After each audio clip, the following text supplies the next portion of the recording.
Please press the red button. If you have a TiVo box or Sky Q box, please access settings and use the audio selection option. Any problems, please contact our viewers hotline. Draw ni felly I Ilfracwm at Sioned Dafydd.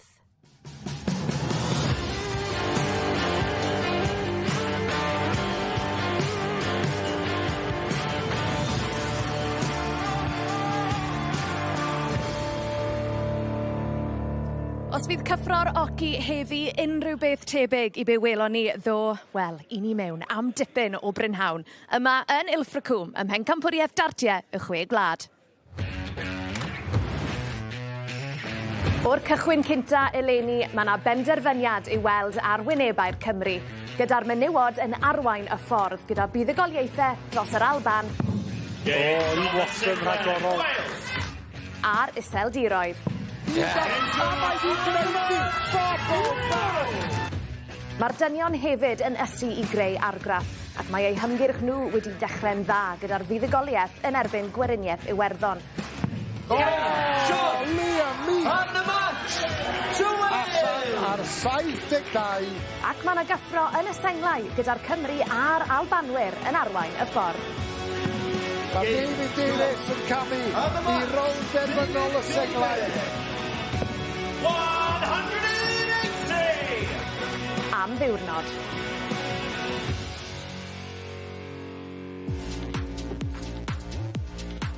Ie, oedd yna gymaint o ddrama ar yr oci ddoe a fi'n siŵr cewn ni ddiwrnod cystal heddi. Dyma I chi olwg felly ar drefen y chwarae ac am ddechrau i'r diwrnod. Rwy'n cyn-derfynol pencampwriaeth senglau y menywod, pencampwraig y byd Deta Hedman yn gwynebu Sophie McKinley. Ac yna pencampwraig llynedd Laura Turner o Loegr fydd yn herio pencampwraig 2024 y Gymraes, Rhian O'Sullivan. Ac yna gwledd o gemau ym mhencampwriaeth y dynion gyda boes Cymru yn herio pencampwyr Pryden yr Alban gan gynnwys rhif 1 y byd yn 15 mlwydd oed Mitchell Luri. A gêm dyngedfennol wedyn ni ym mhencampwriaeth y menywod rhwng Gweriniaeth Iwerddon a Lloegr fydd yn cael chwarae'r prynhawn yma. Fyddwn ni wedyn yn eich gadael chi yma ar S4C, ond fe fydd ein darllediadau yn parhau ar-lein ar YouTube S4C chwaraeon gan gynnwys BBC iPlayer hefyd, achos mae'na noson lawn doc o Ddartiau gan gynnwys rhwng cyn-derfynol I dîm menywod Cymru. Ie, I ni ffili aros. Nawr, un o brif straeon pencampwriaeth y byd yn Lakeside llynedd oedd llwyddiant Deta Hedman. Ar ôl blynyddoedd, degawdau o gystadlu fe lwyddodd hi o'r diwedd I gael ei chyroni'n bencampwraig y byd. I'm Deta Hedman OB, originally born in Jamaica, now reside in Essex. And I'm here playing in the Six Nations for England. The Caribbean Queen, Deta Hedman! I wasn't sure what to expect this year at the World Championship because I've been playing in it since 2009. And I was thinking, God, is this ever going to happen? But then I thought, you know what? If you're going to win the World Championship, you have to beat whatever is put in front of you. And then after that, really, I just really relax and just see what comes. Ail gynnig. Un dart arall ar ôl yn ei llaw hi. Dwbl 20 amdani. A mae'n gwneud tîm! Mae Deta Hedman yn dawnsio ar lwyfan y Lakeside. Mae'n sylweddoli I bod hi o'r diwedd yn mynd I cael ei charoni yn bencampwraig byd.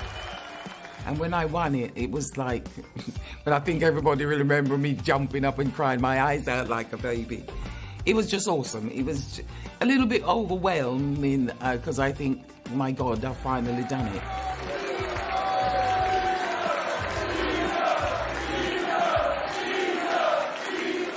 I remember I said to Lorena, suddenly my legs went and then the tears and yeah, and that's how I felt. That was how I felt, my God. Well, today we're playing the charity singles. So I'm playing Sophie McKinley, and Sophie's an awesome player. And she's played really well this weekend so far.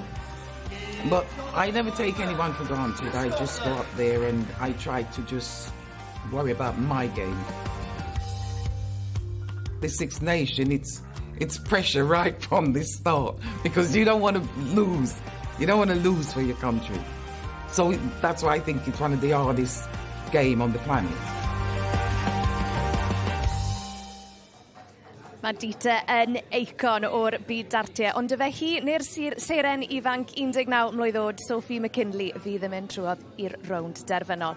A reminder, of course, we do have English language commentary available all day via the usual red button options where you will find former world champion Scott Mitchell alongside Henry Deacon.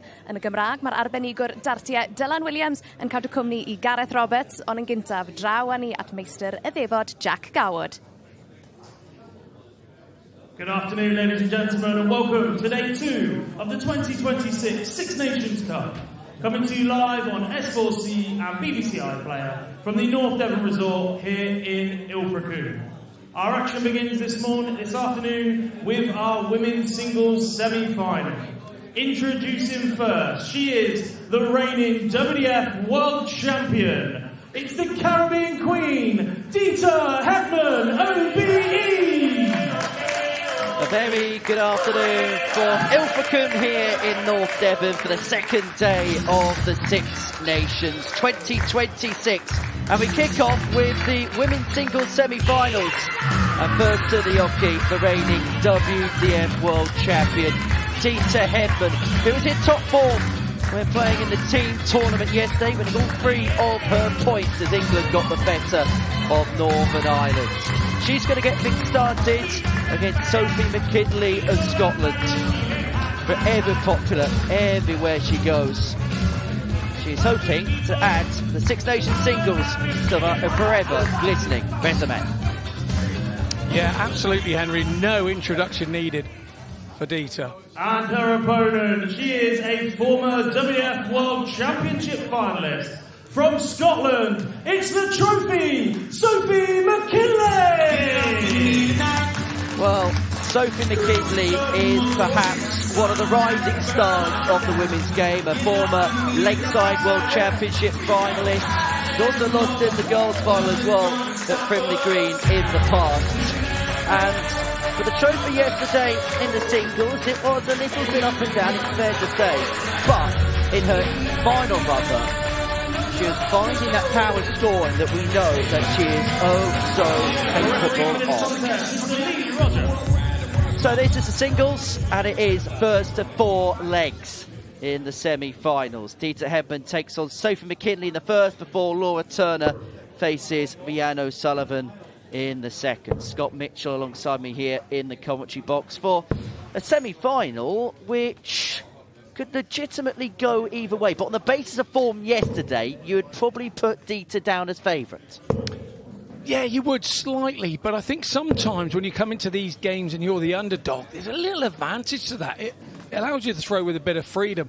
Deta will have all the pressure on her with everybody in the room expecting her to win this one. And as she says, it's a game of darts. Everybody's got 3 darts apiece and everybody's equal. It's an attitude that Deta's had for many years now, and it's seen her in good stead, Henry. It has. As for Sophie McKinley, 2024 was the year where she really did burst onto the scene. And as a consequence, I think there was 1 or 2 expectations last year, and it's something that she's having to deal with still. Yeah, and at such a young age, it happened to her, because obviously everybody expects you to go on and on. Sometimes you plateau a bit, and I think that's what McKinley's done. She's raised her level up, 60. Now plateaued a bit. We still forget how young she is. Many years ahead of her yet in the game, and she's still in sort of her early years. She's only been a couple of years in, and she's still learning. Well, this is the beginning of what is a marathon day here in Ilfracombe. It's going to be a marathon day for us, and it's going to be a marathon day for the players. And I suppose a lot of it could be down to managing energy levels. Now, I'm sure that they'll worry about their team matches later on in the day, but with the women's team semi-finals coming up later on tonight, around about 9:30, 10 o'clock, they might be spending a lot of time on the hockey today. Yeah, there's a very good chance that both ladies will be doing that, but they will try and find a little downtime. Sort of half an hour here, half an hour there. Even if you're not sleeping, if you're just not consuming energy, sat in a chair, chatting to your teammates or whatever, not up ronding around, being a bit of a busybody. You can save energy by just relaxing and being sat and letting your body rest. Well, that ton there has left Deta on 2-8-1, McKinley 3-7-1. In terms of the way that both players plotted their path towards this semi-final, Deta Hedman got the better of another Scot in Susanna McGimpsey 4-2 in the last 16 before a win against Wales's Rachel Kingdon by the same scoreline in the quarterfinals. Whereas for McKinley, she got the better of Priscilla Steenbergen in the last 32. She had to play a game extra, then got the better of Tammy Jo Grafton 4-zip in the last 16, and then got through courtesy of a 4-2 win against Ireland's Rebecca Allen in the last 8. Well, Deta's got 6 from here to get this first leg wrapped up on throw. And we say it a lot in these short course games, and we see a lot of best of 7 matches at this particular level. Hanging on to your throw in the first leg is so important, because if you find yourself broken, you just constantly find yourself chasing in the contest. Yeah, you do. And if you find yourself chasing, then you're overthinking and over-trying, and you just don't want to be in that situation. You want to be able to throw with a bit of freedom, a bit of free flow, and that's when your best darts come, when you're not thinking. The minute a dart player thinks, they've got problems. 2 singles leaves a dart at the bullseye for McKinley. And the bullet is 45. Unable to take. You require 78. 78 here for Deta. Treble 18, double 12, 2 singles will give herself a poke at tops. Double 12 to take out the first leg.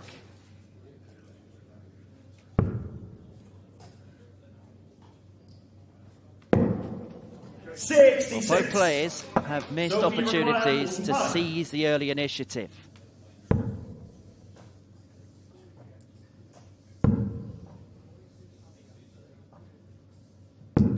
I do like that play going for the 5 on 45, because you've already put a dart as a marker up there and you should be able to feel your way in. Didn't quite go right for McKinley that time, but the right play for me. Hedman finds the double 6 and finds herself in front. And I just wonder whether McKinley's going to rue those 4 missed darts and a double there to win the first leg. You don't often get too many chances with the likes of Deta. And when you do get them, if you are to defeat them, you usually got to take each one. And she's such a good front runner, isn't she, Deta? I suppose you don't win what Deta Hedman's won in her career without doing so. I think everybody's lost count, apart from her partner, of what she's won, I think.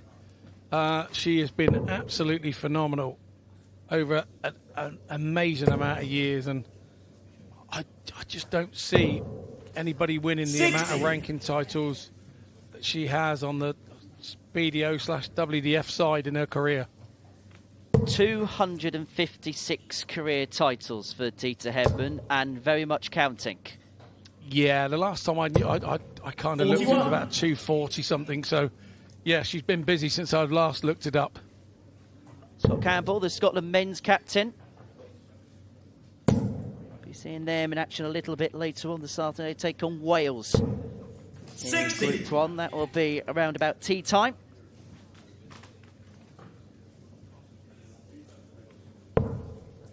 McKinley with the darts here, 104 in front. Deta will be looking for 60. Treble there, didn't get it. Fans at home will notice that Deta's darts have a little wobble when they go into the board. And she has a very, very thin point 60. on her darts. She uses quite a heavy dart, I think it's about 28 gram, but she's used these kind of spring points. They're not spring-loaded in the barrel. It's just they're a sprung steel point. So when they hit the board, you can see they allow the dart to move out of the way for the next dart to come in. So you don't very rarely see Deta having dart-on-dart bounce-outs, because with that spring point, or the sprung steel point, it moves out of the way. It's a very clever idea. But not many people have taken up with this system. She's had it for a few years now. but it's one of those that's been very successful for her. To put into context Deta Hedman's longevity, 117. her first career title came in the Finnish Open all the way back in 1989. Wow. 60. That is, I don't think I even started playing Super League or anything by then. And I'm no spring chicken myself. I can tell you now, I wasn't there to see it. 60. Sophie require 140. So 140 here for McKinley to get us back on level terms and able to get this time. Hedman just the one treble here, or the one big treble on 103 to give herself an 43. opportunity to get the break of throw and to put herself halfway towards victory. And she's going to get that dart at double. Tops it is. 63. Look out the 120 yesterday, didn't she, in a opening team game against Northern Ireland. Able to oblige on the 103 as McKinley going to counteract with a 97, the double 12 73. We have to be honest, this was McKinley's problem yesterday with her singles matches, where she was getting herself down to the double, getting the odd opportunity and not quite being able to take it. Double 10 now for Hedman. This is what Deta's been doing since she won that world title. It has given her an absolute lift. It was the one thing she was waiting to kind of complete her CV. Now that she's completed it, it seems that she's just gone from strength to strength for me. And that is the first 180 of the contest. And is it partly because now she's got that world championship, that one thing that she's wanted and craved for so many years, that 60. She's almost playing with an air of free will because she's achieved everything she set out to? And I think that she needed that. I think the fact that she wanted it so much, it probably held her up maybe 5 or 10 years. Probably 60. She'd been trying so hard to get it. So then she'd get to Lakeside and it wouldn't happen because there was so much emphasis on it. She's going around the country. She's doing exhibitions. She's helping out youth kids, and everybody were asking her, when are you going to win that world title, Deta? And it just didn't go away for her. Well, Deta Hedman's had worse years than 2025. Made an OBE and world champion. Yeah, we've had worse years, Rodney, haven't we? We've had worse years, I'm sure she has. It takes some topping, let's put it that way.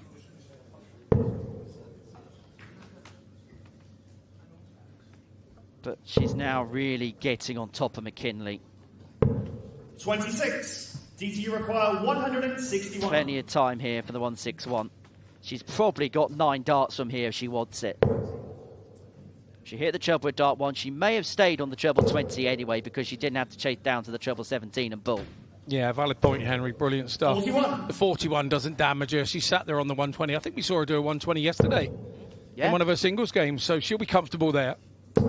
I wouldn't like to say how many times she's done it in her career since 1989. 132. A fair few times, I'd say. Deta, you require 120. Looking to climb the ladder and climb into a 3-0 lead. There's the treble. There's the single. 80. For the double, just a little bit too high, but she's got plenty of time on side.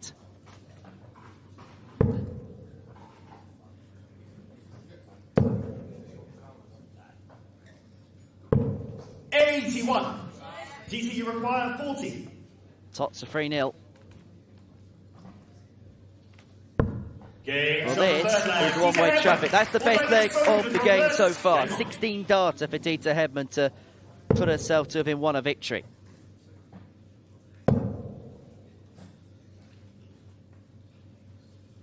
Could well be an all-English final. Laura Turner takes on Rhiannon O'Sullivan in the second last 4 game. I think it's fair to say that probably Rhiannon O'Sullivan is favourite for that one. But it's sport. You never know what the result's going to be.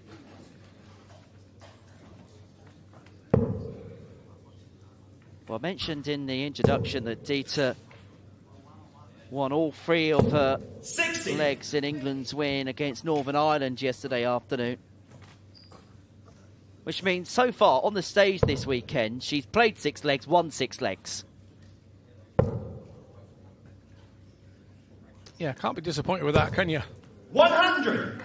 Really good stuff. Really good shot there of how those darts quiver in the board from Deta. The points are slightly smaller in diameter than a normal point, and they're made with sprung steel. And 43. the angle that Deta's dart enters the board, it just works perfectly for her. Like I say, I just can't see why it hasn't been more popular. And they're thinner as well. So that's why you sometimes see Deta having to ask the referee, because she's not quite sure where her point is, because they're so thin. 140. And sometimes if it's tight to the wire, you'll see the referee having to do a double take. Must say, it's great to see the whole of Team Scotland supporting Sophie McKinley in the back of the picture there. Yeah, and the whole of Team England are there as well.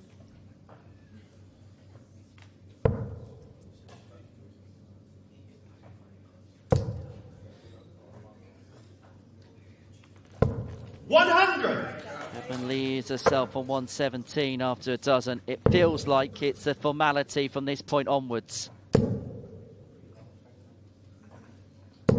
100. Frustration McKinley is the power score, and she's not been there in this contest. This is to bring it to a close.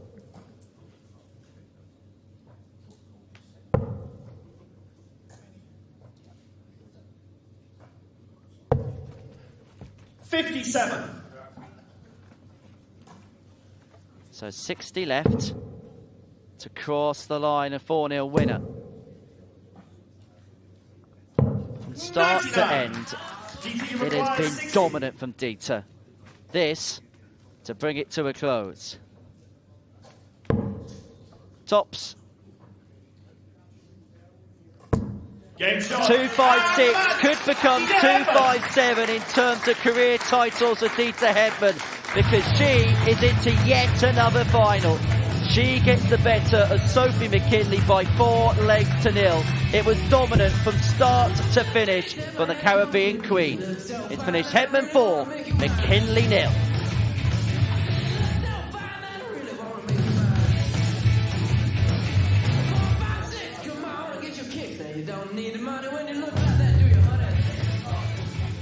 Deta, huge congratulations. You are through to the women's single final, and I've got to say, you looked unstoppable up there on that oche just now. I wouldn't say that. Well, it looks like it to us. Yeah, the outside looks okay, but inside it's like, but it is what it is, you know. What do you think brought you that win? Because you seemed to, especially after that second leg when you broke Sophie's throw, you just seemed to find some really good rhythm. I just thought we were both just going 60, and I thought, just keep them straight if you can. Absolutely. And that's all it was, just keep them straight. Absolutely. And just a word on Sophie, you know, we know she's such a fantastic young talent. Just a note on her as a player. Sophie's still young. She is. And she's still got a long way to go. And as you say, she's such a fantastic talent that, you know, she's got so many years left. And all she can do is go away, practice. She will improve. She will get better. Because that's what we do. If you really want it, you know, you will work at it. And it's like anything, like myself. I knew where I wanted to go, so I work at it every day. Absolutely. But you've got to have that passion as well. And I think Sophie's got the passion. Yeah, well said, Deta. Now, you've booked yourself a place in the final. Who would you fancy? You've got Rianne, you've got Laura going head-to-head after this. To be fair, they're both absolutely cracking players. And I don't mind. But as I've always said, as long as I throw the last dart, it doesn't matter who you play, you know, because it's them and the dartboard, and you've got 3 darts. So whoever hit the double last, then so be it. Absolutely. And Deta, you know, it's 10 years since you last won the women's single here at the Six Nations. Feels like a long time ago. Probably feels like yesterday to you, though. You know, how determined are you to get your hands on that trophy once again, 10 years later? In fairness, winning it for England, it's always, whether it's me or whoever, it's fantastic, whoever wins it for their country. But I didn't realise it was that long. But at the end of the day, it is fantastic to win it for your country, but I am kind of more interested in winning the Six Nations itself for our country. The singles, it's an individual thing, but playing for your country as a team is higher to me than the singles. Without being disrespectful, you know, it is there. It's a charity thing, so obviously that's as important, but not as important as playing for your country and winning it for your country. Absolutely, and we all know England had a fantastic tournament at last year's Six Nations, so we'll wait and see if you can go the whole way again. Let's see what happens. Deta, thank you very, very much for your time, and we will see you in the final. Thank you. Ac mae yna rownd gynderfynol arall i ddod yn y man pan fydd y sais Laura Turner, pencampwraig llynedd yn wynebu capten Cymru Rhian O'Sullivan. Tybed bydd Rhian yn dathlu fel ymhen ychydig o funudau. Reit, ni'n mynd i fynd am egwyl fach fan hyn, ond dewch nôl ato ni ar ôl y toriad.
Croeso nôl ato ni. Nawr, yn 2024, y Gymraes Rhian O'Sullivan gath ei chyroni'n bencampwraig senglau y Chwe Gwlad.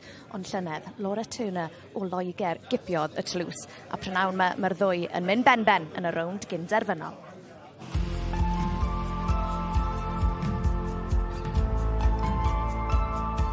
achos bod ni wedi gwneud mor dda fel tîm ddo, oeddi mae fe'n rhoi hyder I fi fel yn unigol, ond mae'r job dy fi wneud.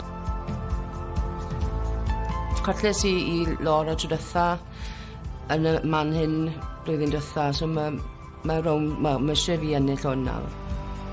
Obviously managed to win this title last year. There's not many times that I get to come back and try and defend something. So the fact that I'm in the semis, it was 2 really tough games to get to this point. Yeah, just looking forward to seeing how it goes on the stage. Mae wastad space Cymru a Lloegr, so yn bendant bydd pawb yn cefnogi fi bwysig ma, a wrth gwrs mae Lloegr yn cefnogi nhw, so mae popeth I wario am. There's always a bit of rivalry, isn't there, between all the different teams. I think England and Wales, historically, especially with the women, they've got some really solid women teams over the years. To be fair, Rianne's probably been part of a lot of them over the years. I'm still quite new to the England side, but yeah, there's always a little bit of rivalry. Obviously, off the hockey, we all get on really well, but as soon as they say game on, then it's definitely like game face. A mae di yn chwaraewr da iawn, mae digon o profiad gyda hi, a mae hyder da hi. So fi'n disgwyl gêm galed, a bydd ddwy o ni moyn ennill, so mae digon I edrych mlaen am. So yeah, obviously playing Rianne O'Sullivan, you know, most cap player for Wales women. She's fabulous. Obviously play against her not just in an England shirt, but when we go around and we play PDC, we play county, we quite often pitted against each other. So yeah, really tough opponent, very experienced opponent in Rianne, but ultimately, you know, it's about taking your chances when you're up there. And if I get chances, I'm going to have to take them because she is that good. Fi moyn ennill so gobeithio may the best lady win. So the fact that I'm still in it would mean a lot to just make it past this round. Obviously, get into another final. If I can do that, great. But the idea is to win it again. That's what I'm here to do.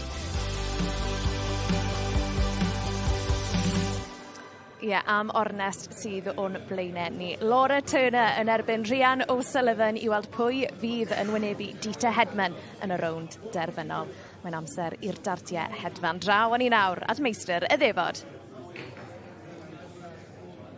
Welcome back to the 2026 Six Nations Cup. Coming to you live on S4C and the BBC iPlayer from the North Devon Resort here in Ilfracombe.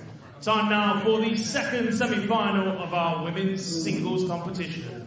Introducing first, she is the reigning and defending Six Nations Cup singles champion from England. It's Laura Turner! Well, Laura Turner, the defending champion in the singles discipline, is hoping to set up an all-English final against Deta Hedman. Yesterday was a little bit up and down for LC, but she is hoping that today is a better day. As she said, she doesn't often go into a tournament defending a title. And this might just be the fillip for her season. 2026 hasn't quite been laden with the success that she's become accustomed to. But this could well be the springboard for the last 6 months of the campaign. And her opponent, she is a former two-time WWF World Championship finalist. From Wales, it's Rianne O'Sullivan! As for Rianne O'Sullivan, she wants her title back. Three-time winner in the singles discipline in 2019, 2023 and in 2024. In fact, prior to last year, she'd won 3 of the last 4 runnings of the singles tournament. It was only COVID and Bo Green that stopped her from winning this title for a time. The forever-present captain of Wales. Sometimes legend is an overused word in sport, but perhaps for Rianne O'Sullivan, it's a word undersold. I have to agree, Henry. I think that this lady is astonishing. She's been absolutely pivotal in women's Welsh darts and bringing new faces and encouraging others that play county to come and join her in the international team. And we've seen a few over the years that she's been here, but she's been ever present. Not often you see the player who's going to face the winner of this in the final shake the hands and wish the other player the best of luck. That is just what makes this tournament very unique. Yeah, you're not wrong. Unique indeed. And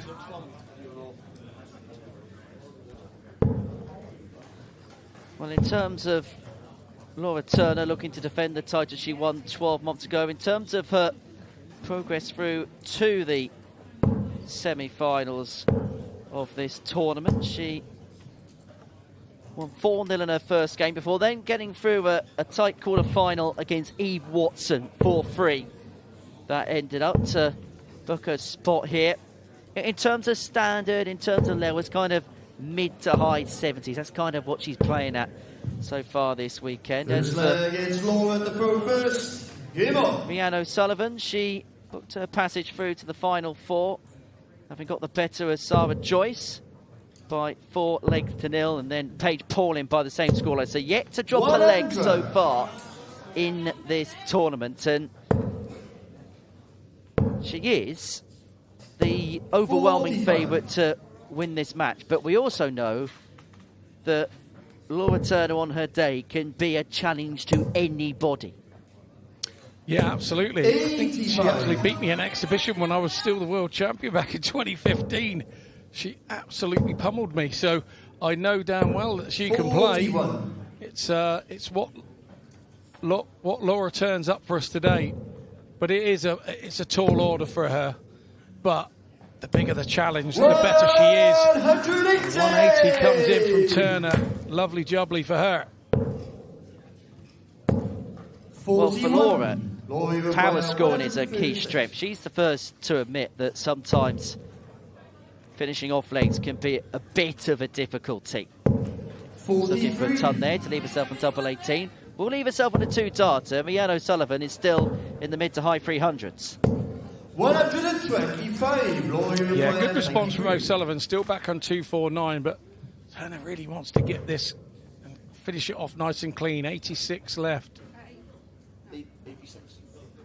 Yeah, 86, Laura. Nicely done. Could go for the treble. 20 now. Went a bit wayward. She's got away with that visit. And that, by the way, is the role of the referee. They can't tell you how to check a leg out, but what you can do is ask them what's been scored, what's left. If you don't know, ask. That's a lesson to anybody playing on your Wednesday night local league. Double top. 40. Just underneath, but she has got plenty of time.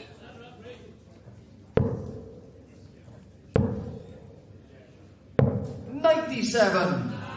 Laura, you require 20. O'Sullivan still plugging away, is hoping to get a chance. Double 4 now for Turner. Needs to go inside. 12. Didn't quite go inside enough, and you can see the look on her face. She knows O'Sullivan is in range, and this is what she does so well, O'Sullivan. 76. So that's the wakey call, isn't it? Laura, you require 8. Double 2, really chasing around the board now.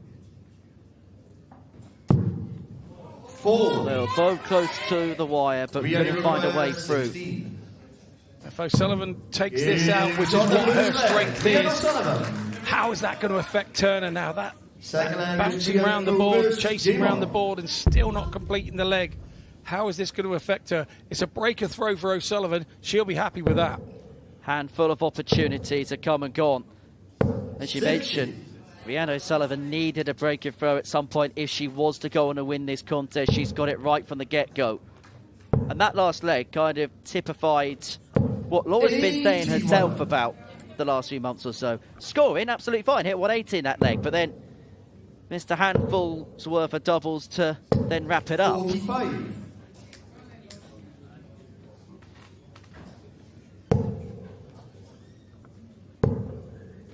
Obviously a part of our commentary team here 40. at S4C, commentates pretty much anywhere and everywhere these days, does Laura Turner. Now, obviously you work as a broadcaster as well as still actively playing. Does it feel different when you step into this environment then stay on as a player at the same time? Yeah, very much so. What happens is you kind of preempt yourself while you're throwing. You actually think like a commentator at times while you're playing. And when you make a mistake, you think what you would be saying in the commentary box about the mistake that you've just made. I don't think Laura goes that far into it. That's just a personal thing with me, I think. But I think it's enhanced her game. I think she's playing well the last 18 months or 2 years, and we've seen the better of Laura Turner. And I think that being a pundit has helped her immensely with her game. Well, this time it's O'Sullivan whose first two are finish. 92. We only require 155.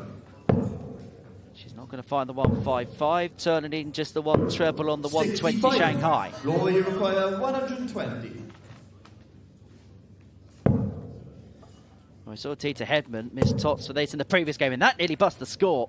However, at least there's nothing in the way. 100. Laura's laughing after that second dart because she knew how she got away with it. But now here goes Rianne, and she's doing what she does. Gives herself an opportunity. Turner then for the break straight back. She cannot mess around it. 7-7. And again, she will be thinking in her head she could be 2 up here. Could find herself 2 down. Feels like Groundhog Day. Laura Turner's had opportunities. Hasn't taken them, and Rianne O'Sullivan able to double up the lead. 2-0 in cruise control. Paul James in shot there, and if you could lip read him, he said she should be 2 up, really. He was absolutely right. I agree, she should be. Or could be. I'm not saying should. Shoulda, woulda, coulda. Very different words. 60.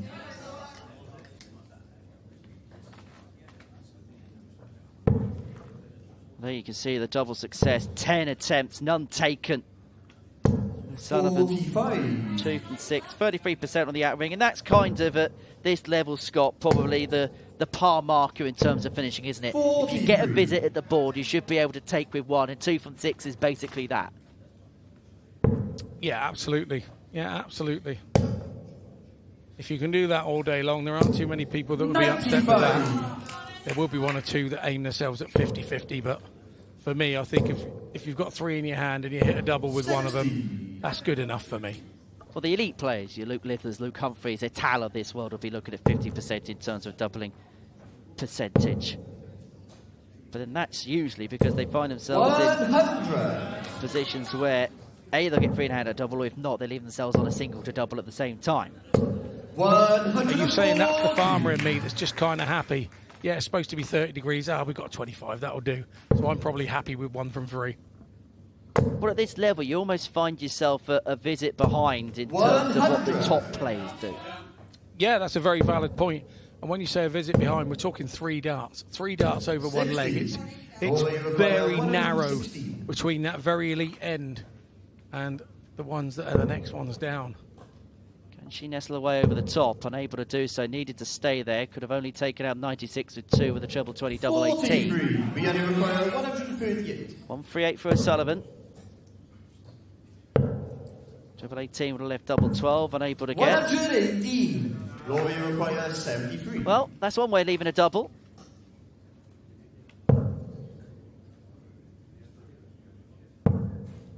Tops. And eventually, at the 11th attempt, Laura Turner has got herself on the board. Game on. Back to 2-1. However, she's got to get that break back. 60. And she must look at that 60 start for O'Sullivan as a real opportunity. Opportunity to really take command of this leg. This vital 4th leg, you feel. Yeah, absolutely. And maybe Laura's better off hitting her, going for a double at the end of combinations rather than having 3 in her hand at the double sat there. It is quite a common thing. There's a lot of players that do struggle with 3 darts in hand at a double. They would rather have 1 dart at the end of a combination because you know it's 1 dart or no dart, and it's just a different philosophy behind it. 140. And I imagine as well, you don't think. Whereas you got 3 in hand at a double, you got the time the other players throwing, and then your time approaching the hockey to think about the consequence of what you might need to omit. Yeah, and with a shot like 73 or 74, you think, oh, 1 there in your head, 1 there, oh, and now the double. So you're kind of convincing yourself in your head, if you think in that way, that you're going to hit it with your last dart. Well, 101 left to move 2 clear. 100. We only require 101. To put herself 1 away from victory. 41. Luri require 156. Well, there's only one way to go for the 156. 620s would have left the dart for double 18, unable to get. So O'Sullivan should get two in hand at tops 43. to re-establish the two-leg buffer. Game Well, shot the first dart was nervy, the second one was perfect. And O'Sullivan finds herself a leg away from the final. 17 darter, better the contest, up to press. Well, Turner's 3-1 down, however, she's the right side of 3-1 down because you only need to get one break to turn this game on its head. Whole break cold is what she's got to do from this point onwards. However, she kicks off 60 and O'Sullivan's punished with a 2 treble turn.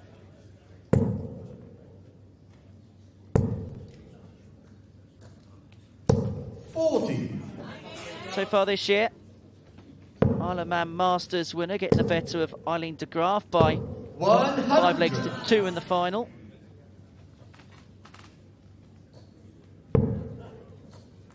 Well, there you can see the averages. Oh, they're averaging 45. 78 and change. That's despite missing the amount of darts at a double that she has. 60. Took her 11 attempts to get on the board.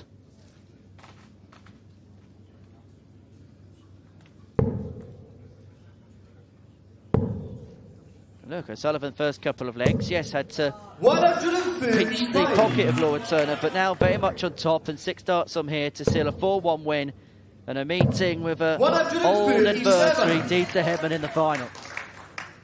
Yeah, well, Turner's been able to stay with O'Sullivan until that visit, and a double treble visit from O'Sullivan sees her now on 64. Turner has left the 161, but it's only on the off chance he gets back.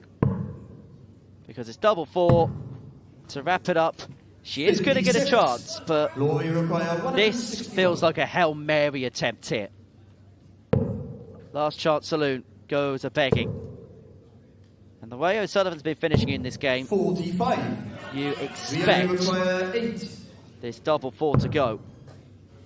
Double 2. Seals the 4-1 win for Rhiannon O'Sullivan. She will take on Deta Hedman in the final of the Six Nations singles. As for Laura Turner, her title defence comes to an end in the semi-finals. So it's O'Sullivan against Hedman once again. It's finished Rhiannon O'Sullivan 4, Laura Turner 1 in this second semi-final.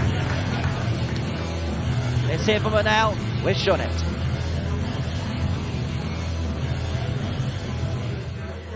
A mae Rhiannon O'Sullivan yn cadw cwmni I fi fan hyn. Wel, Rhian, amser un llynedd, nes ti golli I Laura yn y rown gynderfynol y Merthyr Tydfil, ond ti di ennill heddi. Pa mor apus I ti? Wel, roedd hi bach o anreg I fi fyna yn y 2 cymal gyntaf. Oedd hi ddim gallu gorffen a ni wedi cymryd mantes o hwnna, ond na, fi mwy na balch I wneud y final dre hyn. Ie, cymryd mantais, a faint o hyder mae fe'n rhoi I ti wedyn I pan twrodd y dyblau just ddim yn cwmpo I Laura o gwbl. Faint mae hwnna'n helpu dy hyder di, faint mae'r gêm yn mynd? Wel, oedd hwnna'n mawr o beth, achos oedd hwnna wedi helpu fi ennill, achos dyle hi wedi bod 2 cymal ymlaen, ond oedd hi ddim wedi bwrw nhw, so...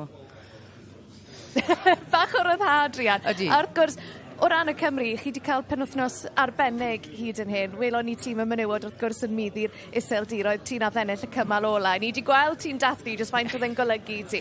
Ond mae fe'n teimlo fel bod momentum da iawn gyda chi o ran y tîm, ond hefyd o ran ti fel unigolyn. Oedden, ni ma I ennill, fi'n credu, ni yw y tîm I meiddi, a ni'n meddwl busnes dro hyn, so ond ni yn bles iawn fel mae popeth cynnyliadau wedi mynd, so ni'n hapus.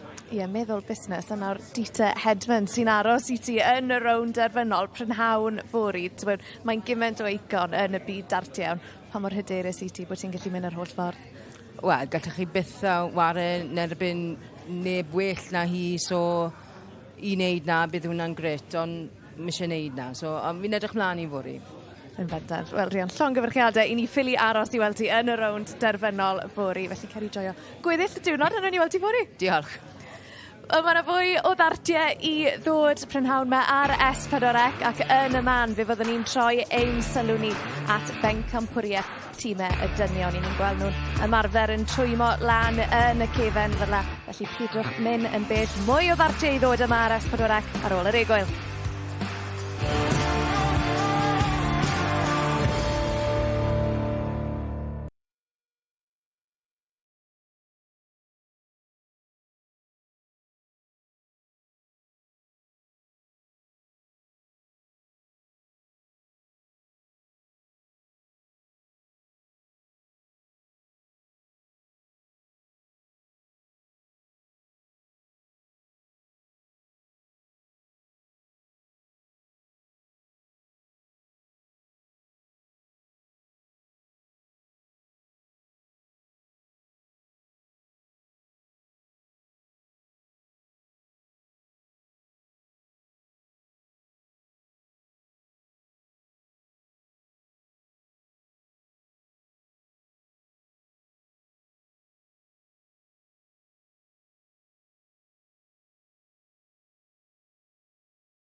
Croeso nôl I bencampwriaeth Dartiau'r Chwe Gwlad yma yn Ilfracwm.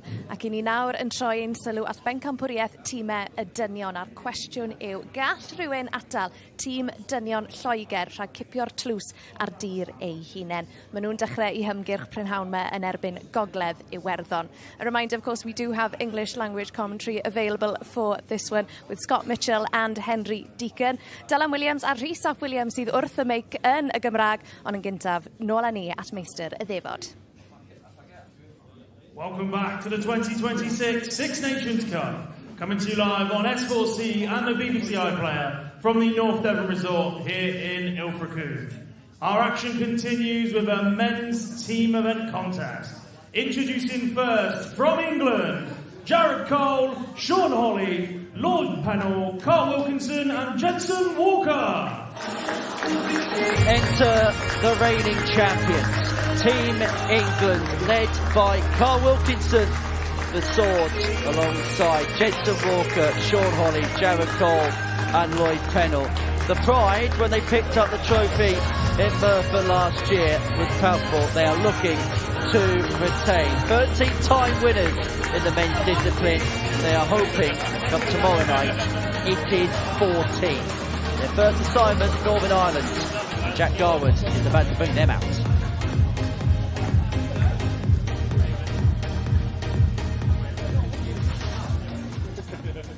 And their opponents from Northern Ireland, it's Daryl Luri, Dean Fitch, Ricky Dunlop, Mark Yeats and Gary Surgener. Team Northern Ireland enter the fray. I suppose the men's team, a little bit like the women's team yesterday afternoon, the outsiders of the six in this competition. And they couldn't have been placed in a harder group, really, with both England and Netherlands being put in there. We'll see the El Clasico later on. Northern Ireland play the first two games of this group, playing England now, then they'll have a game off when the Republic of Ireland plays Scotland in the other group before taking on the Netherlands later on this evening. England go into this as overwhelming favourites. However, one thing we know about Northern Ireland is the pride that their players have when they put that shirt on. There is a man missing this year, no Neil Duff, who's seemingly a forever presence these championships. He's not there as the two teams go for their pre-match customary picture. Well, now the customaries are out the way, it's time to get the action underway. And kicking things off, it's going to be Jared Cole and Darrell Lowry. Cole, the king of the castle, and he felt pretty much the kingmaker for England in this tournament last year. And there's certain players, Scott, and as an ex-captain yourself, you know about this, as both players, just having a look at the board to see whether it was straight. First things first, hopefully the treble 20 was at the top. But Jared seems to be one of those players, Scott, that when he puts the England shirt on, you just see a better version of himself. He's almost more accustomed to playing the team game than maybe the singles discipline at times. I totally agree. I think sometimes there are players out there that put this white shirt on, play with immense pride, and it makes them as a player. And for me, Jared is one of those. Last year, obviously Tom Sykes, who have gone on and picked himself up a PDC tour card in January. Tom was a player of the tournament last year. Had Tom not been there, I believe it would have been Jared. And I think we saw him turn a corner last year in that England shirt and develop himself as a better player. And he went on to things with the Modus Super Series after that. So, yes, he's one of those players that it does make him. Just a reminder of the format in these men's games. One leg on, one leg off. It's first to 13, but a minimum of 15 legs will be played, so every player at least gets 3 legs under their belt. 60. So it could finish 15-0, it could finish 13-12. Yeah, indeed. It's 15 legs do have to be played. 45. Well, let's find out a little bit more about Darrell. 44 years of age from Tundra. Made the quarterfinals of the Northern Irish Gold Cup last year, 95. where he began to turn a bit of a corner. His first 9 numbers kind of stack up to the rest. It's around 91 and change, but his overall numbers are incomparable, which kind of suggests to us that in terms of scoring, he's absolutely fine. But when it comes to finishing legs off and when he gets opportunities at a double, he needs a few goes. And he won't be afforded that against Jared Cole, because he'll power score with the best of them. Give him a couple of opportunities, he will duly oblige. We mentioned Jared Cole in last year's Six Nations. He was our lead-off man and #1 last year as well. So England team manager Neil Pritchard, we spoke yesterday about how important it is to put the right players in the right place to where you want them to be in your order. 65. He's obviously happy with what Jared produced last year. He's put him back at #1 to lead the line. And so far, leading the line rather well. First tour finish, but 100. ton there by Darrell, leads himself on the 2 darter. Chubba 19 for the bull, for the 1-2-7, and that really would have been some way to have kicked off the game for England. You require 88. May just be a dart at the ball, but there's an opportunity to get Northern Ireland off to a positive start. It's the bull. 63. Both players had an opportunity at that target. Neither player could oblige. Double top. Jared Cole gets the opening leg for England. Last year, he skippered things rather well from the start. He's done exactly the same there.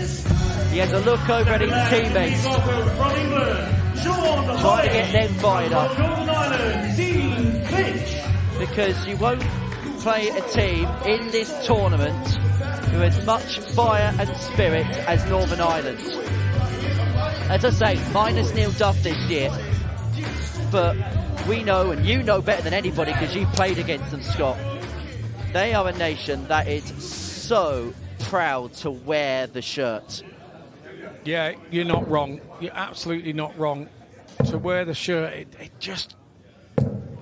Even if when you take the shirt out of your wardrobe, when you leave to come to these and pack it in your case to leave to come to one of these, if the hairs don't stand up on the back of your neck while you're packing the thing a couple of days early, you're not the right person for the job. Dean Fitch probably is the star man in this Northern Ireland team. Second leg. Been winning a lot locally. Game on. Including the NIDO Classic, which is one of the big ranking tournaments in Northern Ireland. That came back in March. Got to the last 16 of the Northern Ireland match play on the WDF circuit. 100. Have a little bit with WDF stuff this year. And in terms of numbers that we've got for Dean for the season, he's running at around about an average of 85, doubling around 40%. If he can find something like that, he's going to win a lot of points. As for Sean Holley, no coincidence the colour-coded pattern in terms of the fight. You captained him in South Korea last year, and he did things just like that, didn't he? First 1-8 of the contest. Yeah, I captained him. He was my roommate for the 8 or 9 days that we were in South Korea. Just a really, really nice lad. He was my partner in the pairs as well. Just an out-and-out scorer. He's a great dart player. 105. Really good use of the bullseye there from Holley. He's against the throw, and he's already turned it round in front. 137. England, you require 56. 36. He's offered an opportunity here to Dean Fitch. Well, he said that doubling is a strong point of his game, and he's just shown exactly that there. Dean Fitch has got Northern Ireland back on level terms. From England, it's Lloyd Pennell, and from Northern Ireland, Ricky Dunlop. Lloyd Pennell and Ricky Dunlop the next to the stage. For Lloyd, he's another one of those players who plays his best stuff in an England shirt. As for Ricky Dunlop, he's a tried, tested, proven player. Almost exclusively plays his darts in Northern Ireland, committing to the circuits closer to home. Got to the last 16 himself for that NIDO Classic tournament I mentioned back in March. Failed to then make any inroads in any of the other tournaments that were played across the course of the springtime. But he's one of those players, and everywhere has them, don't they, Scott, where you see that one player who does really well locally, but because they don't travel, or they don't play the circuit, or they don't commit to this, you don't see him all the time. So sometimes, for a player like Lloyd Pennell, they could come as a bit of a surprise when you play him in the first game. 85. Yeah, absolutely. And I have to say that Lloyd probably was the first name on the team sheet for this Six Nations team for the English side, because he was absolutely outstanding at the British Internationals for the 12-man side, winning both of his games, both the 90 average. Just he made it so easy to get himself picked. The team didn't have the best of days there, but he did as a player and an individual, and he did his job. And That's why he's been put in the team this time round. 60.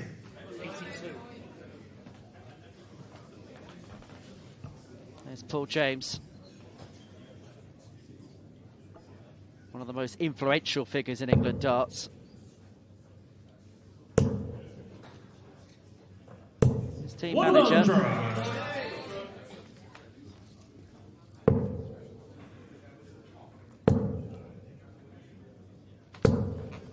It might be unfair in saying that Northern Ireland are, of the 6 nations involved in the men's competition, the unknown quantity. I don't think you're being unfair. Maybe Northern Ireland may feel you're being unfair, but I think you're being fair. I think they aren't a team of names that would be known very well. But for somebody like myself, I know some of these guys, and I've known them for a while. And, there's capability there. It's just which part of their persona turns up. Went tops there. Did Lloyd Pennell. Going top, so he's gone under. Dunlop's not going to find the 146, so 55. to be established. The England lead, double top. 2 10s. Now chasing 5s. 30. Northern Ireland, you require 91. England offering opportunities again. Treble 19. Unlucky there for Ricky Dunlop. Just a little bit wayward. It's the first leg that he's played. And you can understand a little apprehension down at the bottom end of the leg. Now this is very much a new score play.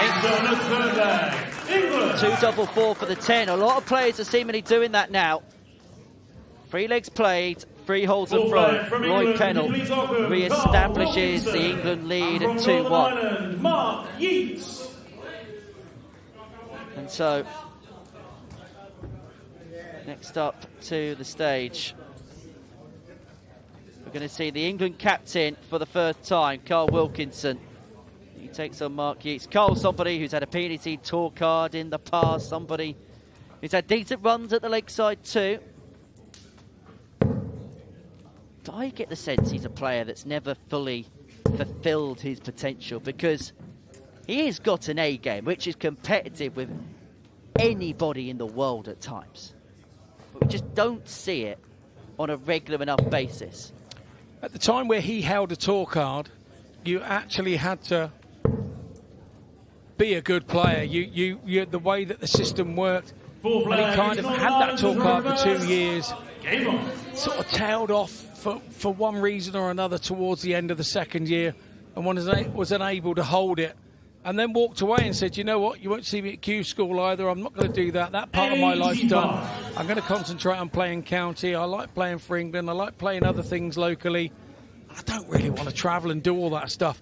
And that's what he stuck to. Continued to play for Yorkshire. I think Yorkshire County captain this year, and you know, that's found him back in the England setup. And he is the type of player that plays his best stuff when he's playing better occasions, when the occasion is bigger.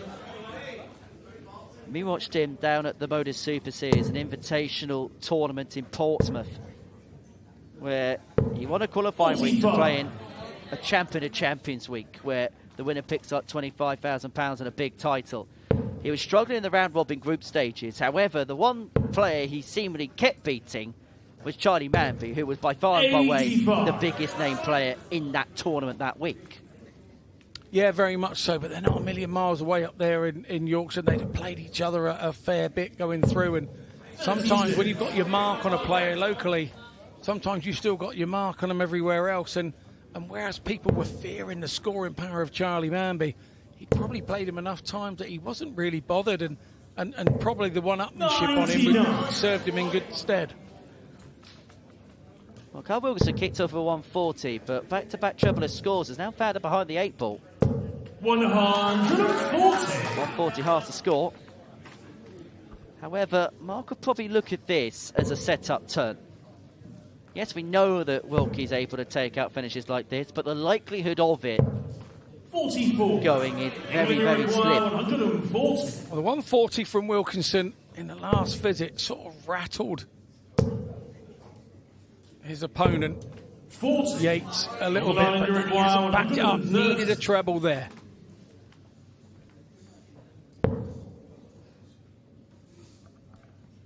Well, with the 130, you always want to try and stay straight with the first dart because you give yourself a secondary opportunity to finish. Was unable to do so there was Yates, and so England, you require 100. Wilkinson here looking at a ton. Tops, or does he stay on the treble? Went for tops, couldn't oblige, but 60. because of the setup after the eminent first dart, Yates has left himself on double 18 to square this game up at 2-all. Square up he does. 4 legs played, 4 holes of throw. It's going according to the script so far. Fifth leg from England, it's So Jensen this Walker. is the final game For Northern Ireland, from the Gary first Surgeon. rotation. Jensen Walker taking on Gary Surgeon. Jensen, a young man who we've known about for a number of years. And last year really did burst onto the scene, didn't he? We mentioned that Modus Super Series tournament. Well, he won the main event in that last year. He also got through to the semi-finals of the Lakeside, which of course we broadcast live here on S4C. Won his first men's WDF ranked title earlier on this year in Romania. And somebody, Scott, who is tipped for stardom in this game, isn't he, Jensen? Yeah, I really believe so. And again, I think he's 19 years old at the minute, and I believe that he seems he's been around for an awful lot longer than he has been. I've been on England tours with him when he's been part of the youth setup, and he's been fabulous for the England youth setup. So now to come into the senior setup with all that experience, you know, it's good that continuation can happen. How long for? Because obviously there are bigger fish to fry in the game now when you head over to the PDC side. So how long do we get to keep him? Who knows? But he's destined for bigger stuff. There's no two ways about that at some point in his career. Well, as for Gary Surgeon, he's from County Antrim, playing well on the ADC amateur circuits. Back home, finding himself reaching the final of a couple of qualifiers for the aforementioned Super Series. Lost out in the final back in January to Colin McCockrum by 6 legs to 1. Also got to the last 32 of the 123 Northern Ireland Classic back in March. But this is perhaps one of the toughest assignments that you could be given to 60. Kick things off, isn't it? Jensen Walker straight out the gate. 100. Jensen Walker here has done everything he would need to on throw. He stayed straight with his first couple of visits, 60-60, then 1-2-3, 100. Leaves himself on a shot after 12. It is a 158. But he is 158. 114 plus these in front. 98. May incorporate the 25 here if he finds a treble 20, that is, with any of the first 2 darts, because if he hit a treble 20 in a single, if he went down for the 25, would have left himself on 167. Fifth leg, fifth hold, 3-2 England. And Jensen Walker is a player that wears his heart on his sleeve. Couldn't help but let out those pent-up emotions there as he picks up his first England point of the weekend. And so to the second rotation of games. Lloyd Pennell and Mark Yeats, both players won their opening legs. Lloyd getting the better of Ricky Dunlop, whilst Mark got the honour against Carl Wilkinson. Yeah, Lloyd confidently having 10 left and split it 2 for double 4 and hit it first dart. That was confidence for a first leg of the day. Should mention, with the score being 3-2 after 5, that we will get a match result because we're going to get to the minimum threshold of 15 legs in this men's match. Minimum 15 to be played. First to 13 gets the point. And the other team in this group are the Netherlands. Which means later on tonight, when we head over to the S4C stream, which will be available on YouTube and on the BBC iPlayer, we are going to see the El Clasico of international darts as England take on the Netherlands. That's scheduled to start at around about 8:15.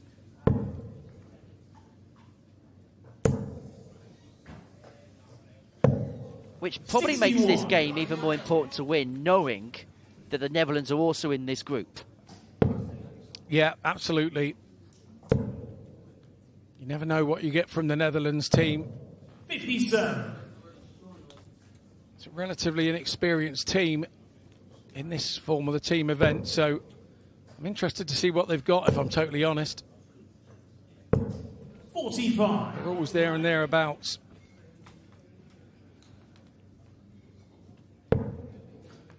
Just don't tell the Dutch team to break a leg before they go onto stage. We'll tell you a little bit more about that story later on today.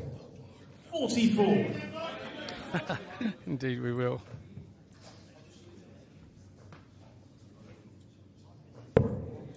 My panel here needs a treble to stay in touch. He's against the throw.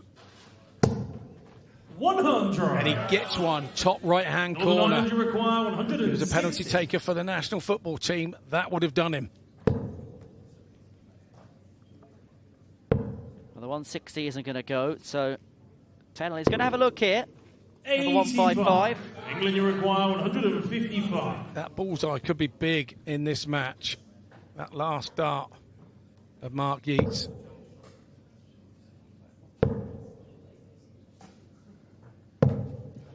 $59. Northern Ireland, you require 75. 2 darts in hand, a double 12. Double 6, straight down the middle. 69. Well, this England, you require is a 96. chance for England to get a breaker through. They don't need one to win this game, but if they do, they give themselves a crumb of comfort. Treble 17 for tops.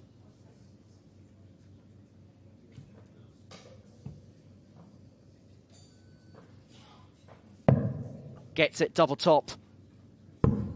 76. Just underneath. Northern Ireland, you require 6. So from the top of the board to the bottom of the board. Yeah, double 3 incoming here then.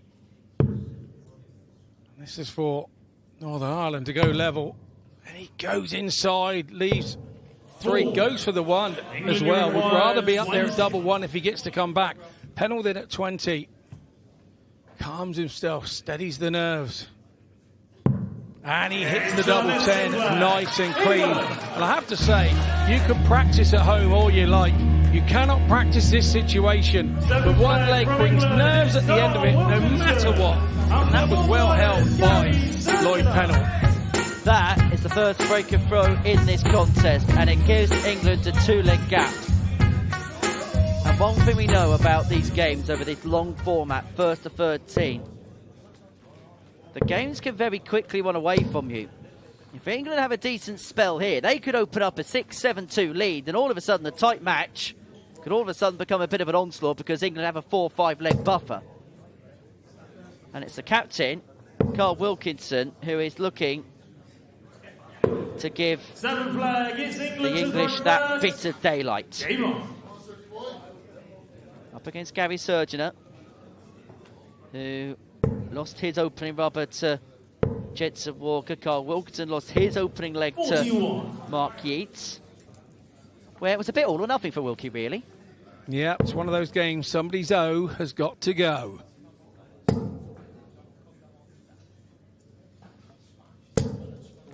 Just the fact that England got the break in the previous leg as well, just apply even more pressure on Gary in this one, because he knows he loses this one. They're 3 behind, and all of a sudden, England are just beginning to build a head of stride. I'm sure they would have said, you've got to keep this as tight as possible.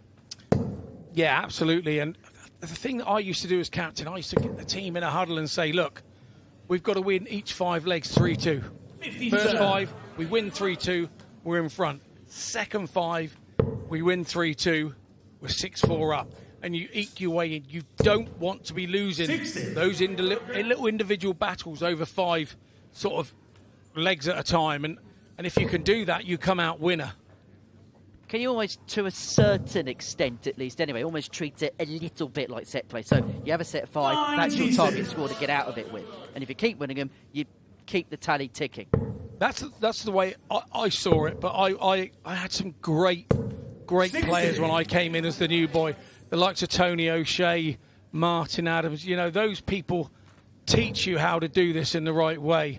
And I felt that it was my sort of legacy as captain to pass that on, and they would have got it from somewhere. Maybe the days of, you know, the players like Bristow and Andy Fordham and everybody else that was playing this system or whatever before. So it's something that gets passed down. And 100. And these guys, Jared Cole and Sean Holly, they're interested watchers. Part of the World Cup team last year who, as a team, narrowly lost out to Croatia in the quarterfinals in the medal match, and game went 8 apiece, 41. and it went to a sudden death leg, and Sean Holly unfortunately played Boris Kirchmar. Well, he went tops in the previous leg he played. 76. Don't quite know what that was. It's halfway between the treble and the double. But he has left himself on 2 12s to make it 5-2. And England now really are starting to assert their authority in this contest. 24. Yeah, a bit of pressure applied from Surgeon at 24 for Wilkie. Off the barrel. Oh, it went the wrong side.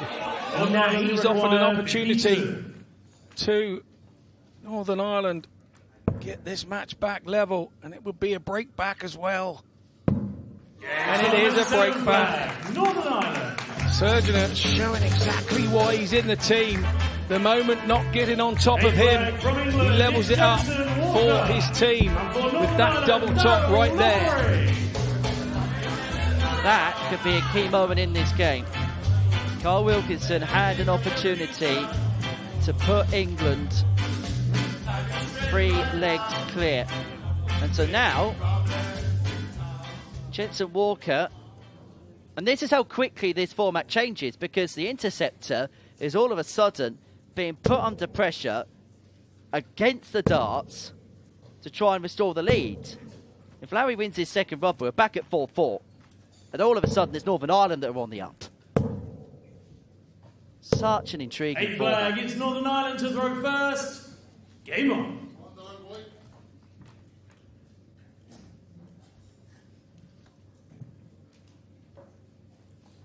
So it's Darrell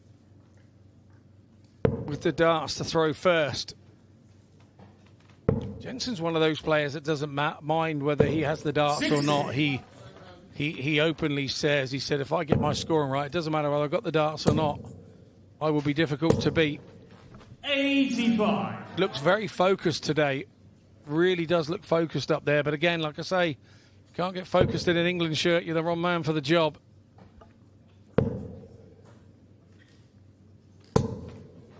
I caught Jensen walking into the venue this morning at around about 11 o'clock, and headphones in, dialed into the task. See a lot of players having a chat to one another. Jensen was just in his own zone. Yeah, like I said yesterday, every player is different. 60. Some are quiet players and want to concentrate on their own thing and concentrate on themselves so that they do their part for the team. 60. Others are sort of more social and jovial and having a chat between themselves and stories at times on the circuit. Just getting a vibe between the guys, a happy feeling between the guys. 45. Super, super important. The managers here play a big role in these longer games where they need to be there to explain what game they're on. Jensen would have known 2 or 3 games ago, the manager or whoever's running the team 60. will have a list and order of where the players are playing and say, right, Jensen, next one, and then it's you. And you just make them aware so that they've got 5 or 6 minutes to know exactly what they want to do with that time before they're walking up and jumping on the stage. Well, this leg was just beginning to get a bit scrappy, but a couple of decent turns here from Jensen's left himself on double top. 99. England, you To give require England 40. that bit of daylight again. Game start the 8th leg. Jensen Walker does re-establish that 2-leg lead for England. 5-3. And they have just averted what could have been a bit of a mini slide. 9th leg, representing England, Jared Cole. So Jared Cole comes up for his second rubber, taking on Dean Fitch. Two players who won their opening legs. Cole against Luri and Fitch against Sean Holley. 8 legs down, which means a change of referee. Jack Garwood has departed the scene. 9th leg, England to throw first. Lee Roger entering the fray.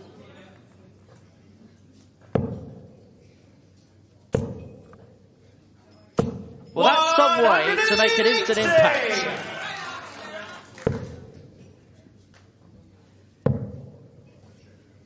So easily changed his equipment is Jared. 134.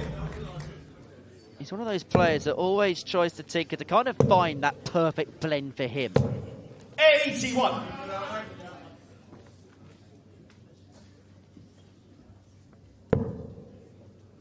Not just is he a player, but he's a very good spotter as well, which 57.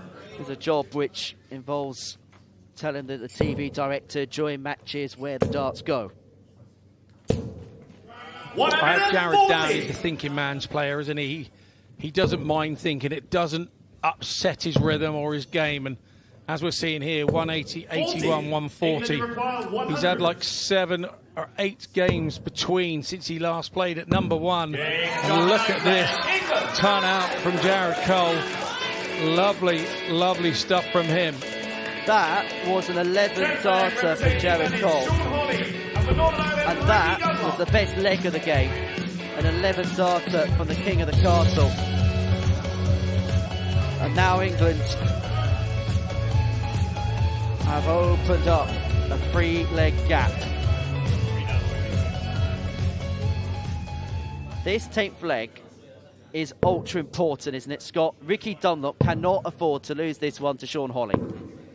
No, we talked about momentum yesterday and how we saw some teams get 3 or 4 on the trot and then establish themselves in the game. And when a team gets in front, you're then more likely to hit doubles than the team that are chasing. They're thinking about every double then. Big responsibility here on Ricky Dunlop. How good a leg was that in the previous from Jared? Because 45. he's not throwing in 6 legs, and then he comes back to the hooky, takes out a ton, 11 darter, and for Dean Fitch, he literally had to hit a 9 darter to win that leg. Well, you've just explained how good it was. The old idea of the game is not to give your opponent an opportunity.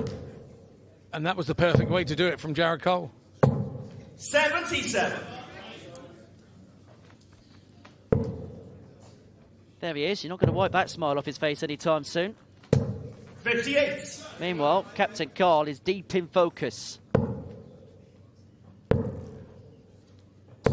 95.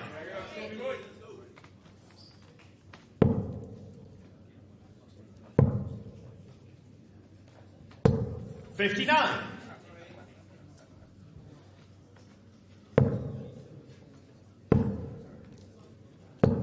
99. Northern. Super last start from Sean Holley. He did hit a 180 in his first game, but he didn't bring it home. 60. England, you require 130. Whichever 20 for the ball. Unable to get, so... Okay, looking at the 140. Northern Ireland, you require 140. It feels like now they're hanging on.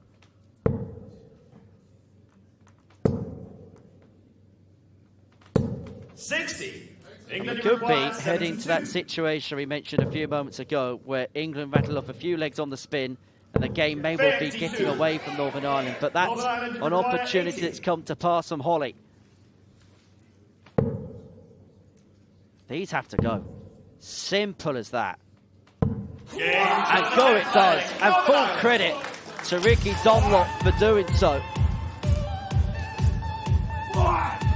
10 legs in, Scott. What's your overall assessment of England leading 6-4? I think on the run of play, I would say it's a fair assessment. They have given a couple of legs up. We haven't seen Northern Ireland give any legs away. I would say that there have been opportunities there for England to maybe be 7-3, 8-2. But 6-4 at this stage in the match, you'd be more than happy with. So Dean Fitch and Jensen Walker next to the Oki. Now, Jensen's just seen something in the treble 20 bed, which has just irked him a little bit. Now, Jared Cole, we were talking about his new equipment, but actually his point is rather sharp, rather aggressive. So it does cause a few puncture marks in the board. And what happened was a little bit of the sisal came out.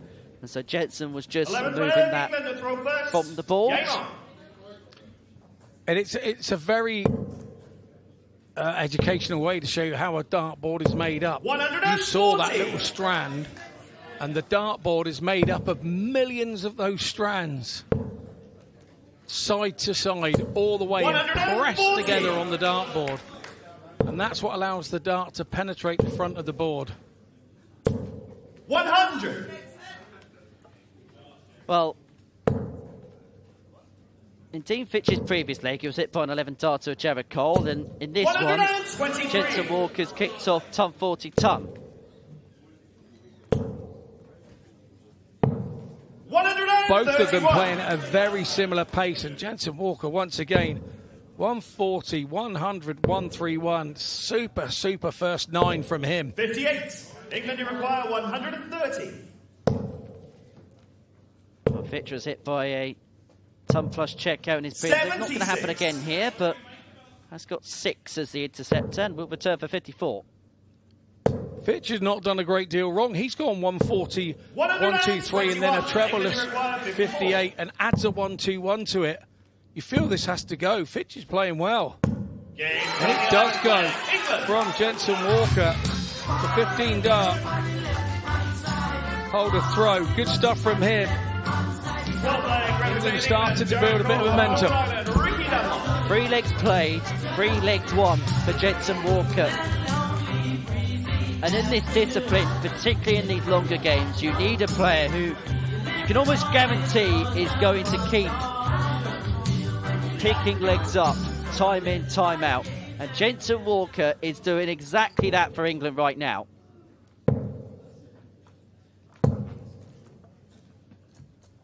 Well, Jared Cole, as you mentioned last time out, ton check out, 11 darter. 180 in there too. One leg, Northern Ireland to throw first. Game on.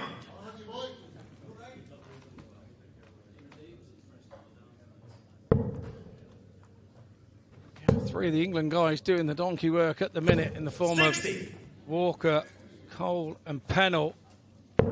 Wilkinson and Holly yet to find their feet in this one. 43. But the way that the game works, the following game you could find that it's Wilkinson and Holly leading the line and the others sort of struggling. It's such a hard 60. Format.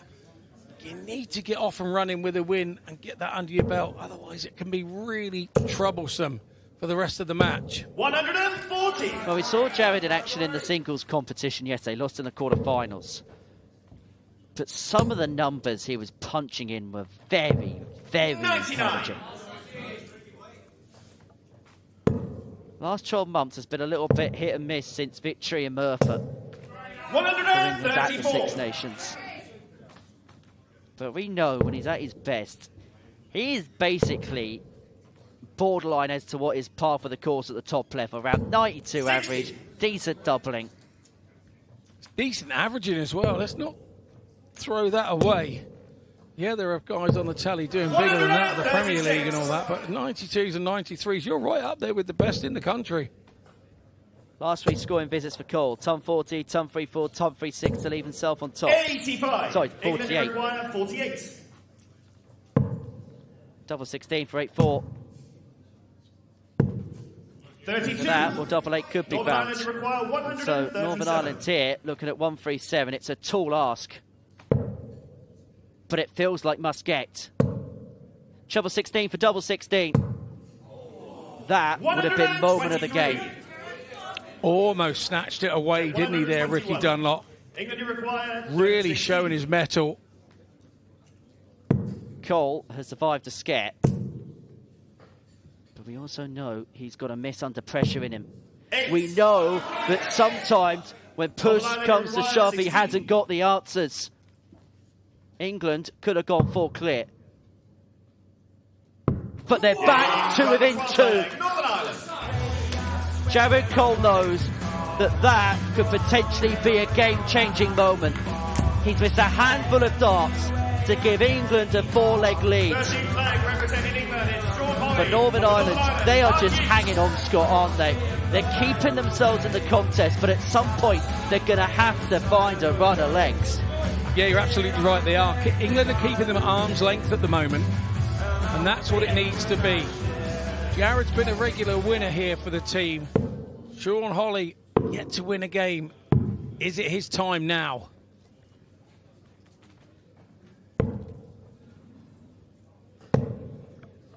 So next up, Sean Holly, Mark Yeats to the Yoki. Game on. Sean is yet to pick up a point so far. As for Mark, he 58. got the better of Carl Wilkinson. Before then losing out to Lloyd Pennell.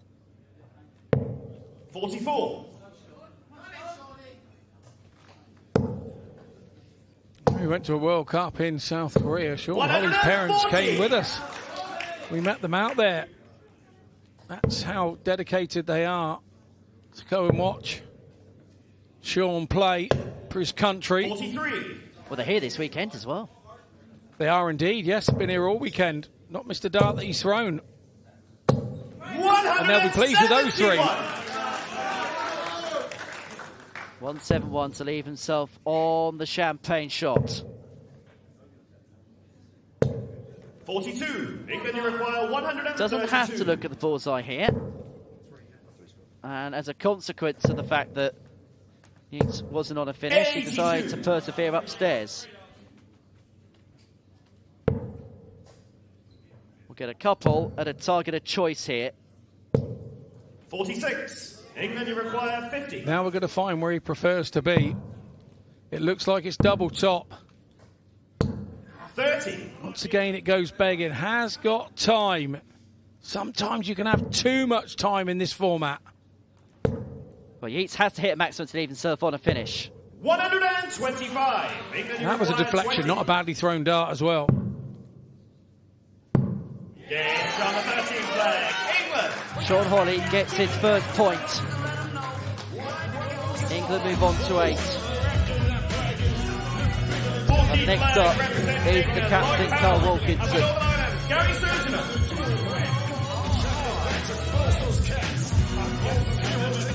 Gary Surgeon taking on Lloyd Pennell, my apologies. Going the leg too early, Scott. Need to be own writing better. You do write like a spider that's jumped in an ink pot. Apologies to all spiders. But Northern Ireland could get themselves tangled in a web here if they lose this leg. Pennell looking to give England that 4-leg gap that they've been craving. They've built up a 3-leg lead a couple of times in this game, but they've not been able to really coast clear into the sunset as of yet. No, the next target for England is getting to 10. Once you get into those double figures, your opponents then start looking over their shoulders because they know that you're near the finish line. 100.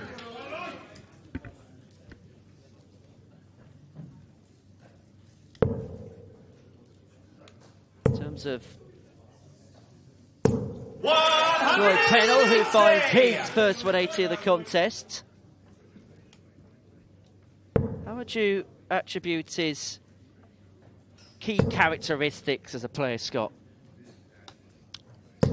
I think he's one of those, what I would say is a silent assassin. He's not really that outwardly going, but you put him up there on that hockey and something between his ears turns him into a right assassin there. He doesn't give you chances.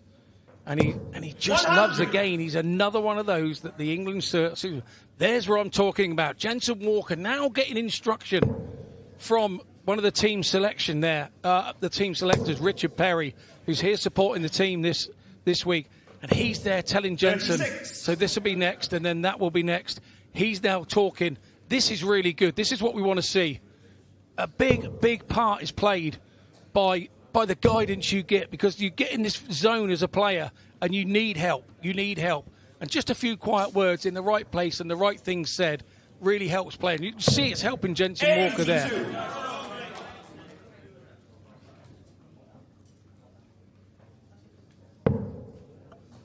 Well, Pennell here leaving himself on 139 after 9. 58. England require 139.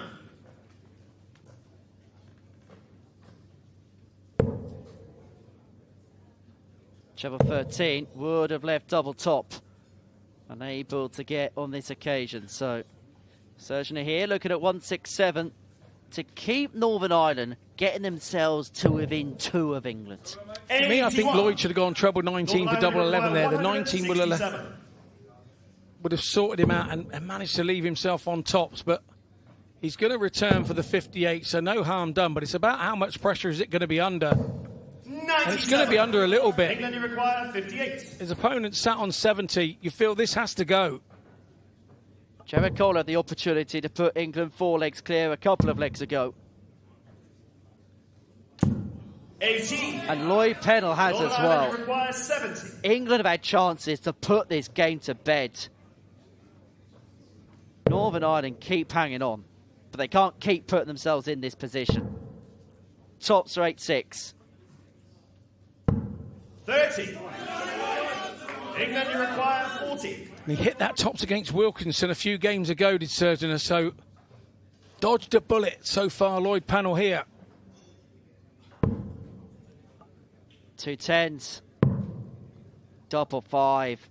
1 in hand. 35. Unable to get. You can see the anguish on English faces.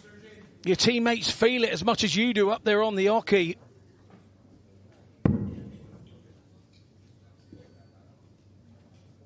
And he looked the coolest guy in the place, didn't he, there?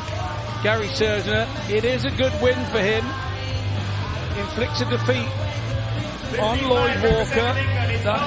Lloyd Pennell, sorry.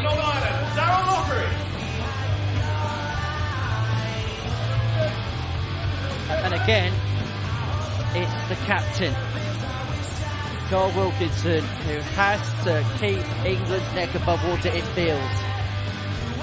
Well, it's his turn to put some points on the board. The England skipper has got to stand up here. If this goes to 8-7, alarm bells start ringing. But 9-6 is a very different game, and it all hinges on this one. He's against the throw as well. And he's against the captain. 50 flag England. So it's captain against captain. And a pivotal point of the match.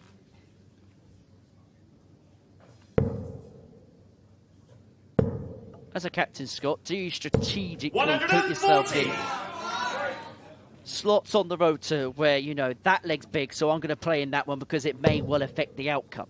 I was always happy to play where the manager wanted to play me. I wasn't one of those that, say, like a dozer figure that said, I want to go out at number 1, I want to lead the line, I want to take the team with me. That was his way. That's what he wanted to do. Let him go and do it. For me, there's always one player that sometimes has to go against the darts 4 times out of the 5 legs they play. I was always more happy to be that player. It didn't worry me whether I had the darts or not. If I played well and won the leg no matter. 59. And I feel that being only 1 leg at a time is a big leveller. So I was happy to be the guy that was against the darts 4 times. But I did whatever the manager wanted me to do. And I think most players would do the same. This is really good from Wilkie. 2 ton 40s, finish after 9. And Darllediad is on what we like to call a pre-bogey number. 45. Because if you hit a 180, you find yourself at 163, which you can't check out in free. But you can take out the 140. He's not going to, but he's going to get the next best prize of leaving tops after 12. 140, 81, 140, 100 from the England captain with throw. It makes you very difficult to beat. Double top after 12. Hasn't won a leg yet. This is some leg from him to put his first one on the board. 13 darter from Carl Wilkinson, the England captain. Does an absolute captain's job there. When the team needed him, he stood up and was counted. 15 legs in, England 9, Northern Ireland 6. Scott, just give me your assessment of how you feel this game's going and where it's going to get to.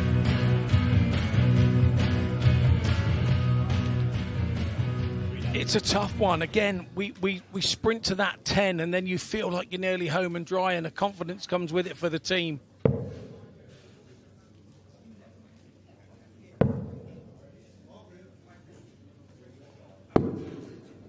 England 4 legs away from winning their opening match in a group which also comprises the Netherlands. 16th leg, Northern Ireland from first. Northern Ireland, who we said were probably the unfancy force of the three, and that's no disrespect to them. It's just when you look at the other two sides and their strength and depth, they were always going to be the two favourites. But they put up a good account of themselves, and they've basically said, you can fancy England and Netherlands all you want. We've come here to compete, and compete they have in this contest. Yeah, very much so. 60. Serginer won his last game out against Lloyd Pannell, who was undefeated, and Lloyd Pannell had a 180 in that leg. So Serginer's gaining a little bit of confidence as this game goes on. 60. Yeah, we'll see the Netherlands a little bit later on against Northern Ireland. And that really will be blink and you'll miss it. Particularly when the likes of Danny van Tripe and Barry van Peer at the hockey. The leg between Sean Holly and Danny van Tripe will probably be the quickest that we will see all weekend. Yeah, they are rapid, aren't 100. they? And the rat-tat-tat players are really exciting to watch as well. Is that why you don't get bookings for exhibitions anymore, Scott? I get a few more than you do, Henry. Let's compare fan pages, shall we? We'll leave it there.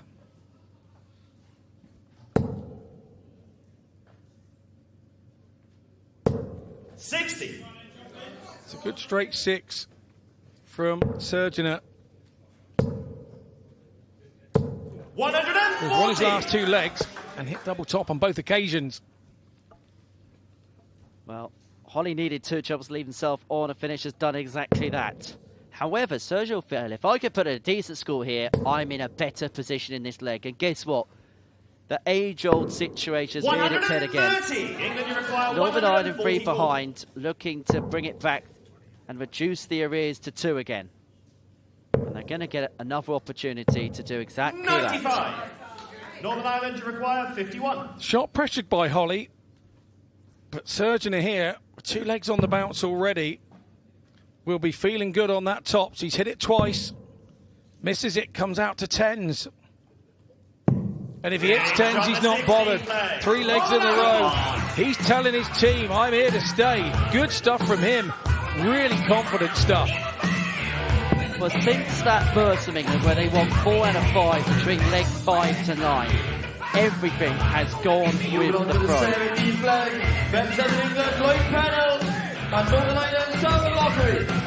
Lloyd Pennell is hoping that continues. Take it on Darllediad.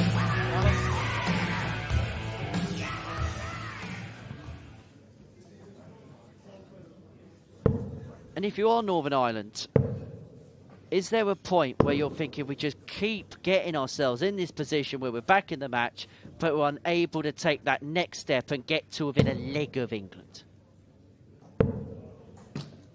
I think you explained it there in the break where England had that little burst in the middle of three games out of 4.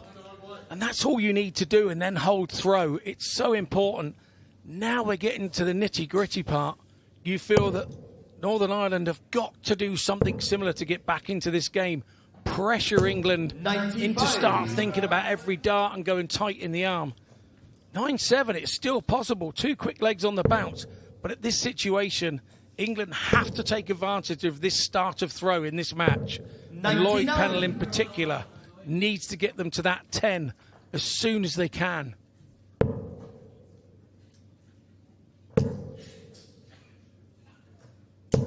I sense that this game's becoming a little bit of a Mexican standoff in the respect that England keep moving free clear and then getting brought back to within 2. Now, Pennell here has to watch his work when he comes 59. back. We'll need to possibly traverse the board a little bit. If England lose this leg, I'd be sat out there at the back and I'd be looking at that and saying, look, England have got the darts here. If they lose this leg and go 9-8 and then upstep Northern Ireland with the darts, 99. all intents and purposes, you're going back 9-9 in your head because of the way that it works. So this is how important this leg is. And it's time for the captain of Northern Ireland to do a captain's job, and that is so unlucky. You could see that was in the treble 19, and the mark is there, and it just dropped out. Which means that Pennell gets 6 and 167. 97. Let's say he's made good inroads into that. Should get the guarantee of at least one dart at tops when he comes back. Darrell here thinking, that treble 19 dropped out. 70. Bit of negativity creeps in the head, then goes trebleless on his next visit. Pennell's got 6 from here now. Is it 20 for double 16? Changing it up, over to double 16. 54. Goes inside, but he will return. Firstly work for some. Yeah, England manager there, getting his sustenance. 140. Don't get any ideas, will you, whatever you do. Double 8 for 10-7. 10-7 it is. Flag, England. The 3-leg buffer is restored. 18 flag. And look at Carl Wilkinson. Wasn't even waiting for Lloyd and Darrell to get off the stage floor. He raced on. He takes on Dean Fitch. He just wants to begin to rally England now, doesn't he? He knows if he can win this leg, they're 2 away. They etch closer to the finishing line, and it means that they get to 11. Northern Ireland get to a point where they can't just keep trading legs. They've got to go on a spurt at some point. 18 flag. Yeah, they're not looking for 1 leg. They're looking for 3 legs in a row here at the moment. But you've got to start it by winning 1 leg. And the way to win that 1 leg is break the leg down and do it 9 darts at a time. We see the breakdowns of averages now, and it's first 9 darts. So let's break the leg down as a player. Think of your first 9 darts and just go hell for leather on the scoring with 9 darts and hit as many of those treble 20s as you can. And then see where you are. Do you have a target in mind usually as a player as to how many darts I think I need to finish leg off, or what and where I should be in a leg? No, I've just explained. I think I would break the leg down, and if I went ton, and was sat around 201, 220 in this position, I would be thinking, that's okay. That's okay. But you've also got the possibility that your opponent could go 140, 140, 140 with those. So, but you've got to put yourself out there and put something up there to make them think with every dart that they throw. 121. Well, he mentioned pre-bogey numbers earlier on in this contest, and Carl Wilkinson finds himself on another one. So even if he hits a 180 there, he wouldn't leave himself on a finish, whilst for Dean, just a solitary ton is good enough to leave him on and out. And a lot of players are thinking like that more often than ever. They are now. We know that the Netherlands and the Dutch are super counters from a very young age. As much as possible, not leaving yourself with something with a 9 on an end, with a 3 on the end, a 6 on the end, something like that. Something which doesn't break down with maybe a 2-3 treble turn.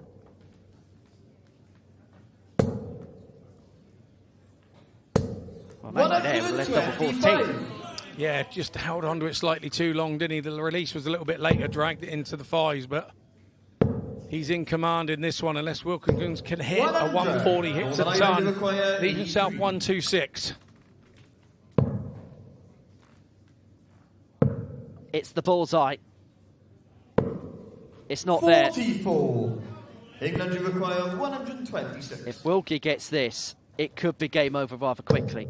Needs the treble 19 for the bullseye. Treble 19, bullseye for the captain. 101. Oh, why is it? A brilliant attempt from the England captain.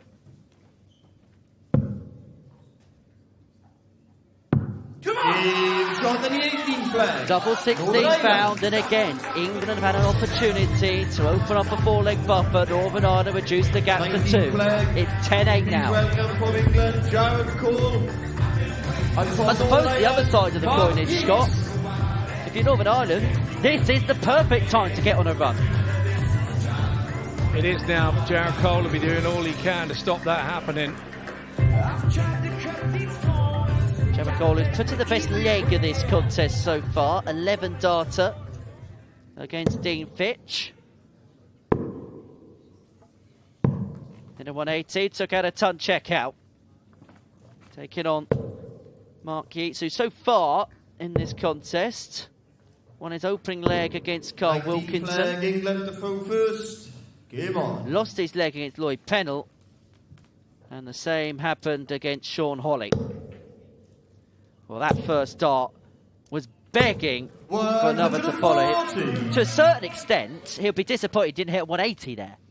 He will do, and he's been off for a while as well. 6 games between his last game for Jared Cole. And Jared Cole lost that one to Ricky Dunlop. And so he's been chomping at the bit to get back up there and try and right those wrongs of that leg. And starting off with a 140, just absolutely superb from him. Another double treble visit from him. He's causing problems. He looks the most likely player and the most consistent player in the England team so far, Jared Cole.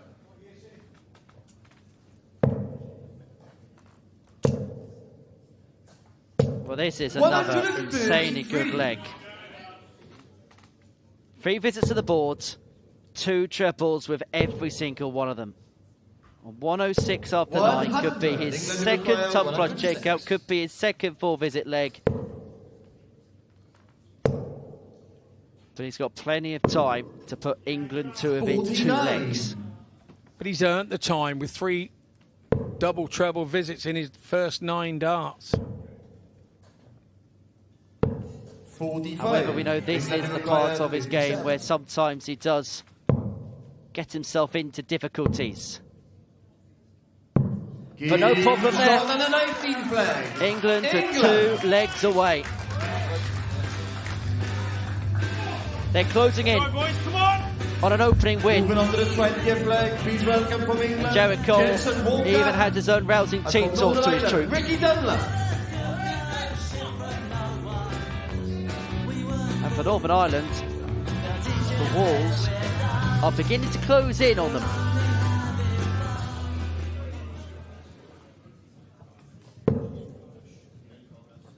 Jensen Walker, the number 2 player in the WDF Open Order of Merit, courtesy of his run at Lakeside last year, courtesy of doing well in Romania at the beginning of the 2026 season. Northern Ireland to throw first. We'll more than likely see him back at Frimley Green in December, where he will be a serious contender to win the World Championship for the first time. Yeah, you're not the number 2 seed in the WDF rankings if you can't throw a dart, that's for sure. 140. And he's travelled here, there and everywhere. He's recently come back from a trip to Toronto in Canada to play in the Toronto Area Open. 34. Yeah, he has been well travelled. There's no 2 ways about that. But when you're young, you don't feel it. 20 years ago when I started travelling, I was loving it. Now, it's a tough grind. To be honest, it's really tough. It's the hardest part of the game. Not the playing the game, not the losing the game, the travel and the distance. It's really tough. Has dabbled on the PDC Pro Tour before. 100. Jensen Walker. Not to too much success, but still plenty of time on his side. However, Northern Ireland haven't got time. And this might finally be the leg where the resistance is broken, where they finally get that elusive gap of 4. 95. This has been such a good leg from Jensen, and actually shown real maturity Everything about it's just been calm. You had the exuberance of Jericho on the previous leg. 66. This has just been cool, calm and measured. These next 2 darts of double 12 will be back for more. Yeah, has a quick look at the scoreboard to see where his opponent is, and Ricky Dunlop back on 194. 82. Good last start. Just make sure he keeps Walker honest. No score. But he's bust the score. Northern Ireland, you require 112. You feel like at this stage of the game, finishes like this, quite simply, have to be taken. And if they do get taken, they're like a dagger to the heart. They really are. 42. England, you require Double 6 12. for 12-8. Double 3. 9. We call it the trapdoor double. Northern Ireland, And you that is require why 70. Jensen Walker has dominated this leg. 54. But he's going to have to take out England, you require perhaps the hardest 3. finish on the board. 1 double 1. And it's awkward because his darts sit up in the 1, and there we see it. Awkward, not at all. That's relief England. from Jensen Walker. That is relief. And that shows bottle as well. Is the Northern Ireland resistance finally broken? England finally get that 4-leg gap that they have been craving for the most part of this match since they had their early burst. Northern Ireland have been able to constantly keep them 2 of it 2 up until now, where they find themselves 12-8 in front, and Lloyd Pennell has an opportunity here to bring this game to a close. He takes on Dean Fitch. And importantly, England have the throw here. 21st leg, England to throw first. Game on. Lloyd Pennell has the darts in his hand to get England off to a winning start at this year's Six Nations, with the Netherlands to come a little bit later on this evening. Scheduled to be around about 8:15, and you can watch that on the S4C YouTube channel as well as the BBC iPlayer.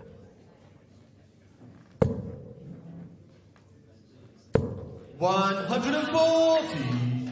Dare I say, if Northern Ireland are watching it on the iPlayer tonight, they might well be watching it from the back of the sofa. 80.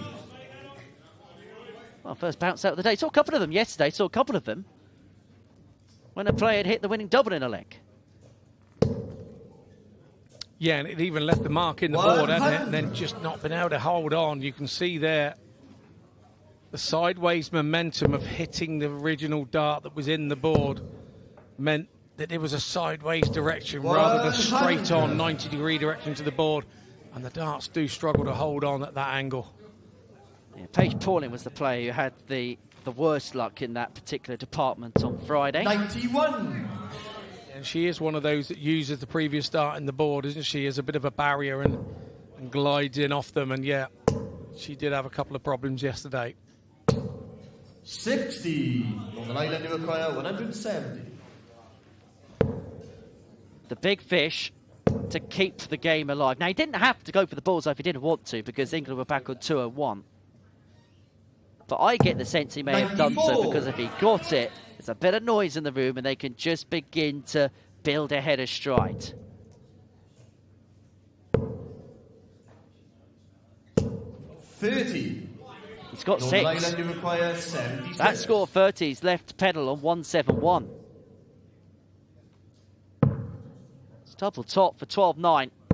36. We'll be back for more. Yeah, Fitch will be back. Pennell's now gone into overthink mode, hasn't he? Earlier in the match, it was all second nature. 119. Northern Ireland, you require 40. But he's piled the pressure on. This to keep Northern Ireland in the match. Double 10. Come on! They're still in it. 21st leg. Northern Ireland. But just about. Fitch breaks the throw of Lloyd Pennell And so now Gary Sturgeon is the next to try and save this contest. But luckily for him, he has the darts against Jared Cole, who last year, the king of the castle, was the kingmaker in games, wasn't he, a lot of the time? It was he who was constantly churning out that winning point for England. And he has an opportunity here to do exactly the same right here, right now. He does. He does indeed. And yeah, he was a stalwart last year as part of that Six Nations winning team.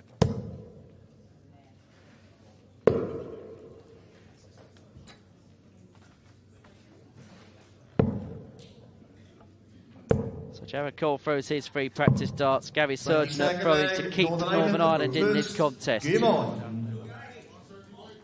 At what point does the pressure go the other way, though? Because Northern Ireland have got the pressure now to keep themselves in the contest. But at what point, if Northern Ireland can keep rattling off a few legs, does England begin to get a bit twitchy? Believe me, the pressure's there now. The pressure is there now. When England won those two on the trot from Jared Cole and Jensen Walker, you were thinking, right, we're up there, we're in double digits, we're home, we're safe. It's just going to come to us now. And Dean Fitch said, no, it's not going to come to you, not on my watch. And he's put in a leg that's now made England doubt. 123. But what he's done is put a leg in and given his team a lift as well. 100. Just a ton. However, if he can find one of his haymaker 180s of his next turn, he would leave himself on a finish. Gary needs two troubles to do that right here, right now. 59.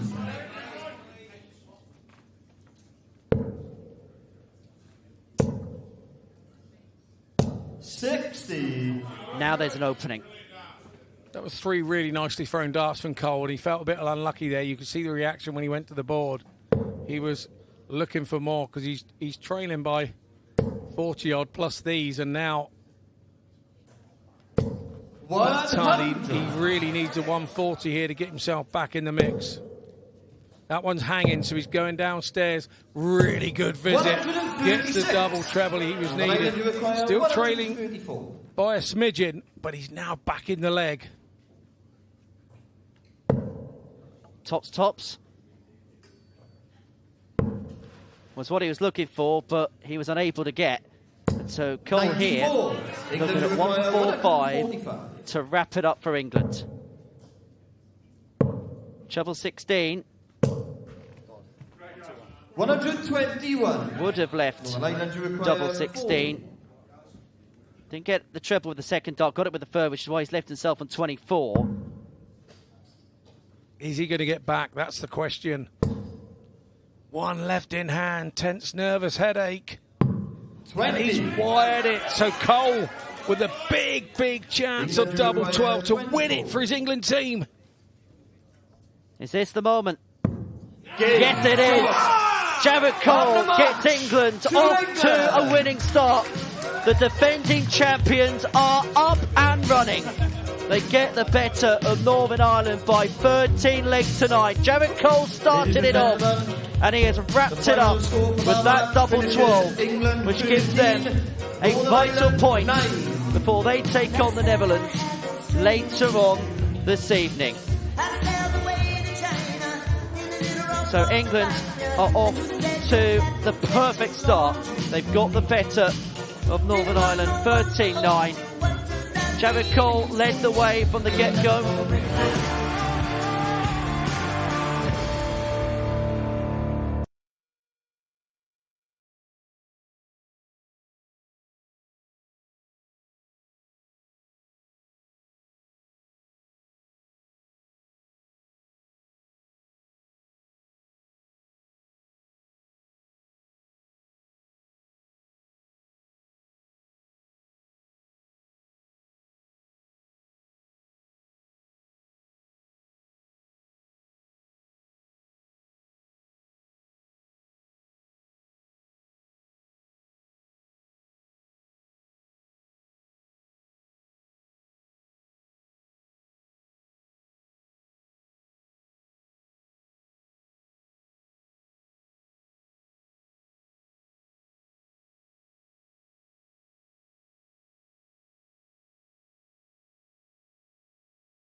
Croeso nôl ato ni I Ilfracwm, lle mae pencampwyr y dynion llynedd Lloegr wedi cael y dechrau gorau posib i'w hymgyrch nhw eleni yn meddu Gogledd Iwerddon a'r seren Jared Collins selio'r fuddugoliaeth holl bwysig yna i'r season.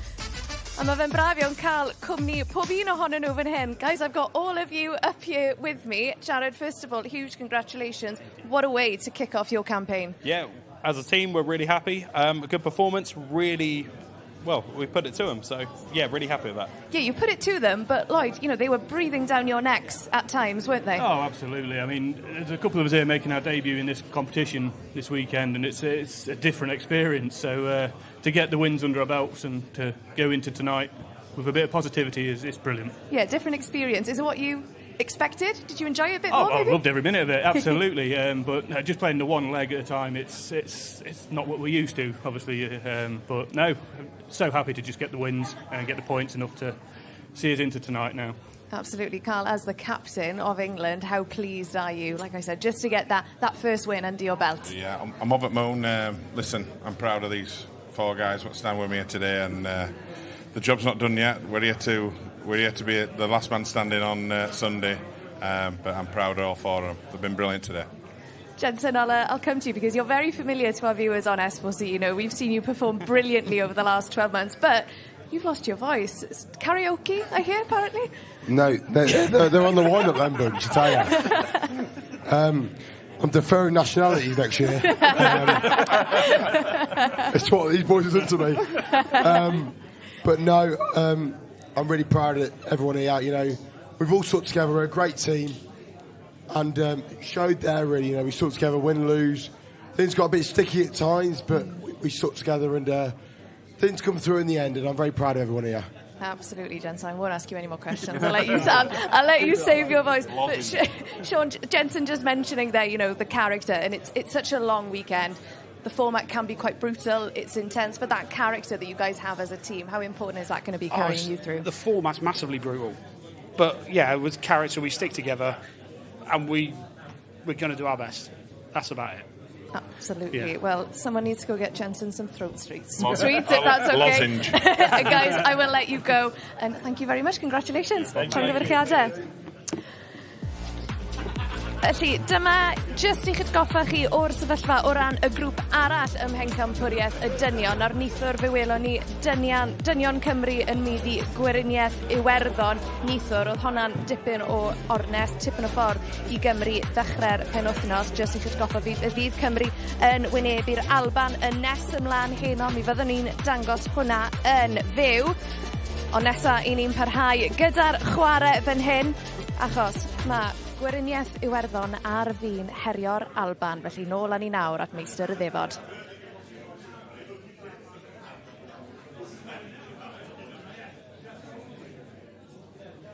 Welcome back to the 2026 Six Nations Cup. Coming to you live on S4C and the BBC iPlayer from the North Devon Resort here in Ilfracwm. Our action continues with the men's team event. Introducing first the Republic of Ireland, Adrian Devine, Damien Grimes, Dale McCarthy, Gerard McGlynn and Raymond Mulvey. The Republic of Ireland in their second game of this group and are in desperate search of a victory. Their hopes in terms of staying in this competition are solely reliant on success here. It is a situation where it is win to stay in following that first Team 7 defeat to Wales last night. They take on a Scottish team who many people think pound for pound are the strongest in this competition, and Jack Garwan is about to bring them onto the stage. And their opponents, it's Team Scotland. Jamie Bain, Scott Campbell, Davy Kerwin, Mitchell Luri and Scott Robertson. This has the feel of a dream team, doesn't it? Led by Scott Campbell, who, when he has the Scottish shirt on, is a different animal. Mitchell Luri, we don't need to say any more about him.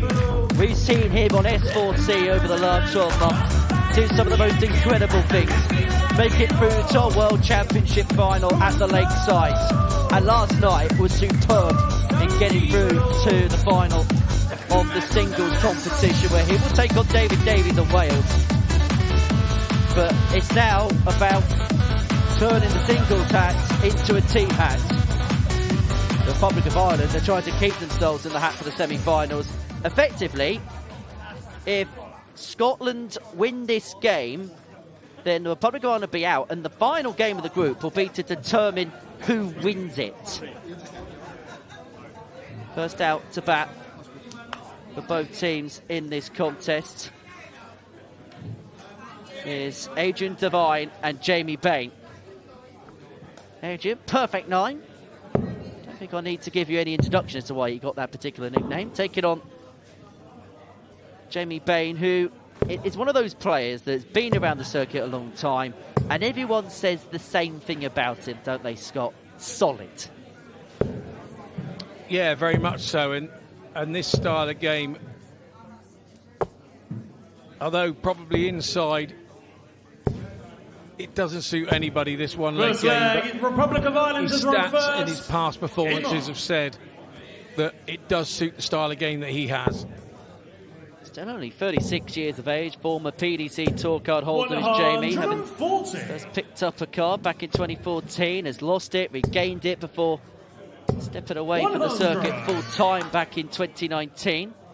Did get some notable scouts during his time on the pro circuit, including the likes of two-time world champion Adrian Jackpot Lewis. 77.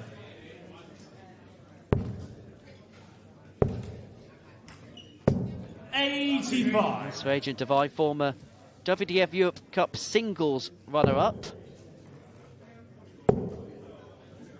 That coming in 2024, lost to Denny Older-Coulter in the final, following some impressive wins en route against now tour card holders in Cam Crabtree, for example. Yeah, I was there on that day, captain that day. Yeah, and Cam gave you 1 or 2 problems, didn't he, that day? That week we roomed together, so yeah.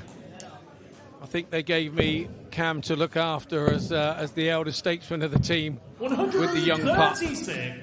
But what a start this is. Tops left after 12 by Jamie Bain to get Scotland off to a perfect start. Against the throw in this game, to need to find a break at some point to win the contest, and they might get it from the get-go. 13 darter, what a first leg that is.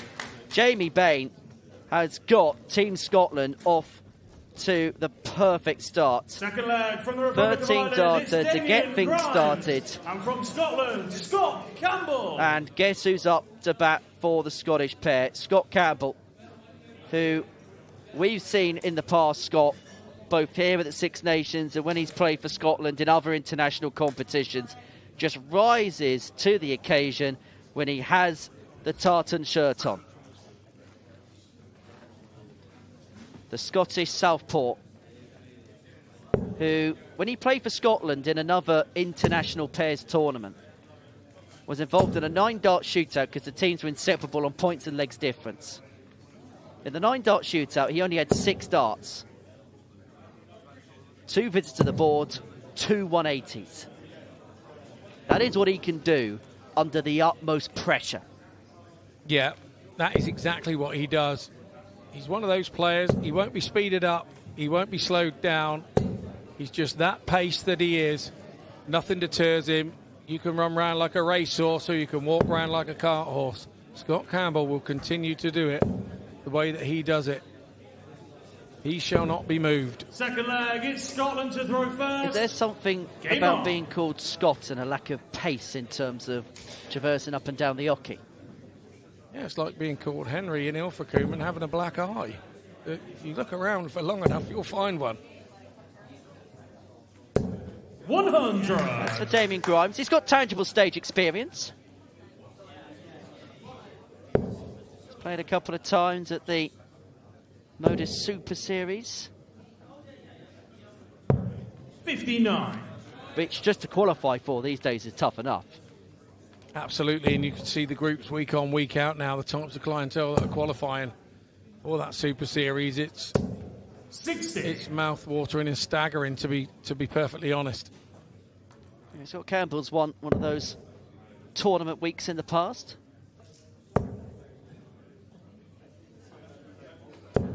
And I've got to be honest, it's really nice to have on your CV if you do win one. It's at the start, people kind of were apprehensive about it all, but it's now become pretty mainstream for dart players and a real doable goal to get on TV, you know, and to be seen throwing.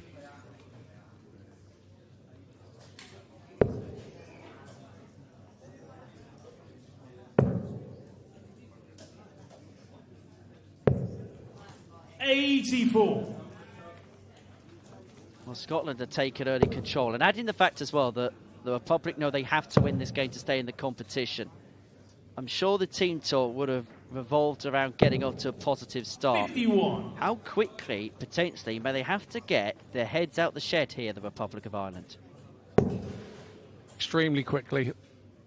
Extremely quickly. They have to take advantage of the fact that they've had a game already this weekend. And Scotland haven't. You need to turn it into your advantage. First 180 of the game goes the way of Damien Grimes, leaving himself on 153. The first 180 is counteracted by the second. 153. And that maxi for Campbell leaves himself on 50, and he's going to get a look at it to give Scotland an early 2-0 lead. 99. Scotland, you require 50.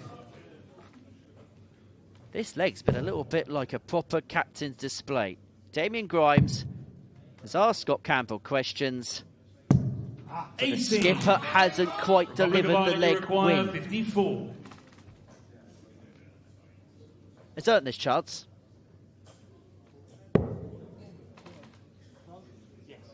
Double six. 42 scored, 12 left.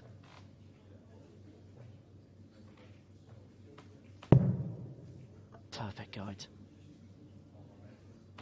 Clear off the barrel and in. The Republic of Ireland are back on terms after Scott Campbell missed 2 darts to give Scotland an early 2-0 lead. From the Republic of Ireland, it's Dale McCarthy. Need to win to stay in this game. They could have found themselves 2-0 behind early on, and you can see through the sheer relief on the face of Damien Grimes how even early on in this contest that could be important. So next up, Dale McCarthy and Davy Kerwin in their first rubbers. For Davy, 54 years of age, from Glasgow, nicknamed Claymores, represented Scotland at the World Cup in the past, did so in 2023 in Denmark, was a silver medalist in the men's pairs competition alongside Danny Truman. Played at the Lakeside back in 2023, where he beat the Slovak Benjamin Pratnama before losing to the eventual runner-up Chris Landman in the second round of the tournament. So we know he's got ability and we know what he's able to muster. 121. Big deflection with the last start. It was perfectly thrown, but glance across from the first 2, which for him, we're in the treble 20. And that'll settle him down nicely 41. from the start. And we saw yesterday that Dale McCarthy is more than a tidy operator. The Republic of Ireland, to a certain extent, they may feel as if they've been drawn a bit of a short straw when you consider the 2 teams they're up against in Scotland and Wales. If they win this, 100. then they'll be in a situation where when Scotland take on Wales, they will be hoping for a Welsh win to send themselves through. That maximum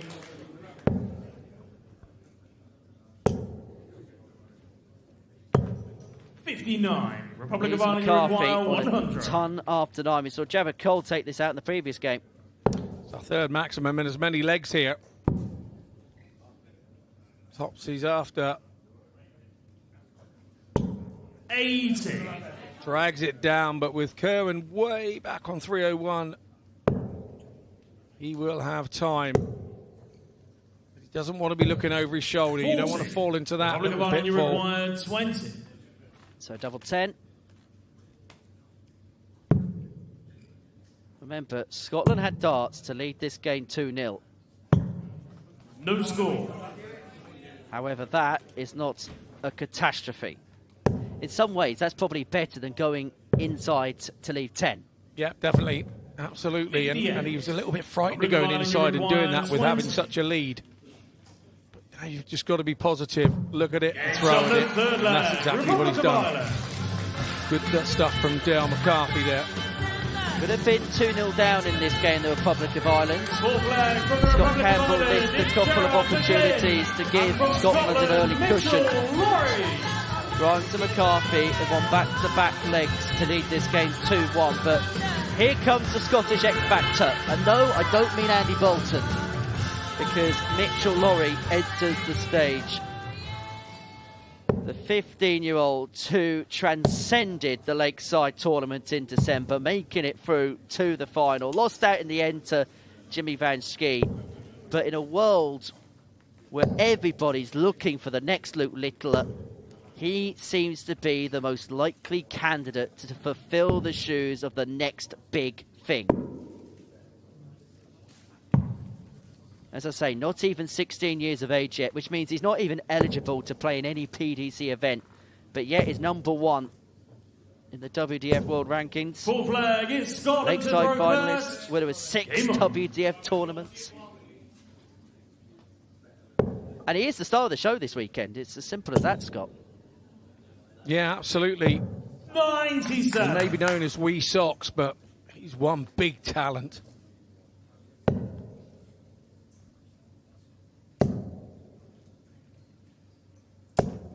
$140. I think what impresses me more than anything about Mitchell is how he just takes everything in his stride. He gets a lot of attention everywhere he goes. As he finds his first 180, don't expect it to be his last. But he's not got ahead of himself. And he's got the right people in his corner.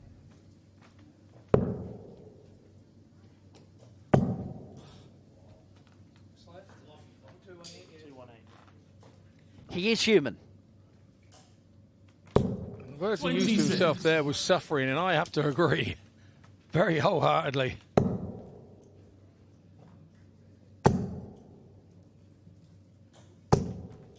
And punished. 140.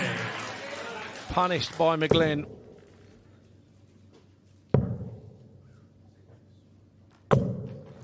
$58. Republic of Ireland, you require So this, 121. To give Ireland a 2-leg gap. 17 would have left the bullseye. Unable to get, so long as looking at 140. Scotland, you require 140.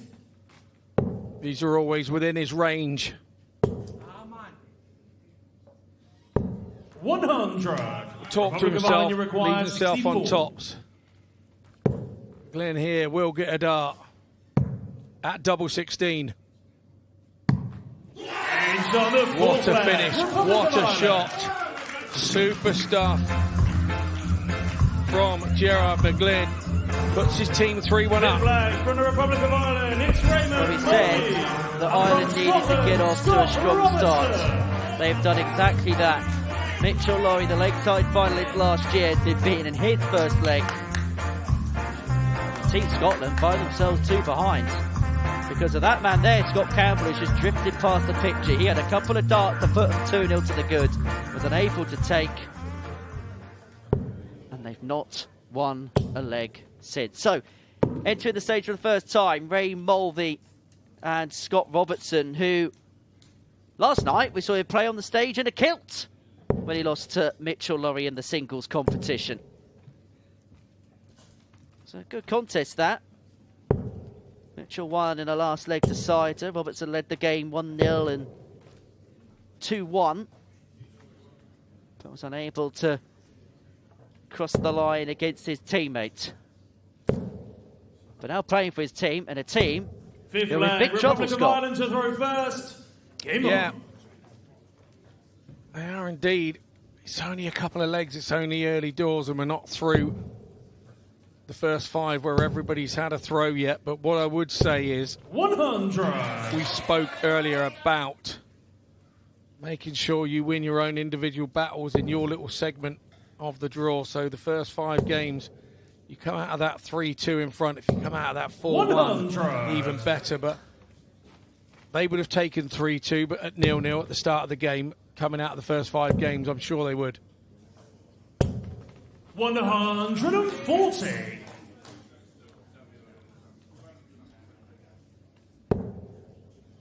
Well, Ray Bowlby, 38 years of age, a consistent performer. Has finished in the top 10 of the Irish Order of Merit for each of the last 3 seasons, which has meant that he's become a consistent performer now for his nation. 140. Regardless of what he does domestically, it means he has the chance to represent his nation internationally. And he's left himself on 1-2-1 after 9 here. 140. The Republic of Ireland into an early 4-1 Republic of lead. Ireland, you require 121. Fair to say, this was not in the script.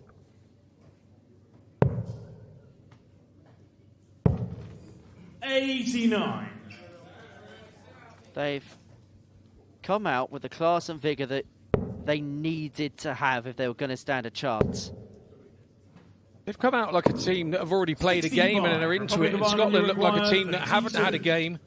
And the guys not nervous, but they just haven't quite hit the ground running in the first couple. 4-1 up for the Republic of Ireland. A dream start for them. They had to win this game to stand a chance. They lost 13-7 to Wales last night. And it is so far, so good. Mitchell Luri straight back on the stage. Lost his first leg a couple of moments ago. Will take on Dale McCarthy. This the first leg from the second cycle. Everybody's now had a leg to warm up, which means we're half the size of the warm-up darts. For me, I'm really interested now to see how Mitchell Luri reacts to losing that first leg that he had in the first group of 5. He wants to now get the team off and running in this second batch of 5 legs. 4-1 down. 59. It's not often this young man finds him 4-1 down in any game when he's playing on his own. It's usually 4-1 to the good. And he's only had the one leg to try and put things right as well. Straight off, straight on again.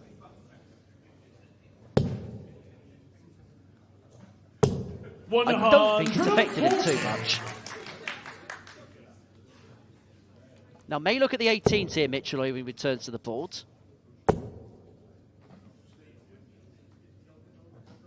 Finds that, and a couple of triple 20s to leave himself on a finish.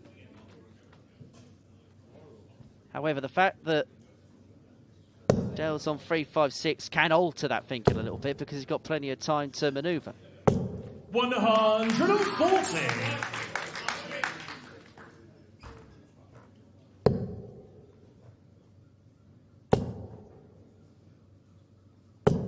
$140.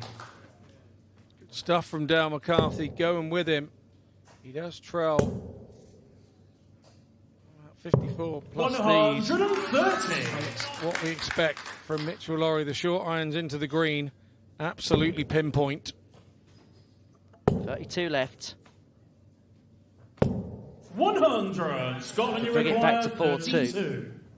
The Republic of Ireland have won 4 on the spin after Scotland won the opener. But the Scottish rot is stopped.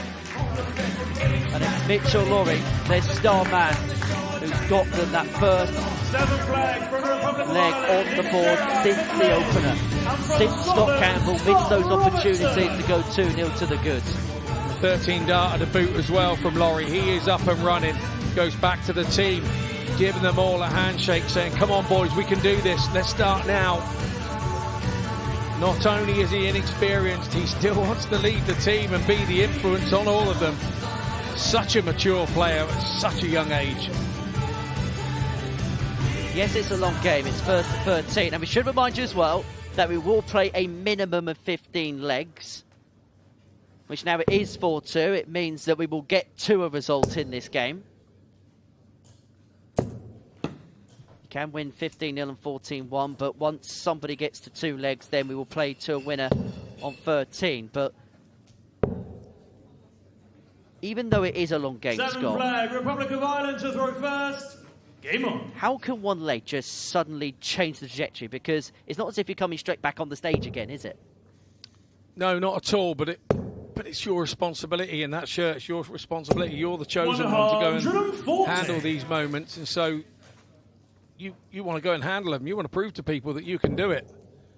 There are always lots of questions when you're in an international team and people back home saying, oh, so-and-so could have been in it. It's all a matter of opinion at the end of the day. But once you get picked and put in that shirt, you want to do your job. And when you're coming up, whether you're 4-1 down or 4-1 in front, you try to do the job exactly the same each time. 100.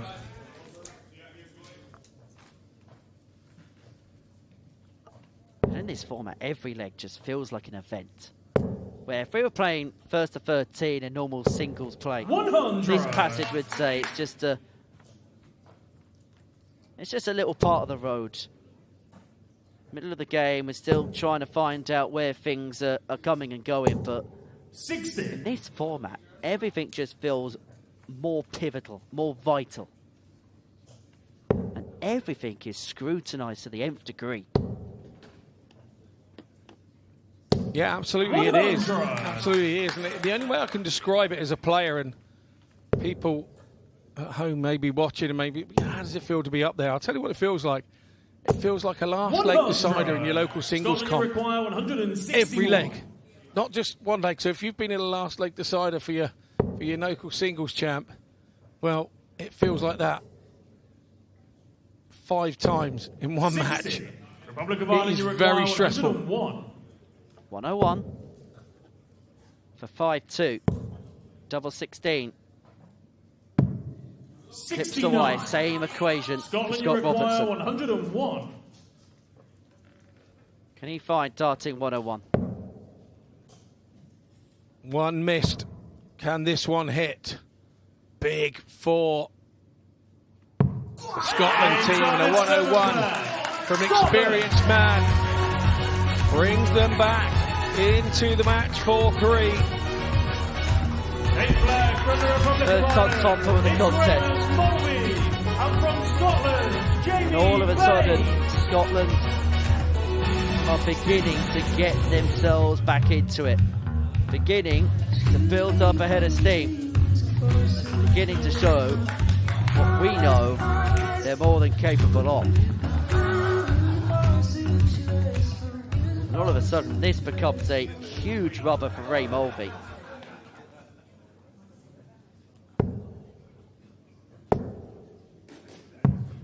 And if you are Ray Mulvey, are you feeling the pressure of Scotland just chipping away at you?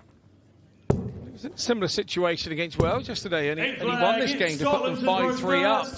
Game on. And after a few legs on the trot from Wales, Republic of Ireland were never in front again. 95. So there'll be that deja vu feeling for the Republic of Ireland in this situation. But I thought Mulvey was masterful in his first leg. No 2 legs are the same. 97. He's got himself a real tough campaigner as a opponent here in the form of Jamie Bain. Like you say, there's nothing that Jamie hasn't done. Played Pro Tours. Every aspect of the game he's played. And Mulvey, fantastic from him. A 180 right when he needed it. 38. Well, a leg win here for Mulvey will give Ireland a ray of daylight once again. Shows you the standard of the game. That's our 5th 180 in 8 legs. 99. Guys have really come out to play in this one. 85. Quite possibly Republic of Ireland, you been the require best game we've seen in the 125. men's team so far. I know it's a small sample size, admittedly, but these two have really lived up to expectations. These two 43. nations have lived up to expectations. Yeah, Henry, I agree. They really have. And Mulvey here for his team has 101. really stepped up. Republic of Ireland, Bain you has left require himself 82. 88. It's still very nip and tuck, but let's not forget, Mulvey's against the throw here. Really smart darts. 17 for double top. Going to get a dart at tops. Oh, masterful from Mulvey. It's a 15 dart breaker throw from him, and look at this. The confidence oozing out of him. Brilliant stuff from him. 5-3 now to Republic of Ireland. Please welcome Flexing his muscles. Stretching clear again. And now the captain has to deliver. He lost in the first leg, and they had an opportunity to move 2 clear right at the very start. And Scotland have not been able to keep themselves to have in touch since.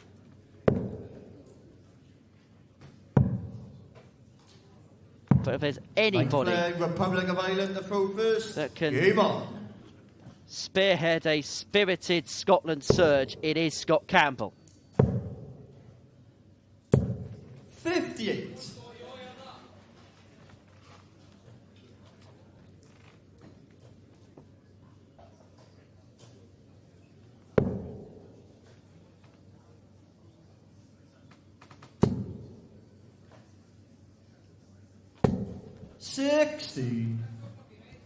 Scott Campbell, not a big mover when he does block the treble 20 because of the angle of the dart and because he's a southpaw. He does sometimes get a chance to move across the hockey either one way or another, and he's able to. He's that accurate a dart player that he's able to aim at just half of the treble 20, one half at one side, one half at the other, and he is masterful at it. So you quite often see, and we would say, oh, he needs to move here, but he doesn't, and more often than not, he does squeeze the treble in one corner or another.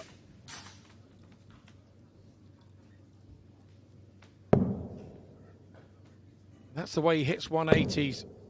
He goes across right to left, being a left-hander. 100.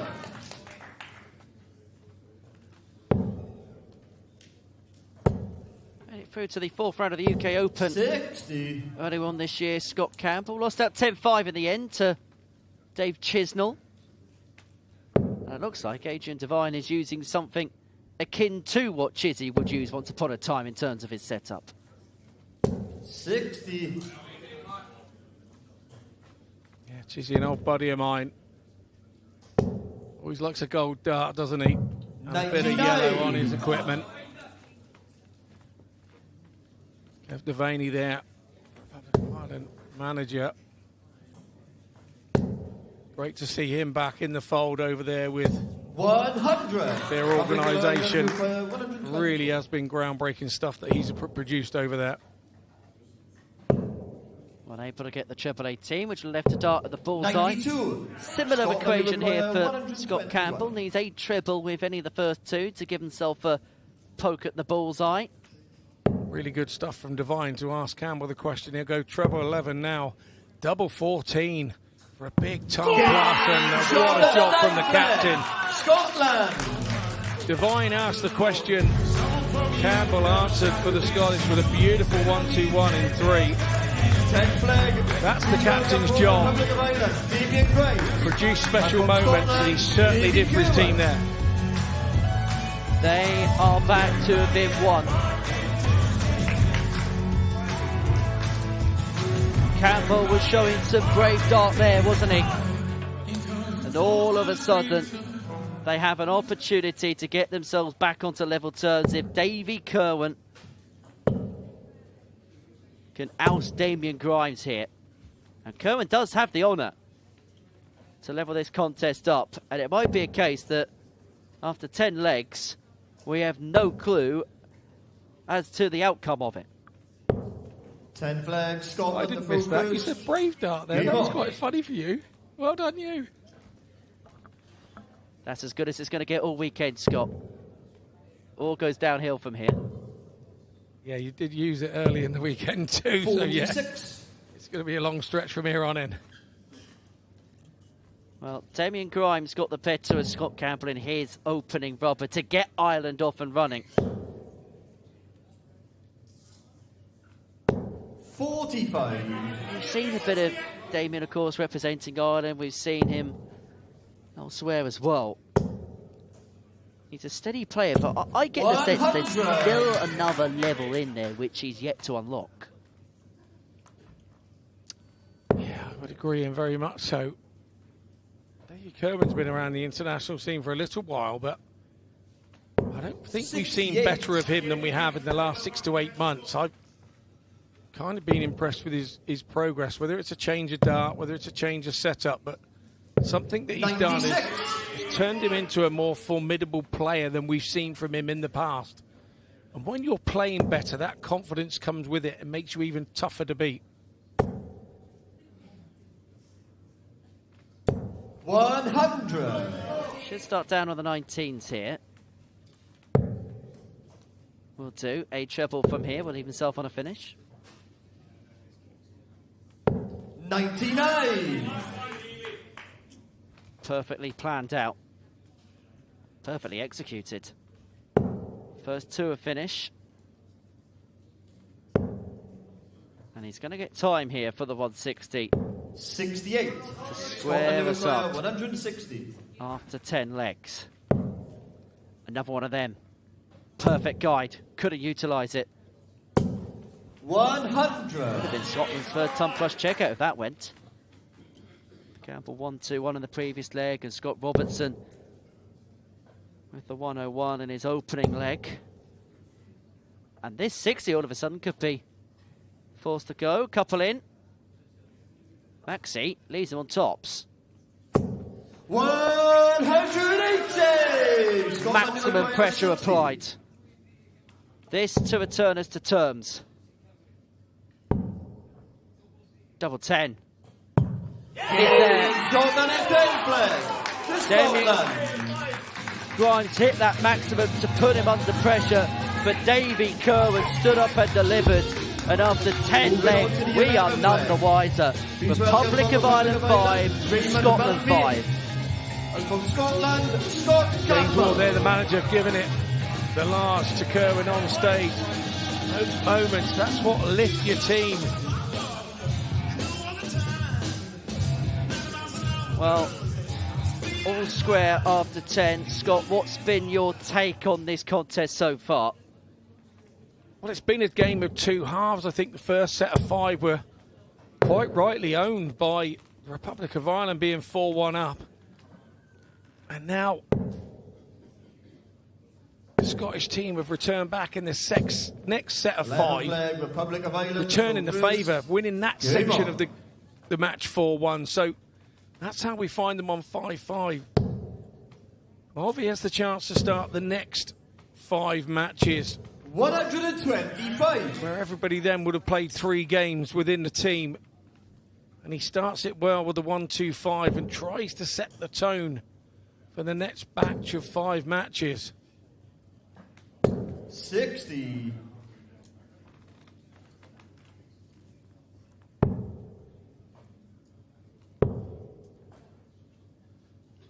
100.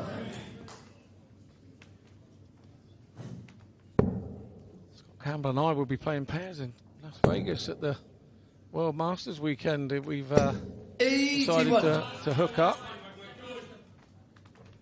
The old adversaries getting together, Scotland and England, to be a partnership. I'm looking forward to that. What's the team name? Scott Squared? Something like that.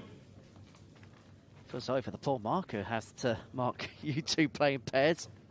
All I know is Scott will be throwing first.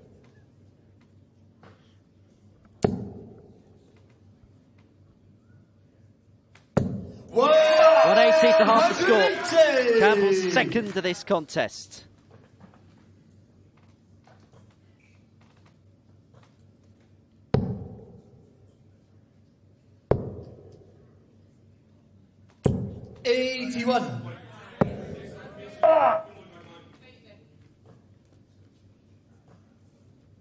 However, despite the 180, it's Mulvey who's left himself first to a finish in this leg. Needs to find a trouble now. Well, there's 2 for the price of 1 in the bounce out department. Luckily, he hit a big 20 with the first dart, so he's at least left on something. Like a London bus, we haven't had any for a while, and then 2 come along at once. Unable to get the 136 Mulvey. Well, in his previous leg, Campbell found a 1-2-1. 160. If he gets this, expect a big roar from the Scots. And that's perfectly sat for another. But just veers off to the left. He fancied it.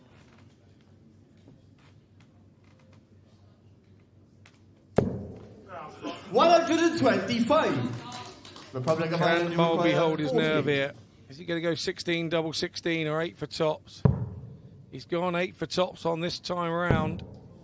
That's a low one, and he's dragged it. Oh, wow, he says. 16. And oh, wow, his team will be feeling. Didn't just miss it underneath. Missed it in the one, not leaving him a double. So now Campbell gets a chance at this 35. They've not led since the first leg. Yeah! But Scotland's advantage is finally restored. The Republic of Ireland, who raced into a 4-1 lead, now find themselves chasing in this contest. And now Davy Kerwin has the honour here to all of a sudden open up a 2-leg gap. The team manager, James Ward, is a very happy man because his team have fought back very well through adversity. They have indeed. They've won the last 5 of the 6 matches, and that's what's put them back in it. Republic of Ireland have won 4 on the trot between themselves, and they haven't been able to continue that run. It was stopped, and now the Scottish have gone on a run of their own. They're 3 on the bounce now, and it's down to Adrian Devine here to try and stop the rot for the Republic of Ireland. Game on. Well, so far in this game, David Kerwin has lost a leg to Dale McCarthy before then 41. getting over the line against Damien Grimes just a couple of legs ago. As for Adrian, he was sent out to bat, lost his first leg to Jamie Bain. 59. And lost his leg to Scott Campbell. So he's 0-2 so far. It's been far from divine for Adrian up to press. 45.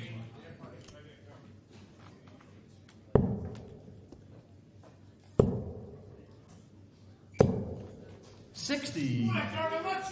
Momentum building for the Scottish. Somebody has got to stand up for the Republic of Ireland and stop the rot pretty quickly. Something we used to discuss when I was the one that was a little bit green in the team a few years back. Say the likes of Tony O'Shea and Scott Waits would be rallying the troops going, we've got to stop this somehow. It's your turn, you're the next. 65. Get up there and stop it. And it was just a great discussion and great to be part of. Can there also sometimes be a case of trying too hard 60. As well, though, in these scenarios? When you're the team that's behind, when you've got teammates that are rallying behind you? Yeah, you can, but back in those days, even though I was the one that was fairly inexperienced, I'd been on the circuit 6 or 7 years by then and been in sort of tight scrapes and situations. So you were kind of very well experienced. 58. The way that the game works now, we are seeing debutants that probably haven't had that experience. So this is their experience now. Tops of the 110. 70.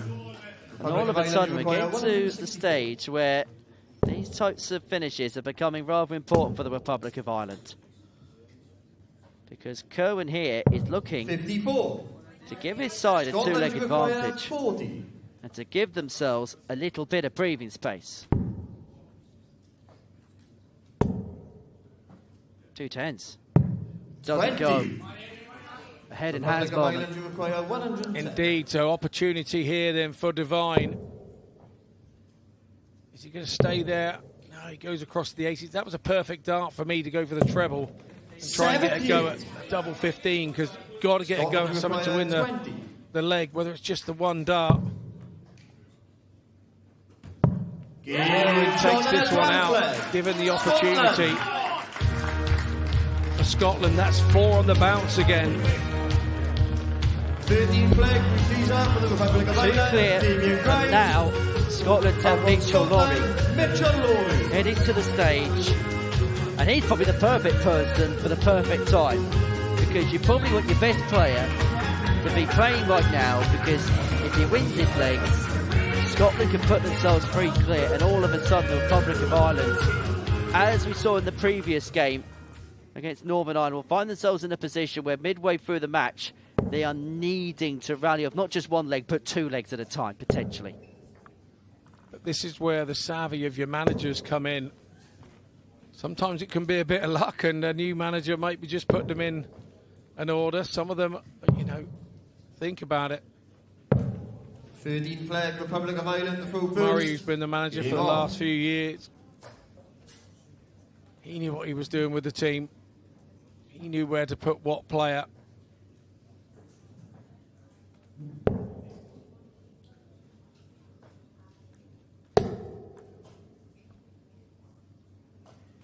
And they do have a right to be nervous. Remember, if the Republic of Ireland lose this game, they will be eliminated. Lost 13-7 to Wales last night. And Mitchell Luri, against the throw, has instantaneously got it back by hitting a max. His second of the contest. 60. 4 apiece so far in terms of the 180 count. 2 for that man in your back of your picture as well, Damien Grimes. 140.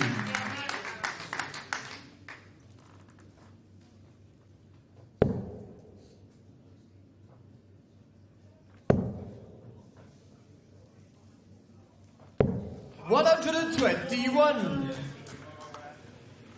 Mitchell Luri here could potentially get this leg wrapped up in 11 darts. 140, leads himself on 41 after 9. This is world-class stuff from Mitchell. We expect no different. Pressure, what pressure? He's just a young man enjoying it in treble 20s. He doesn't think of the pressure, he doesn't think of anything else. He just thinks about his next treble 20 or his next double.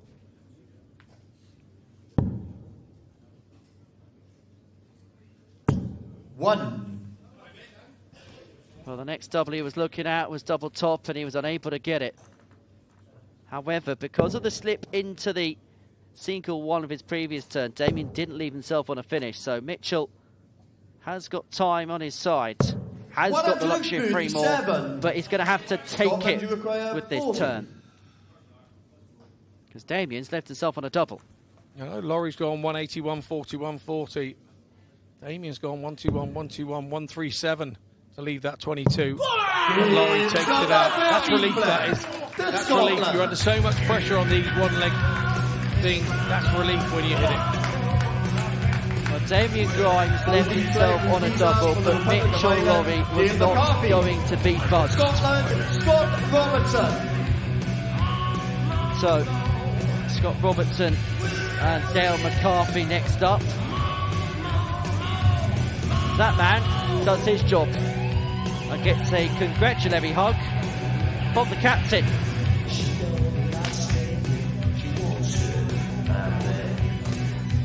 I think you'll see that celebration a fair few times over the years. How long this ends up, we don't know, because he's eligible for Q School for the first time. And it turns out today's not just a good dart day, but a good hair day for Mitchell Luri.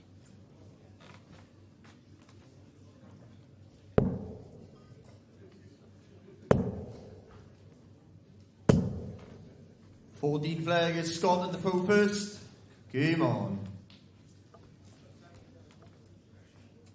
And you do feel like here, Scott, that the Republic of Ireland are getting to the stage where they're just beginning to hang on a little bit. Lose this one, they're 4 behind.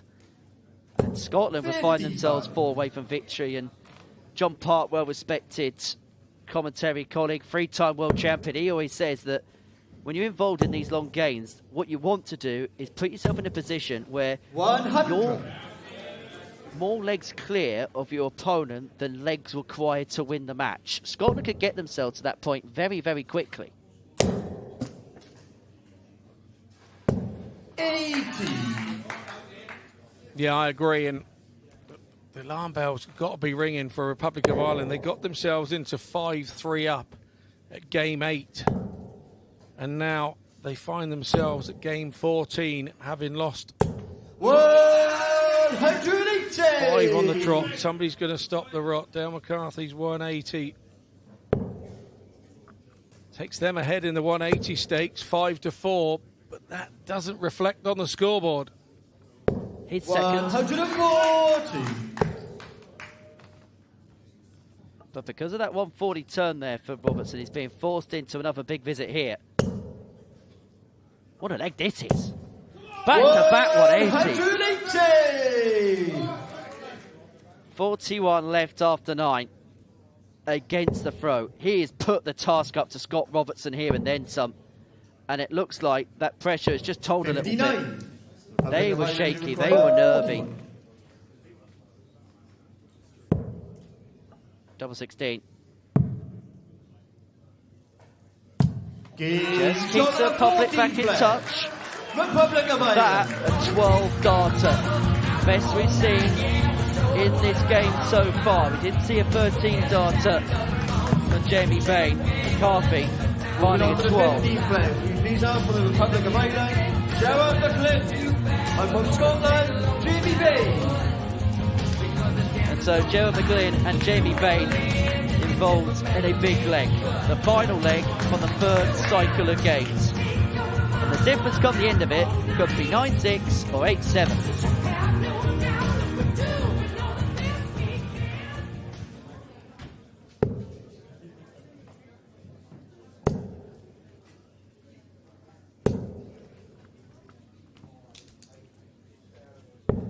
Do you have periods in the match where, as a captain, you kind of have a little opportunity to regroup? So, for example, this is the last leg of the third cycle. You sometimes at points in the contest just have a chat with your players about how the game's going and potentially what is to come? Well, if I just was in the team that just won 5 on the trot, it sounds a strange thing to do, but I would be trying to calm my players down, knowing that there's still some bumpy road ahead. You know, you've still got to get a few on the board, because what happens when you start winning 4 and 5 in a row, your confidence can be so high, and then you lose a silly game, and it doesn't just kill your confidence as a player, it kills the team's confidence. So the fact that Dale McCarthy went out there and done a couple of 180s in the leg, bossed the leg, although Scott Robertson lost it, there was no real damage to the team, because most of them would have just doffed their cap and said, what a great leg from Dale McCarthy.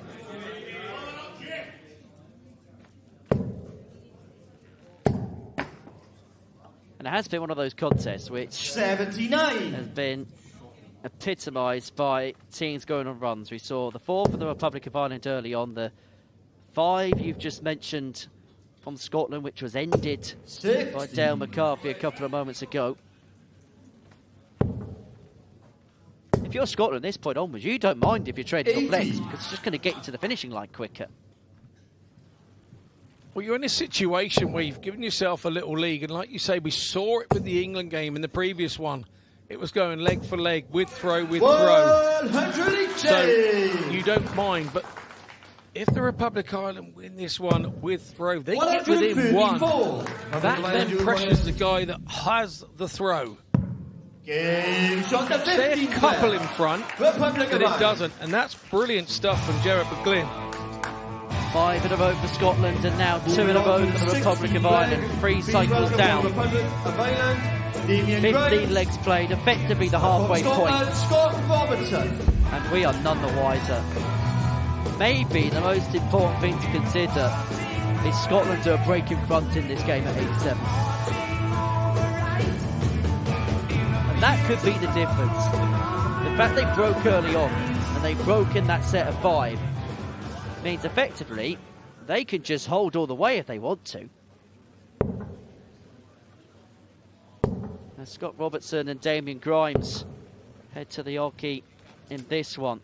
Grimes beat Scott Campbell in his opener, but in his previous 2 lost to Davy Kerwin and Mitchell Luri.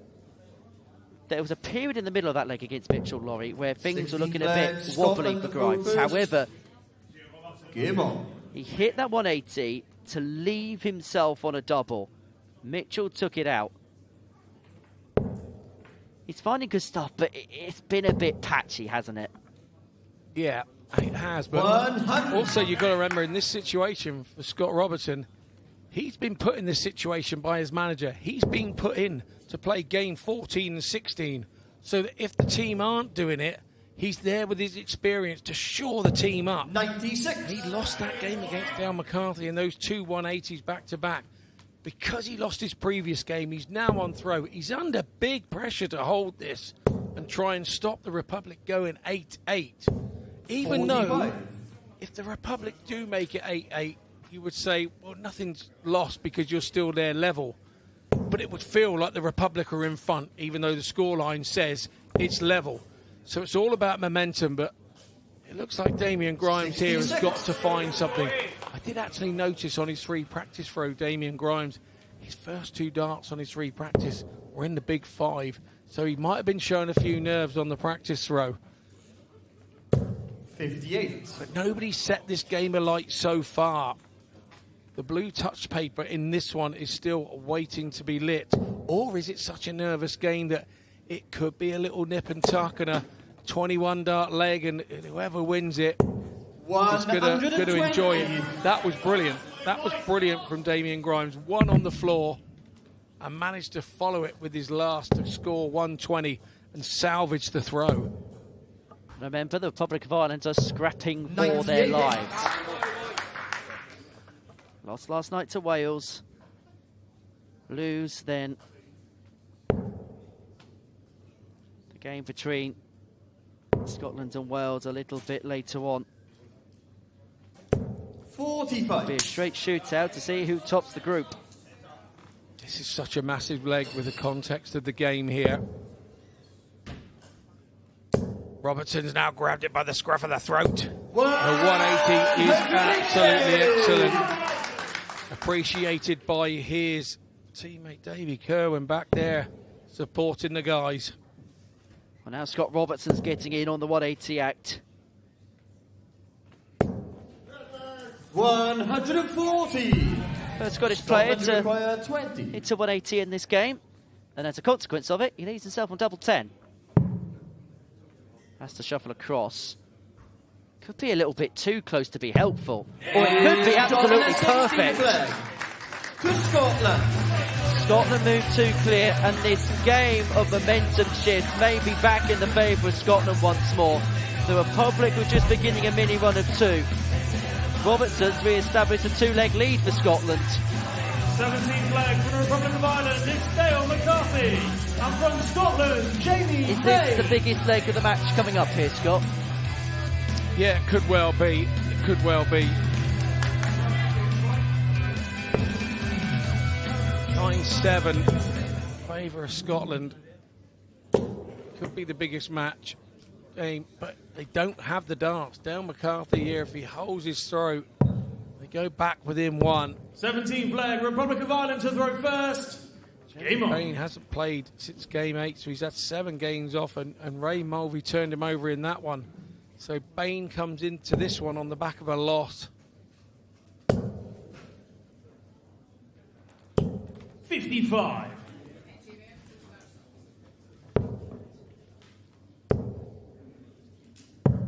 $44. Not forgetting Dale McCarthy comes into this one off the back of 2 180s in his last leg that he played. Yeah, leading the 180 tally in this game with 3. Scott Campbell, Mitchell Luri, and Damien Grimes have also had a couple. Now, 350 is a magical number in this game, because this is the maximum conversion in 6 to win a leg. 180 leaving 170. Can't do it now with a single 20, but he won't be worried about that this far out. 45. He really wants to hit a treble. That didn't happen. And Bain now has the door open for him to put his proverbial boot through. And that's exactly what he does with that 140. So now on throw, Damien Grimes is in the mire here. 28. And that 28 is not helping the situation at all. The throw has now been turned and some by Jamie Bain. 100.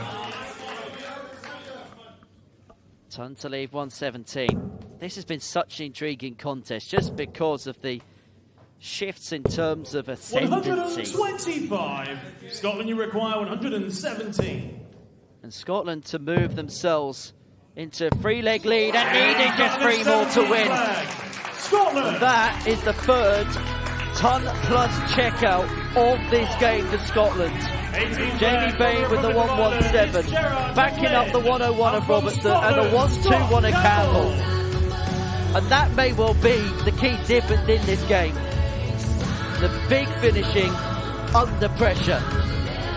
Effectively, they're ahead because of those 3 ton-plus checkouts. Yeah, well spotted, Henry. You are not wrong. That one against the darts as well for Jamie Bain, and all important. Gives your team such a big lift. Convincing leg wins. Scott Campbell returns to the hockey. The team captain of Scotland. A couple of bounce outs in his last game. Still managed to get over the line against Mulvey. 18 flag, it's Scotland to throw first. Game on. Well, Campbell will sometimes slow the game down when he feels like he just needs to keep things measured. We've seen it in singles play with him before.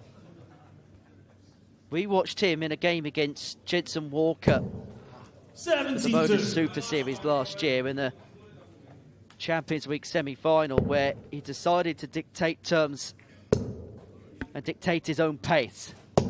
60. If he feels like he's got to drag this game down to a snail-like nature, he will. Maybe trying to rattle the cage at McGlynn. What you're saying 45. is, in layman's terms, he's quite happy to compromise his game a little by going slower, as long as it compromises his opponent by more. 60. Effectively. Who on earth would do that?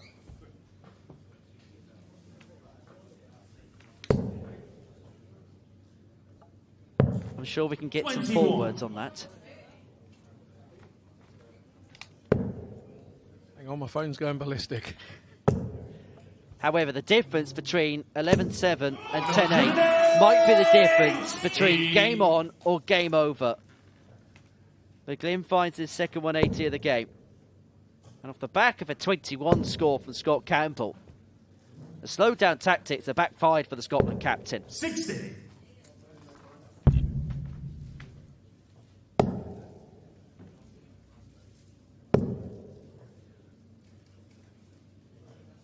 Six from here now. Campbell will start down on the 19s of his next turn. 140. 7 of them will leave himself on the big fish.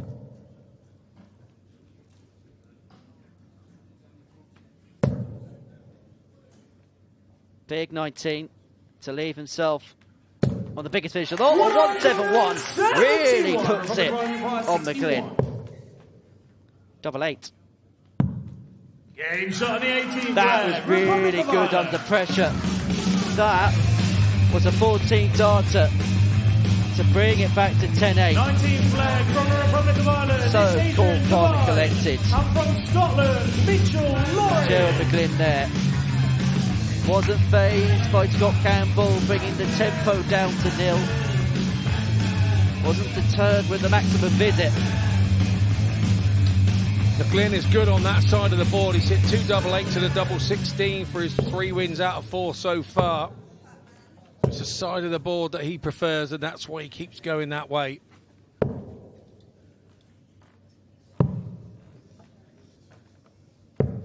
'19 flag, Republic of Ireland to throw first. And so Mitchell Luri and Adrian Devine are leg 19.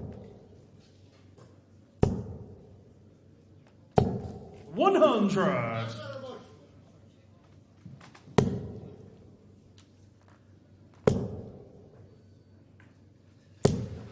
$83.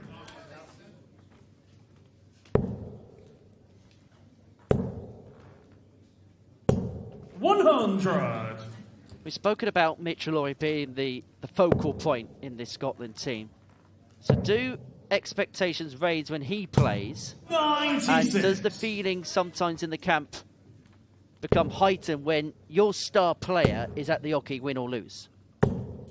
60. Really good question, that.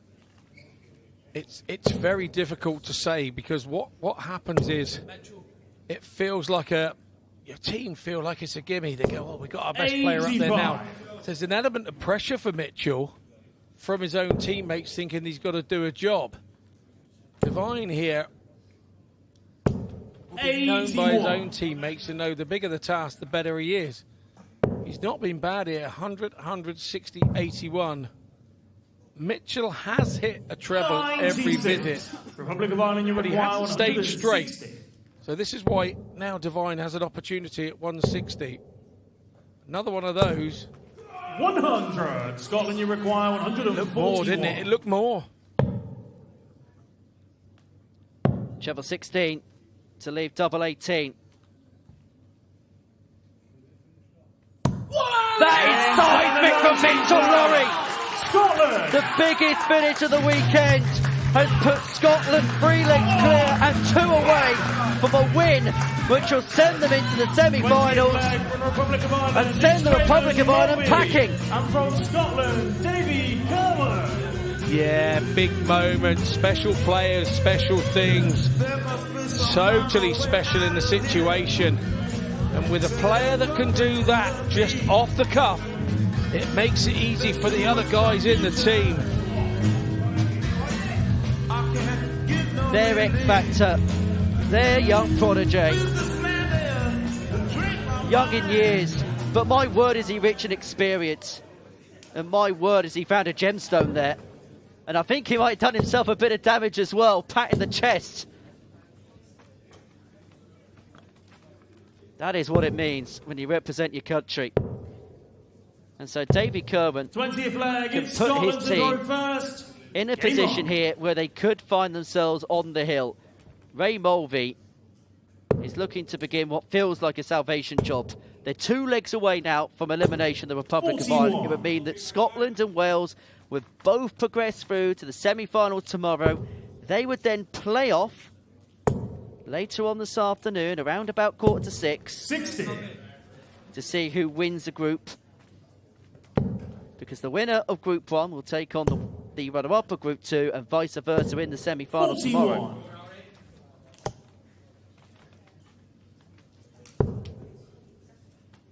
Kerwin hasn't started well here with the darts. A brace of 41s for him. 97. Mulvey marginally better, but hasn't turned the throw as yet. And that has helped Kerwin's cause no end. A double treble visit on the 19s. 58. 140 leaves Kerwin on a finish. What he doesn't want to do is come up trebleless, because all of a sudden 45. he's given Ray Mulvey a bit of an olive branch here.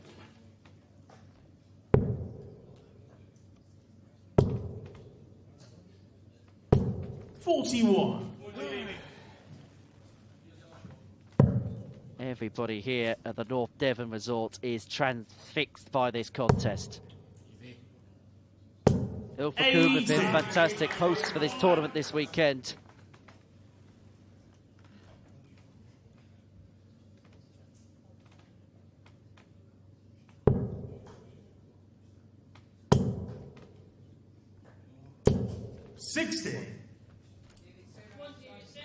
But the question is, for whom will it be darting heaven in Devon come tomorrow night in the men's and women's competitions? 97.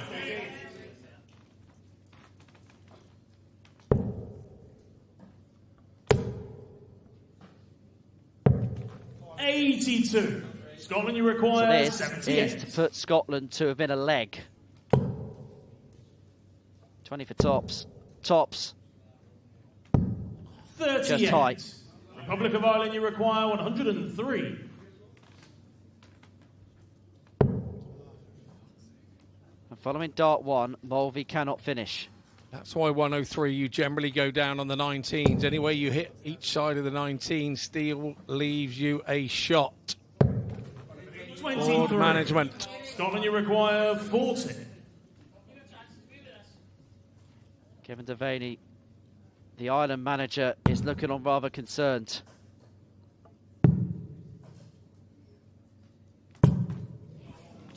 However, they may have been given a bit of a stay of execution there.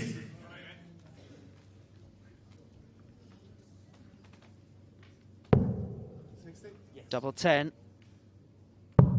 Back to within 2. Davy Kerwin had an opportunity to put Scotland to within a leg of the semi-finals. 21st leg, could you please offer from the Republic of Thompson Ireland? 10 did not go, but that double 10 did. Ray Mulvey stands up to the granite pressure which has been put on him by the Scottish side. It's another point in the bank for him.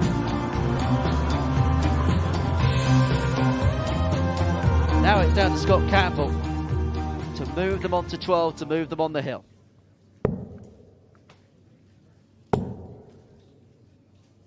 Good thing for the Republic of Ireland here is they have the throw.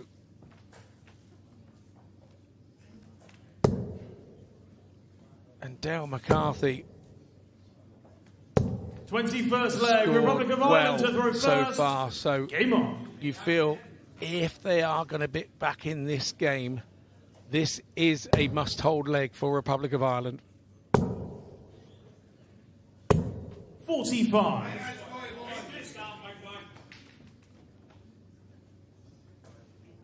Why does it feel like this man's been involved in all the key legs, Scott, so far in this game?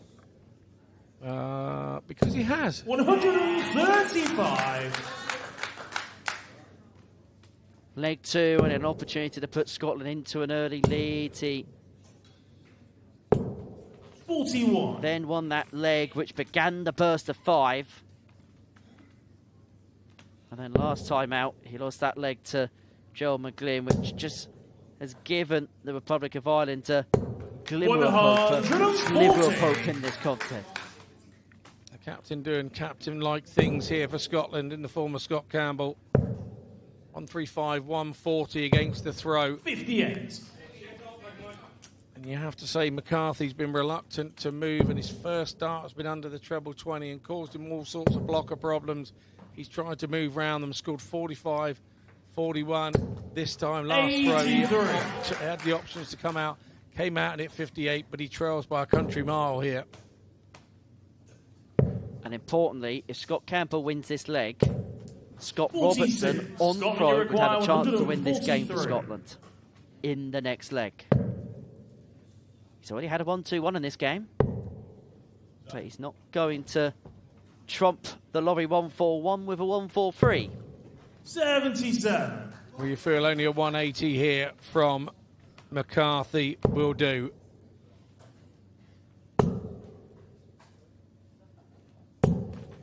$100. Scotland, you require 66. 12-9. 2 12s to move on to 12. 42. We'll be back for more. If you're David Kerr and Mitchell Luri, you don't want to be coming back again. You want Scotland to win the next 2 and not have any pressure sacked on your shoulders. 24. Double 6.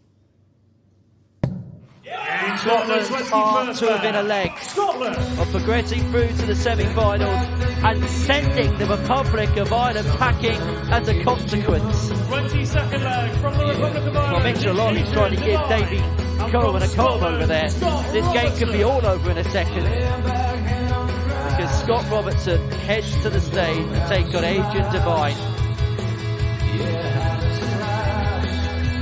We head into the final cycle of games, and every single Republic of Ireland player has to win their rubber. And it's Adrian Devine who is looking to get the first small step on that road to recovery here against Scott Robertson, who will have the darts in his hand to win this game for his nation.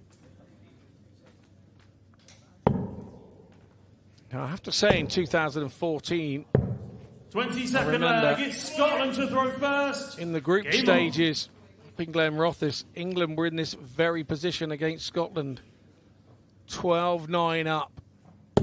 And Scotland achieved the unthinkable.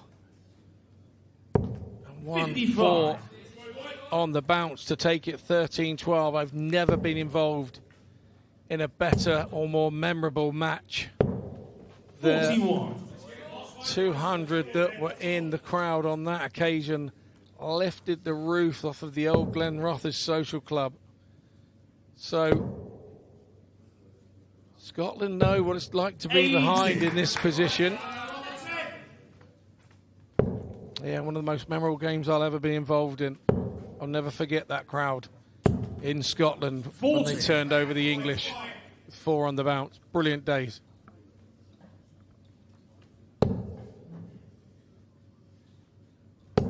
They didn't go on to win it. We went on to win it on the final day. But yeah, what a great game.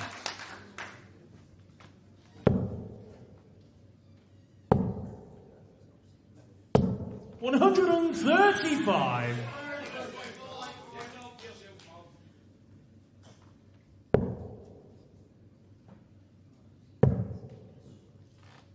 Well, Scott Robertson looking to send Scotland through, and as a byproduct of that would send Wales through to the semi-finals tomorrow afternoon.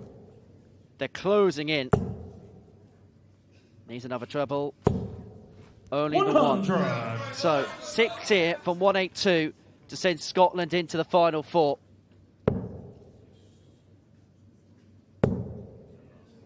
We'll move away properly. Look down at the treble 10. Gets the treble 10. Leads himself on 32 to get it wrapped up. The Republic of Ireland's stay at the Six Nations could be a short one. 99. Scotland, you require 32. The match and a place in the final 4. Scott Robertson looks at double 16. Scotland are semi-finalists at the Six Nations. The Republic of Ireland heads home. Scotland and Wales are into the final 4 here in Ilfracombe. And it is Scott Robertson who delivered that winning double 16. Scotland are into the semi-finals courtesy of a 13-9 win over the Republic of Ireland. We'll be back after this short break.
Croeso nôl ato ni a pencampwriaeth tîmoedd y dynion sy'n cael ein sylw ni ar S4C ar hyn o bryd ac am fuddugoliaeth i'r Albanwyr. Scott Robertson fyna yn selio'r cymal olaf, yn selio'r fuddugoliaeth i'r Albanwyr.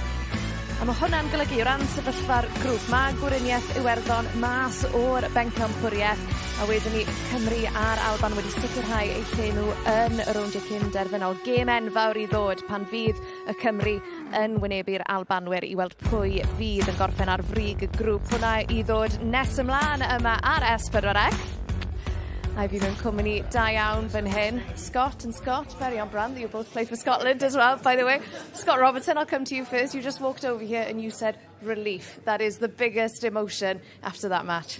Definitely, absolute relief. We're just chuffed to get through. We now know we're through. So and we played well as a team, and we did everything right at the right times. And I thought we did well. Yeah, Scott, you are the team captain. Just a note on Ireland's performance, because they played some brilliant darts up there this afternoon. Yeah, absolutely. They done exactly the same yesterday. They got off to a flying start against Wales yesterday and fell away. So I was just trying to keep the lads saying, listen, they've done the same yesterday. Hopefully we can just start picking off and get back at them like Wales done to them yesterday. So it was good. Absolutely. And if I could take you back to last year's Six Nations, I know heartbreak in the semi-finals for you guys against England. Have you got that kind of extra fire in your bellies to go all the way this year? Yeah, it's just something a little bit more experience. Obviously, we've got Mitchell now into the team. We've got Scott flying on a WDF circuit. We've got a much closer unit. The team's getting on really well, so it works. Scott, has that made you feel a little bit better after the football last night? Because I know you were bitterly disappointed with Scotland's performance against Morocco. No, definitely. The darts is a wee bit better than the football was anyway. And of course, Scott, a huge game to come now against Wales later on to see who finishes at the top of the group. Yeah, absolutely. Regardless whether we're through or not, we're here to do our job. We don't want to be losing any games going into tomorrow's semi-final, so we'll just get the job done tonight as well. Absolutely. Well, I will leave the two of you go, and we will see you against Wales in a couple of hours. Scott and Scott, thank you very much. Cheers.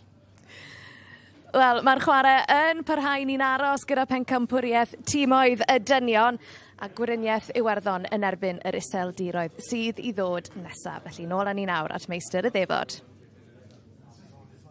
Welcome back to the 2026 Six Nations Cup. Coming to you live on S4C and the BBC iPlayer from the North Devon Resort in Ilfracombe.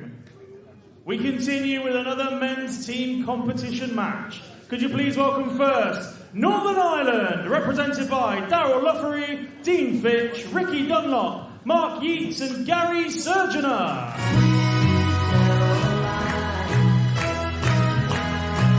Northern Ireland, it's simple for them.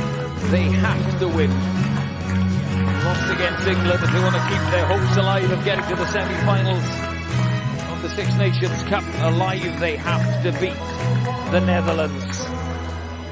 Luri, Dean Fitch, Ricky Dunlop, Mark Yeats, Gary Surgener back on the stage. Long formats, but short legs, quick fire legs. It's a race to 13. You have to play a minimum of 15 legs.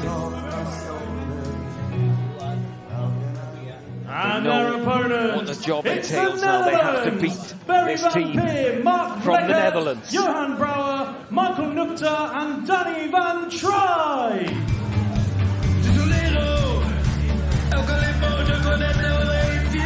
Haven't seen much of the Netherlands team on our coverage on S4C, but I've seen a lot of them about the place. What a bunch of characters they are. Barry van Peer, Mark Leggen, Johan Brouwer, Michael Nukta, Danny van Try. Some real characters. Scott Mitchell alongside me in this Dutch team. Yeah, we've come across one or two of them in the past, and we'll go out and make a cup of tea. It's not time to be not missing legs now. First game for the Netherlands in Group 2. Second for Northern Ireland.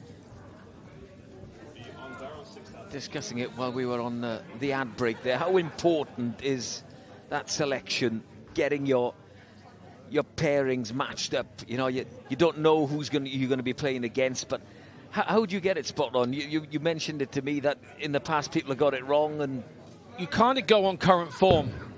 So, yeah, you can look down and say, oh, he's a great reputation player, blah, blah. 2 years ago he was doing this, so his levels 2 years ago were better than this guy. You've got to play the players that are playing well now in the right positions, because you come into this with a bit of momentum.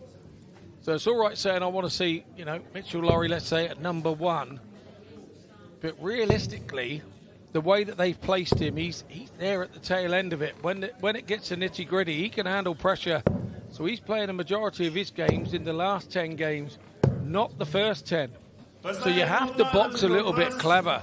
But for me, the manager has to look at it and go, what are the averages of these guys doing in the last couple of months? Right, this is where I'm going to put them.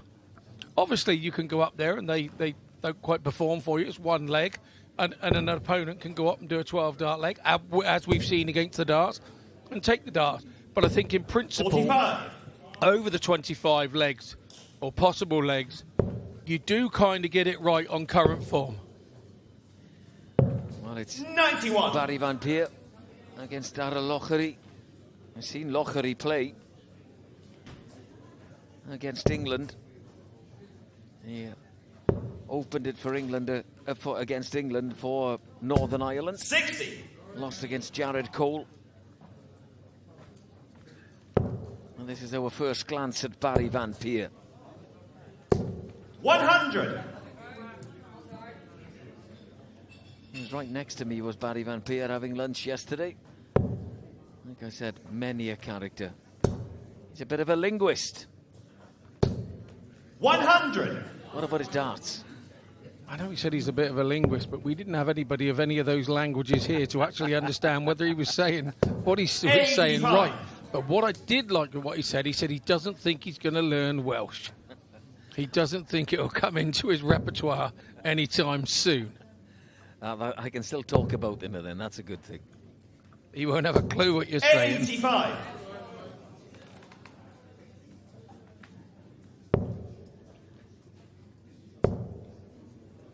You can watch all the darts on S4C. 65. Wherever you're watching now, if you're on YouTube or S4C Click or BBC iPlayer, you can watch it all day there. If you're watching on linear, then we'll go back and forth. And you can catch all the action from this Six Nations 91. tournament. In Netherlands require 160. Fantastic international tournament. 160 was the target for Barry Van Peer. 60. Northern Ireland require 120. A popular finish, the Shanghai. The target for Darllediad. Lockery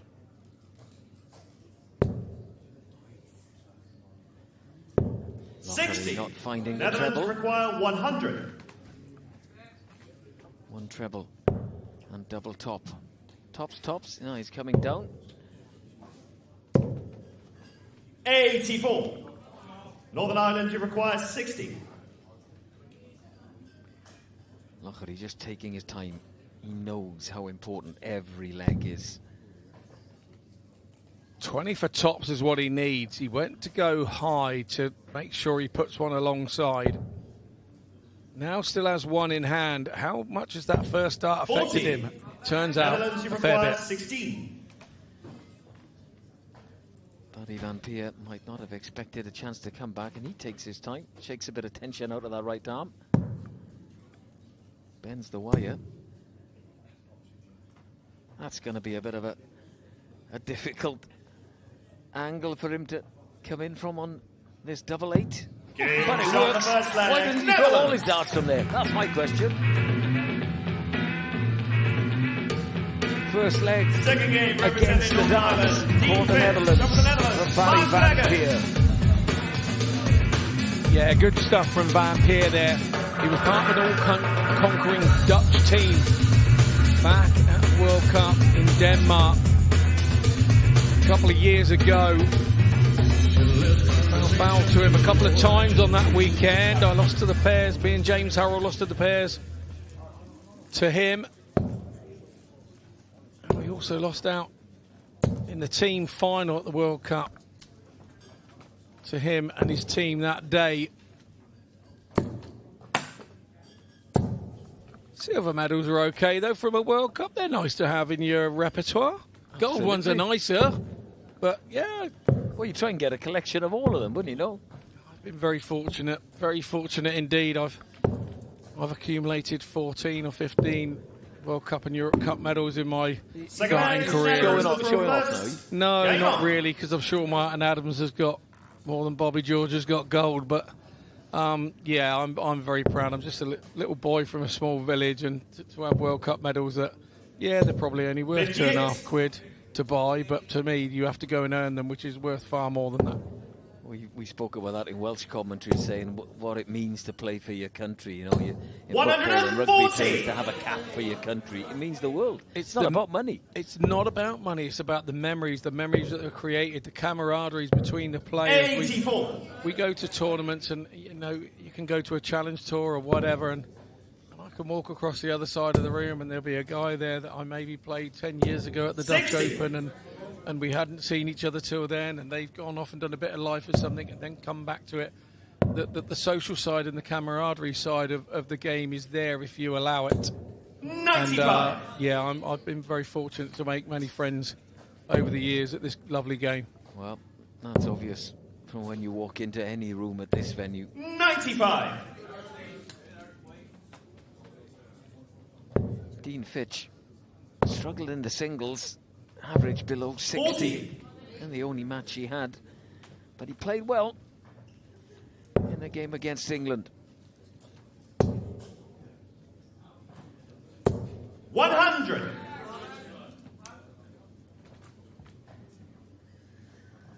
Won 3 of his 5, but this is the first look at 54. Northern Ireland to require 106. Got quite a lean as a Lechert. 106 for Dean Fitch. 66. Netherlands to require 170. We haven't had one this week yet, have we? No, I think we saw Mark Challoner go close yesterday and wire the bullseye, but 60. the big fish hasn't gone yet. Northern Ireland to require 40. Still hasn't. Mark, like all the Dutch, is rapid fire on the throw. Come on! In shot the second leg. Good stuff from Dean Fitch. He gets the first leg on the board for Northern Ireland. Third leg, representing Northern Early Ireland. doors Ricky with 1-1. And for the Netherlands, Gets a battle cry out to his teammates. That was important. They lost the darts when Darllediad lost against Barry Van Peer in the first leg. Fitch has won him back. It's a rapid fire format.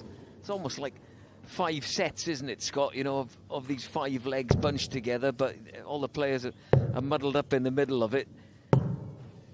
How important is it to start quick in this format and get out of the blocks? It's really quick. It's really important to get your first leg on the board really quickly, settle the team down, make sure you're up and running. The longer it takes to get that first one on the board, it really is difficult. Johan Brouwer here is some sort of character. I can tell you, we've come across him a few times on and off the board. Talks the talk. There's no two ways about that. It's now time to walk the walk. 100. Let's see if he can against Ricky Dunlop.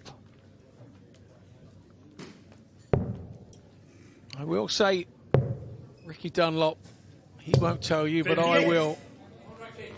The road racing name in Northern Ireland of Dunlop is legendary.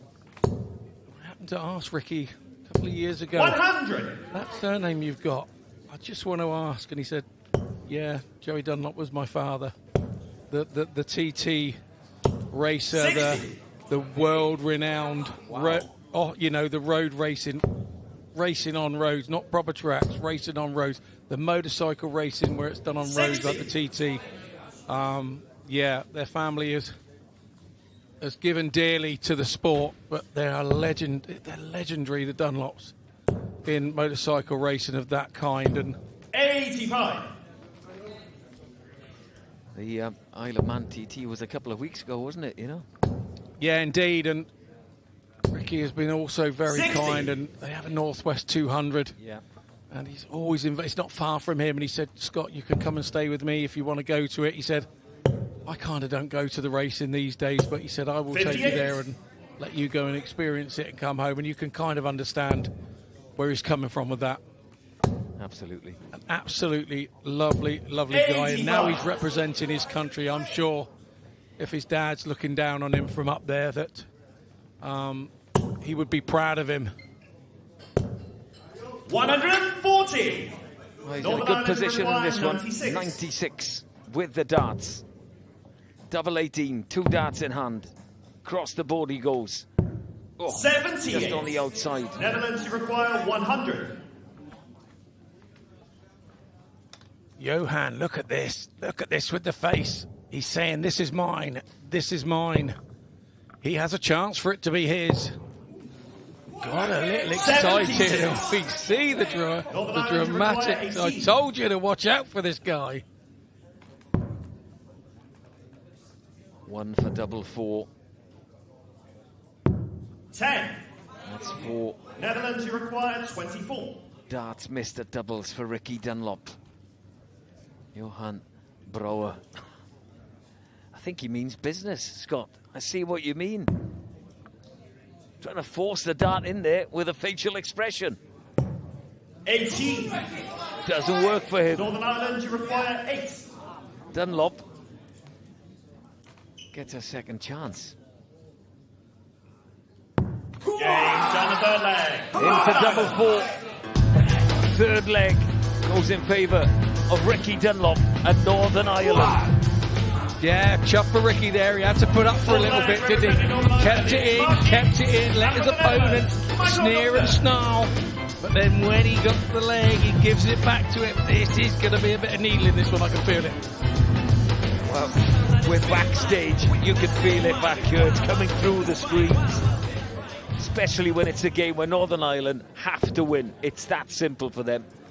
Well, they'll be in that 5th, 6th playoff where you don't want to be. Mark Yeats.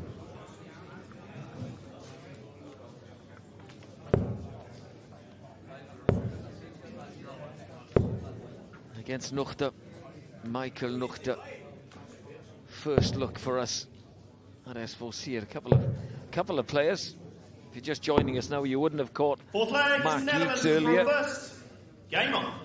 I haven't seen Michael Nuchter before on our screens on S4C. Northern Ireland lead, 2 legs to 1. 81.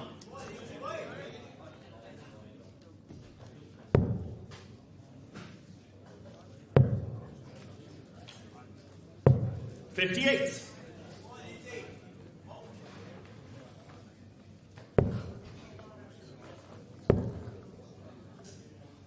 Is there, Scott? We spoke about it earlier. Is there an optimum time of day to play? You know, morning, the play started today at 1 o'clock, you know. You're fresher, they're long, long days. I've got to be honest, I think we play at all times of day, so I think we just have a preparation time before. So if you tell me we're playing at 2 o'clock, my preparation time, minutes or hours. I like to be in the building 2.5 hours before. Take it in. If it's a floor tournament and the draw's done before the day, you know roughly where you're going to be on which board. 61. So front board 64, you go off and find board 64 and have a little throw on it. Make yourself comfortable with it. With these sorts of days here, be the captain as I was, I would make the guys come into the room when I wanted to come into the room and teach them my habits, because I'd been successful with the England team doing it that way. So 140. you try and teach the team those habits going on down the line when you're not there, for example, like this time round. So it's just optimum times really beforehand. You just adjust to whatever time you're starting. Yeats 1-4-3, treble 17. Eyes are still down. Treble 10. 107. Leaves him on double 18. After 15 darts. 60. Northern Ireland, you require Knocked 36. her back on 187, so he's got 6 from here at this, but he'll want to take it in 1. Well, that's is he double gonna, one. Yeah, is he going to two it up here? That would be the wise move for me. He knows he's going to return. He does. Good dart, good thinking. Good thinking for the team. 20.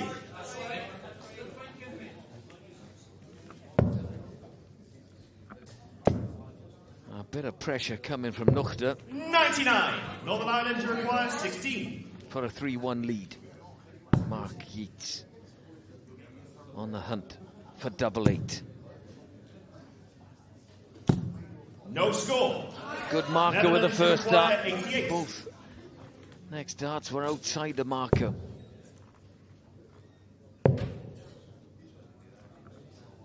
This visit's a bit of a mess. 18. For Nuchter. Northern Ireland requires 16.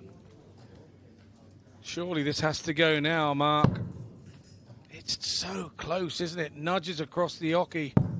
Oh, really nice, really confident. Held his nerve. And although that was a 23 dart leg, those don't come around very often. So when you win them and put a point on the board, there's no negativity with it. It's a point on the board. Yeah, it doesn't matter how you win them and how many darts, as long as you win them. The only score that counts is the amount of legs next to your country's name, and it's Northern Ireland 3, the Netherlands 1. What kind of approach do you think the Netherlands will have to this tournament this year? Because where we're going next year is to the Netherlands. They'd love to go there as champions, wouldn't they? Yeah, absolutely, and they've built really good teams in the past, but they're going through a bit of a transformation because the guys now over there are going to the European Q school, and some of their top players that are getting cards. There isn't a phobia about playing for your country over there. You're either doing that in your local stuff or you're playing PDC stuff. So you have to go to all the rankings to be able to qualify for your national team. So some people choose to go to the national rankings, some people don't choose to go to the national rankings. It really all depends on how much money you've got to be travelling backwards and forwards and going everywhere, or do you stay locally and play for your national team? And this is a relatively new side. A couple of guys here I've not seen too much of.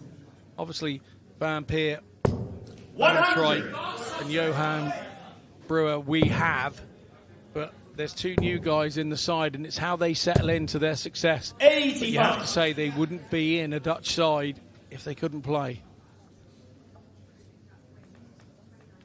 Gary Surgeon with the darts for Northern Ireland. Very composed. Performed 45 well against England. That was a high quality game, as was the Republic against Scotland. 59. 11 dart leg, I think, was the best one we saw there. Yeah, it really was a good game where it was very nip and tuck. You know, one was asking questions of the other, and they kept answering and kept answering, and then the English in the middle there had about 3 or 4 games on the trot that went their way, and that turned out to be the difference at the end of the day. They just kept that little bit of an unassailable lead towards the back end of the game and managed to bring it home. 180! Danny Van Tripe squeezing that last one in on the left of the bed.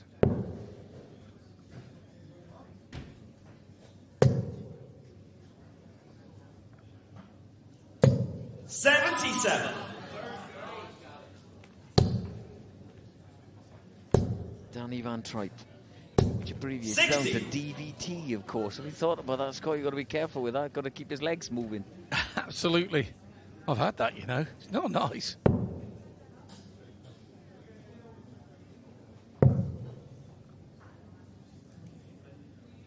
Van Tripe will be back. 40.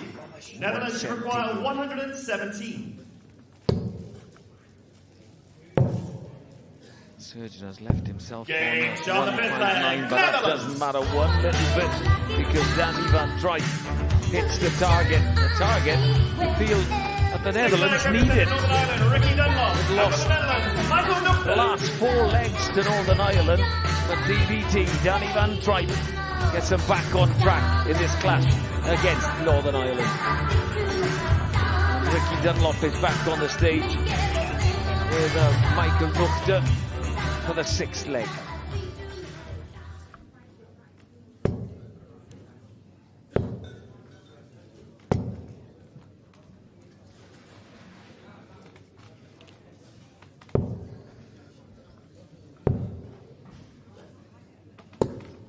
So there's might be a bit of needle between both teams. Is there history between them, or generally they're just between a few individuals in the teams? Yeah, I just felt that there could be when a player on another team starts sort of like doing a bit of 3 hat tricks, you kind of target him and try and get him nice and low, because he's the guy that's probably within the team that's bouncing around in the background and keeping all his team high. So if you can keep him quiet and frustrate him like he's trying to frustrate you as a team, 31. then sometimes it can go your way. Johan is a character. He means, you know, he means nothing horrible by it. It's just his manner, it's just his nature. Some love it and find it funny, and some don't find it so funny. But within a team game like this, you find it irritating, and it gives you the motivation to try and turn him over. It's quite difficult just to focus on your own darts in that sense. Sometimes, you know, you simply can't quite avoid what's happening. Like 180s, but that one for Ricky Dunlop. 121. Northern Ireland to require 81. Yeah, really nice stuff from Dunlop. 49. Can't back the 180 up. 99. Northern Ireland to require 32. Double 16 for Ricky Dunlop. Game shot the sixth leg. First time of asking. 4-2 Northern Ireland lead. Second victory for Ricky Dunlop. Seventh leg representing Northern Ireland is Mark Yates. He looks confident. One of other members of his team, because they all need to perform. Simply cannot carry anybody in this kind of format. No one's on top of their game. There's no hiding place on this stage.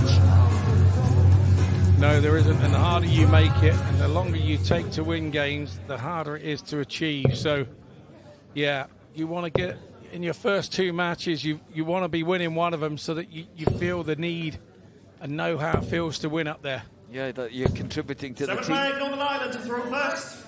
Game on.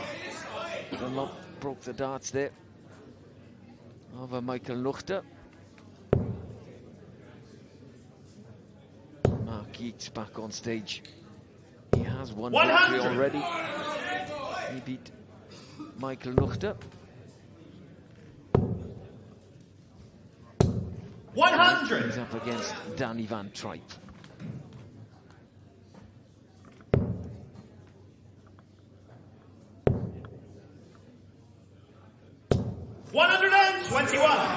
Quite measured in his approach. There's Mark Yeats. A little bit more tempo to the 100. Danny van Tripe throw. Danny van Tripe has a twin brother, Wesley. He throws, if anything, a touch quicker.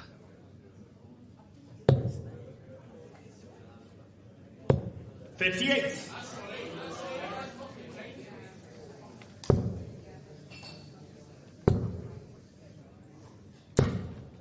68. Who needs the victory in this clash? Well, that's an easy one to answer. It's Northern Ireland. They lost against 58. England, so they need a victory against the Netherlands to keep their hopes alive. Then everything will come down to that clash between the Netherlands and England, and then down to leg difference. Yeah, and those situations can make it a really nervy affair if it goes down to those last games of the group. But involved in those as well, the arm goes tight, the knee starts to jelly wobble every time you go up there to throw. It's who can control the nerves. 58. Not too much of a dent made in that 164. 85. Good Northern last Ireland to dart require for Van 106. Desperately needed last dart. You can feel this has an air of tension. It is the first game for the Netherlands so far, the men this weekend, and you can feel the nervousness of the Northern Irish guys. They know they've got to win this to have a chance, otherwise their weekend is run.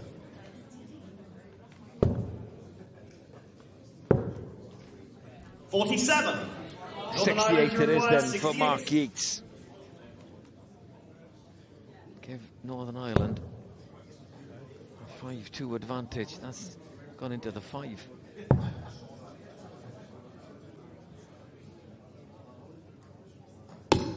43. Netherlands, you require 56. Worked his way to the ball, but just couldn't find it. Game on the 7th Different leg. story Netherlands. for Danny van Tryp. He finds double top. That's how quick Eighth leg, games representing can Northern Ireland, change. it's Gary Sturgeon out of the Netherlands. A Very chance bad here. for Yeatsy to make it 5-2. But Danny van Tryp hits double top to make it 4-3. The Netherlands back within 1.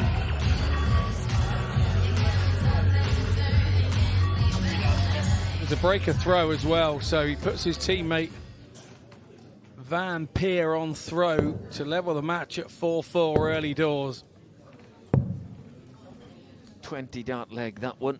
Best of the match so far, 13 by Ricky Dunlop in the 6th leg. 8th leg, Netherlands to throw first. Game on. Barry Van Peer back on stage.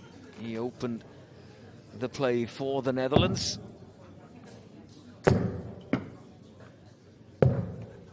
$111. A bounce out, good cover. Treble 17 for Van Peer.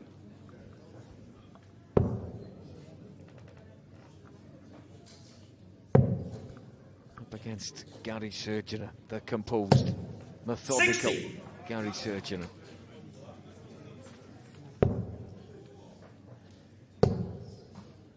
Lost out to Danny van Tryp in his first game. Looking to get himself back on the scoreboard here. Because him and his team will need it. 60. Patrick and Raymond, the managers of the national team of the Netherlands. 140. There's plenty of room left in the bed. Barry Van Peer settles for the 140. Who's the most experienced player in your thoughts in the Dutch team? 96. Netherlands require 150. Probably edging to Barry Van Peer, I would think. He's been a World Cup winner in the past with them, so he knows how to win in that shirt. Gained a tour card. He was top of the Challenge Tour. Gained a tour card direct. Didn't kind of go well for him. Lost his tour card. Now come back to the national ranking side of things. And I would have to say he knows how to get his team to win. Does he know his way to double 8? Not at this visit. Looks perplexed as to why. As time, Gary Surgeon back on 2-2-7 and looking to make inroads here. 100. Netherlands, you require 16. Double 8 the target again. Loose start. Game's on the It's a 8th better one, leg. and we're all square. Northern Ireland 4. Thanks to that leg victory by Barry Van Peer. The Netherlands are on 4 as well. 8 legs done and dusted. We're all square again. 9th leg, we please welcome from Northern Ireland, Darllediad, and from the Netherlands, Mark Finnegan. Darren Lockery coming back to the stage. Mark Bleffert for the Netherlands.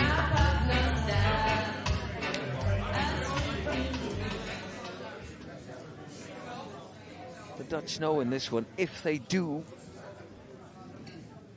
get a victory against Northern Ireland, then they are safe of their place in the semi-finals. It's just about finishing first or second in Group 2 then. And I'll remind you, it's a race to 13 Northern Ireland to in the group first. stages. Game on.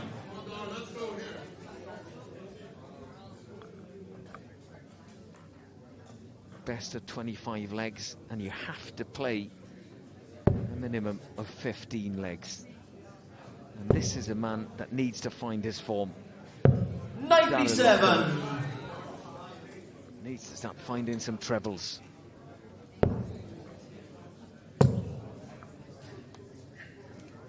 What do you make of Mark 84.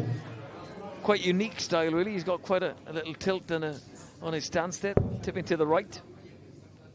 I mean, obviously there's a lot of coaches and influencers and so on social media these days saying you shouldn't do this and you shouldn't do that. For me, I think the way that you throw, the success of it is where they land. Doesn't matter what you look like when you're throwing it, it's where they land. It must come from an early age as well. You develop something, you know, from when the first time you pick the darts up. Yeah, I mean, when my kids were saying that they wanted to get involved in darts, I tried to get them to stand up and just do that straight arm thing and you know, not look like a clown throwing a custard pie type thing, if you know what I mean. But once you've already developed your own throw, it's then very difficult to change it. Yeah, there are a few tweaks you can make. If you see a guy like Mark sort of leaning over and this, that and the other, and he's hitting a lot of ones, well, let him lean over and just move him across the hockey a bit, but then he's hitting a lot of 20s because he's already got his style. And that becomes natural to him with the grip and everything. So to change too much of that, he'd lose a bit of something.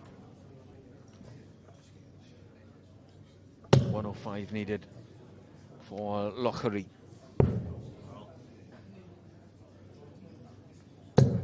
$77.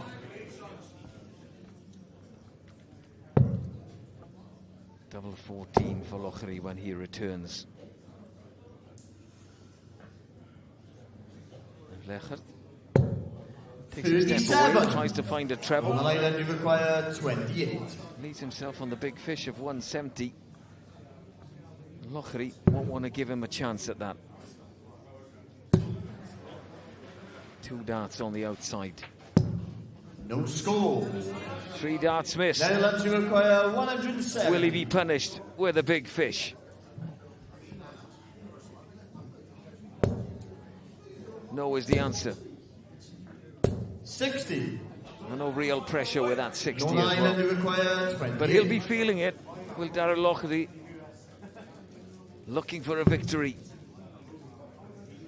He'll come on to himself. He says that there's only one place closer, Darrell, and that's in. Yeah, well, listen. Shorter than an eight Northern Ireland. He got there in the end, Darrell, and because he lost his first game, he's had to wait 7 matches to get back on. That was a tense and nervy one for him, wasn't it? But he got over the line once again. It hasn't been a big, high-scoring game. Again, those legs that go a little bit longer in the tooth, it's important that you win them. And they're going in the favour of Northern Ireland at the minute. 5-4 lead. 21 dart leg, that one. Doesn't really matter because they got the win. Darllediad got over the line. 10th flag, Netherlands to throw first. Back on stage alongside Johan Brouwer. See what Gypsy brings us this time. 48.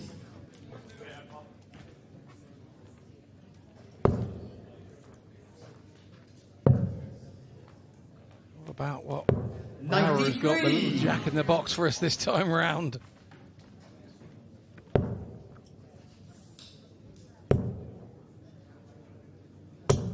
$41. Well, if he's going to perform, he needs to start playing some decent darts as well. 95. There is a Phil Collins look about him in the air tonight.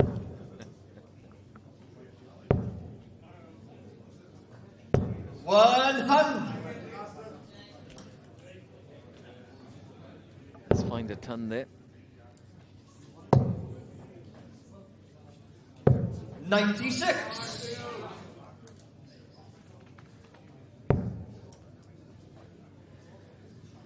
Dean Fitch finding a treble on every visit. Not happy on stage. 50. Johan Brouwer. He's lacking the power this evening.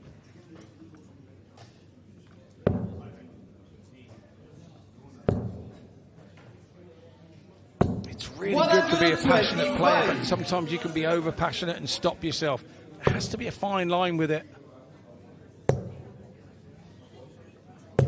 58. Northern Ireland, you require... Millimetres away, 92 for Dean Fitch. 6 darts from here. 52.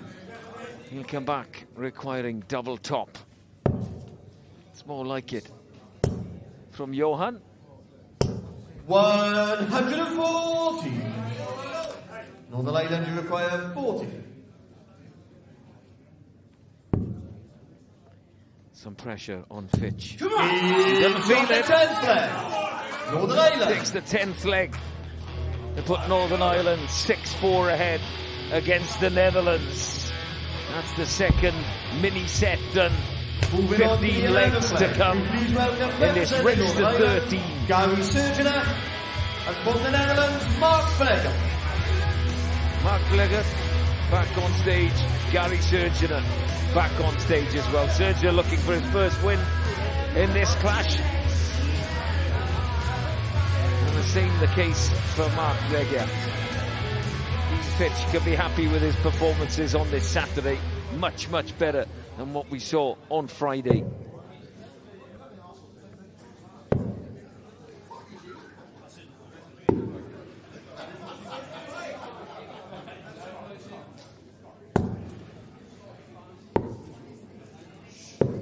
Eleven flag, Northern Ireland, throw first. Camera angle Game on. from the board really gives you a good look at Vleggert's unique style. Like the Leaning Tower of Pisa, isn't it? I think people come around and photograph him and things. In time, 81. who knows?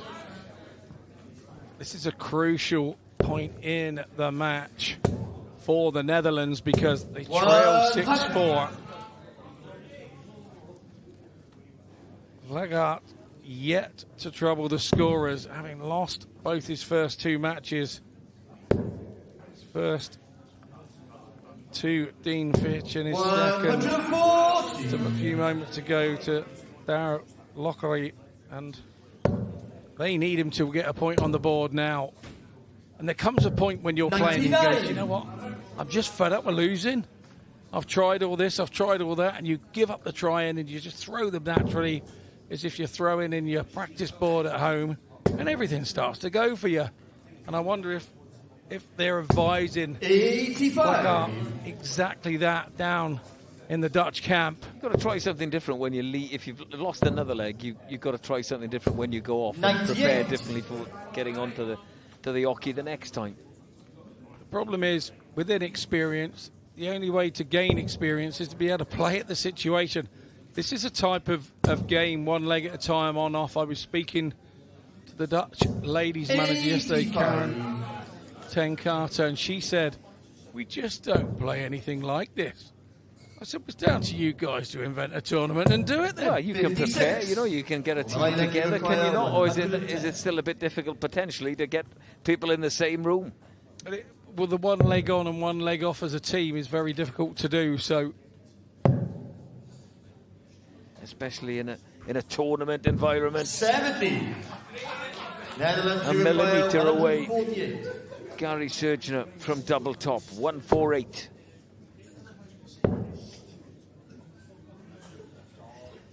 A little come on from Vleggert.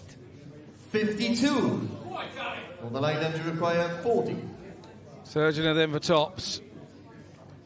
Come on! Lovely, does it. 11 set. Gives his team a 7-4 lead, and when you get in front, you get a lift. This is making Moving on to the 12th leg. interesting. Please welcome You might have heard a little bit of language, apologies for that, but from the Netherlands, Johan Bell. It's getting to that pinch point in the contest now.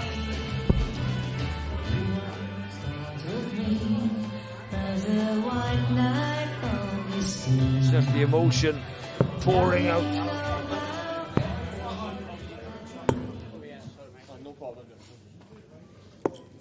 We have the entertainer back on stage. Johan Brouwer and Darllediad. 12th flag, it's the Netherlands to throw first. Game on. Luri coming off a win. Johan looking for his first. Good thing that he's quickly back on stage, you think, you know, wrong the rights. Yeah, but his team very much need him now. 60. Starting to creep away from the Dutch if they're not careful.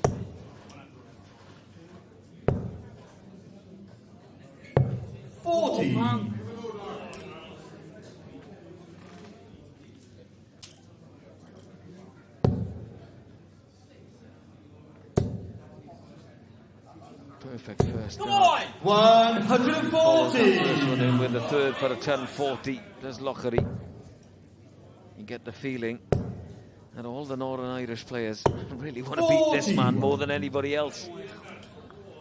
But Johan Brouwer has not brought his A game to this contest. 100. You have to say, Luri with his winning game 9 over Mark Blaggart has given him a little bit of a lift. Time to hit that double 14 in that one, didn't he? But trying to get on top of Brouwer here. Brouwer yet to trouble the scorers also. Needs to start picking up legs for his team before it's too late. 100. Lovely last start, took his time, had a quick glance at the score. Stayed on the 20s. Look for the big 20. 140. There's the emotion pouring out require of Johan Brouwer.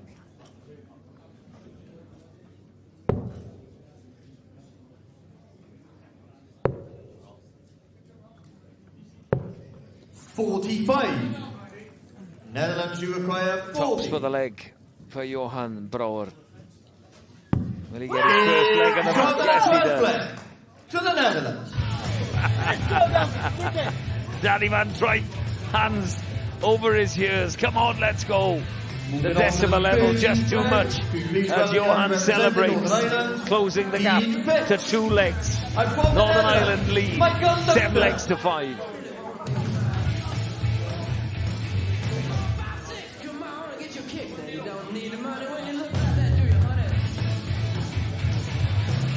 There's a bit of tension. You can see it. And I can tell you, Johan will not be bothered one iota. It's not something that he hasn't come across before. If you're watching WDF, this kind of tournament, for the first time, you're not seeing these players. I guess you could compare it to what maybe last year, the last couple of years, that Gerwyn Price was like. You know, he just rubbed people up the wrong way sometimes on the hockey in the PDC. 40. But Johan Brouwer, potentially, I've heard, is on another level. Potentially he is. He's 55. the word we use is excitable. Excitable. I like that. Dean Fitch. 99. Back on the stage. 2 from 2. 45.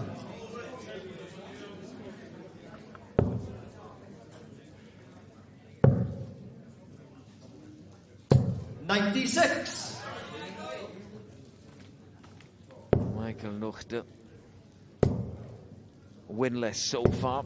41. They're not really bringing anything to the party at the moment. Michael Nuchter averaged 53 in his first 69. leg. 78 in his second. They're playing like 2 very tentative teams. You understand it from Northern Ireland. They have to win this match to stay in, so there's a certain amount of nerves with that. Well, the Dutch know if they win, they're through. Correct, and I think they may have chatted that up maybe, and as the Northern Irish are getting away from them, it's been put them in a situation. Some of these guys have never played this format before in the Netherlands team. They'll be better off for it after this one. The English will know that, I'm telling you.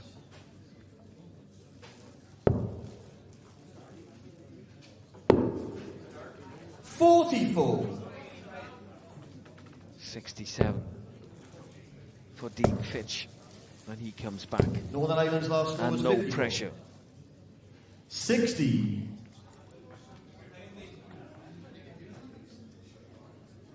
Northern Ireland require 57. Yeah, bit of a correction of the score on his last visit. Big 17 and double top.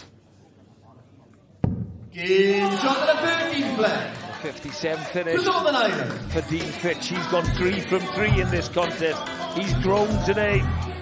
Really good performance against England, and he's continued that form against the Netherlands. You can only beat what's in front of you. Fitch is doing that. Now, the problem now, maybe for England watching on, is if Northern Ireland can win this by a bit of a canter, it then could be England having to beat the Netherlands to get through. If the Netherlands win, there'll be a certain amount of legs that England would then need. It all gets a little bit socks and shoes off the fingers out, trying to get the aggregate sort of scores sorted. It changes the game. I've played in those games. It changes the way that you approach the game. What role does, you know, like you being England captain, what role does the captain play when that happens then? You just try and relax everything. You have a few jokes, and then, you know, when it comes to the start of the game, right, this is what we're here for. We've had a lot of fun this weekend together. We've had a lot of socialising. This next hour and a half, I own you. You concentrate on this game. Like I say, some you don't need to. Some you don't need to. Some you've got to let them have that jovial side, because if you take that away from them, they don't go up there and perform and have that arrogance that they need to play. So it's, as a captain, it's a very fine line, and having to know your players very well. Yeah, that's the thing. Know your players very well. And them getting to know you, what you expect from them as well. There's another side to it as well. I was very lucky. I was pretty well respected, so that was nice. That was really nice and made the job a lot easier. 140. 1040 for Van Tripe. Needs him on 147. Another treble. 65. Netherlands require 147.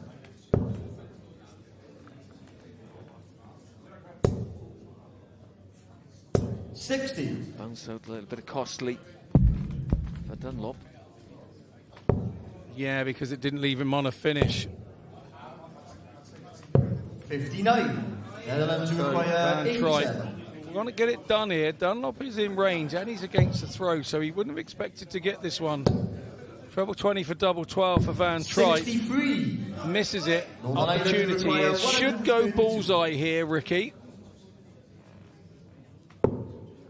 Does. Treble 19 leaves the ball. 64. Van Tripe will have another shot then. 24. Double 12. Game shot at a 14 Third time of flag asking. to the Netherlands. The Netherlands take the 14th leg. 8-6 now, Northern Ireland lead. 15th flag, between Belgium from Northern Ireland, Mark Yeats. But from the Netherlands, Barry Van Peer. Barry Van Peer back on stage for the Netherlands. Mark Yeats for Northern Ireland. Yeats 1-1, lost one.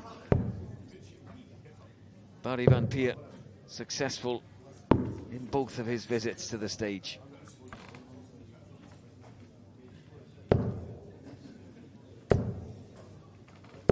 '15 flag against Northern Ireland. If not the most experienced Dutch player against a relative newbie for Northern Ireland.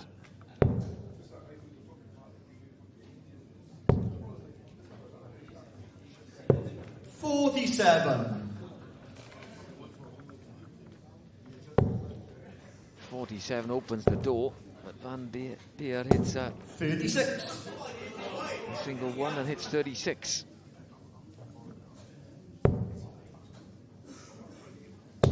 Tension already creeping into the arms. 59.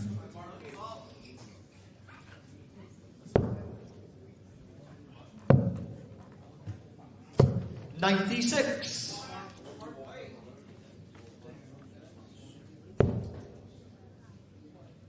1 59. No treble. And there's a lot of talk these days, Scott, about a treble-less visit. You know, how big is that? You know, if you're not constantly hitting the treble, is it going to really impact your game? Only if the other guy is hitting them. I think that's the general consensus. It's another thing that's come in as a stat the last couple of years. You know, we've got kids now playing the game all over the place, and the first thing they do is run to the board and see what their average is. And you know, your average doesn't really matter if you're winning. It's whether you've got a W or an L on each side. An average is just handy to know how you played in that game as a guide, really. It really isn't a bother if you've won. Do what's needed to beat the man alongside you. And that sort of stat is coming alongside the averages and average first 9. 158. Blah, blah, blah. It's just something for us to talk about, really. More than anything. Are you a fan of them or not? As a player, no. As a commentator, yes. 62. So, so far on the fence there, I've got splinters. Tops it is for Van Peer. Jordan at 15 play to the Netherlands. Very relaxed. 2 16, single 16s. And a relaxed double top. The Netherlands are back within 1. Northern Ireland, Northern Ireland 8. From the Netherlands 7. Dean Fitch is back on stage.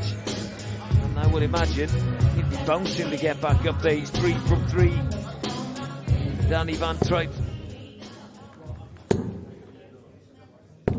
He's just lost the 1. I beg your pardon, he is also 3 from 3. I just haven't highlighted his name. How bad of me. 60. Someone's going to lose Netherlands. And again, clever use from the Netherlands management here to have a group of 3, a batch of 3 here with Van Tripe, Van Peer, Van Tripe. They're experienced duo in the team of 5, going in back to back to put them back in the game if they were in the situation that they were in.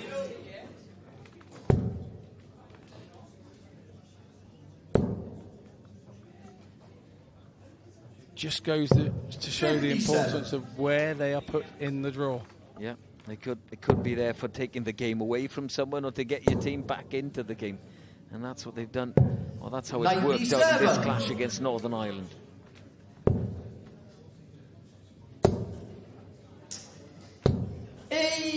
I think within the rules you can't change the order. Once the order's put in, that's where it stays for the whole weekend. They've got to be put in at the same time, I would imagine, so you can then see who, who's... You don't know. There's a kind of a deadline before the tournament starts, before we even arrive at the venue. 59.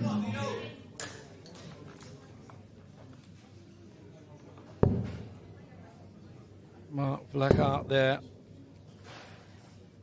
60. Sorry, Michael Nuxa. Sat there at the back, a little bit disconsolate. 41. Still got time to have an influence on this match. Yeah, he's still got 2 legs to play. 58.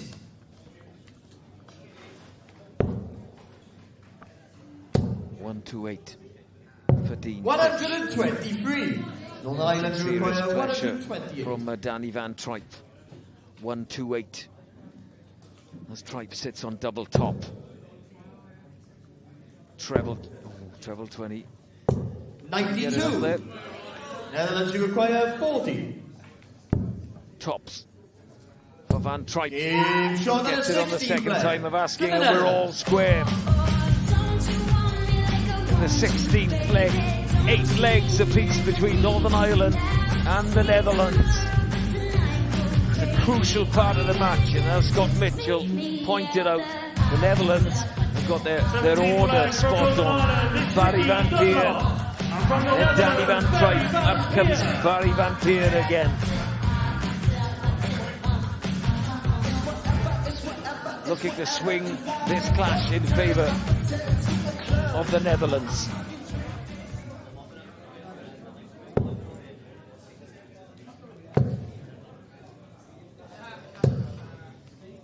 Just the 3 darts once you've made your first visit to the hockey as a warm-up, and then we're all set to go. Dunlop 17 flag, has it's the Northern darts. Ireland to throw first. Yeah, you can't have 6 and 9 darts. Excuse me, once you've been up there, because it doesn't make much of a spectacle of it. You can have the leg over in 11. So what's the point in having 9 dart practice? Just get on with it. Good stuff from Dunlop. Could be over in 9.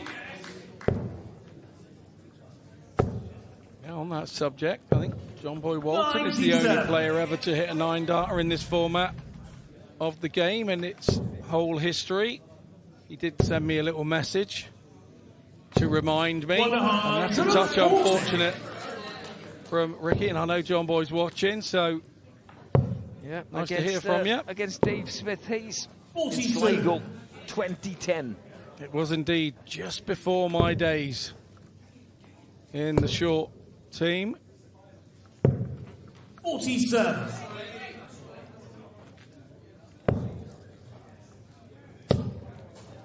Can Barry fill them up? 140. Northern Ireland, you require 134. 134 for Ricky Dunlop. Oh, this is the big 20. Not too much of an issue. Yeah, Vampire just throwing now because he thinks the leg's gone, so we know that that isn't always the case. Dunlop for tops, now 10s. He's done all the hard work, and the bit at the end he's got to get right. He offers an opportunity at 1-2-2. Is this gonna bite him on the backside? 777. Oh, 115. Northern Ireland whisker from a 1-2-2. 10, 5. Will he be brave? Yes, he is. 17 flag. Northern Ireland. Brilliant from Dunlop for his team. Stops the rot. 18 flag. 3 on the bounce. It was to the Netherlands up till then. Ricky Dunlop steps up. Does the job, and look what his team think of that. Absolutely, it's lifted his team.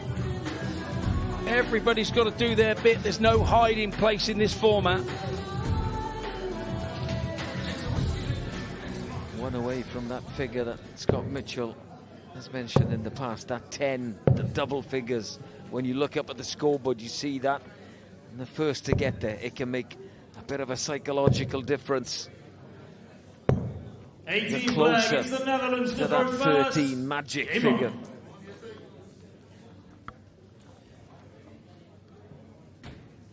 Northern Ireland need the win to stay alive, to keep their hopes alive of a semi-final place in this Six Nations tournament.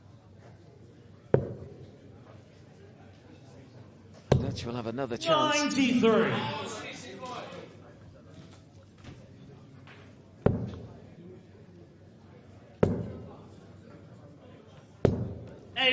Mark Blechert.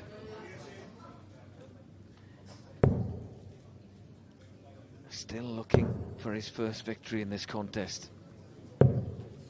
27 chances left.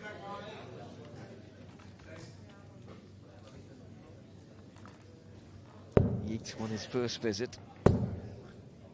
He beat Michael Nuchter. 100. But this is getting squeaky bum time now. Yeah, better from Blechert here.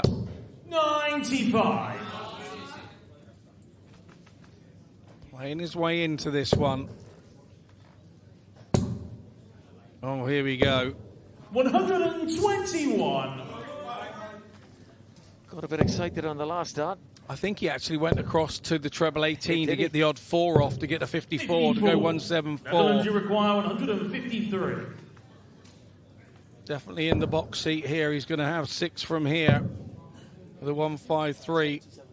77 scored.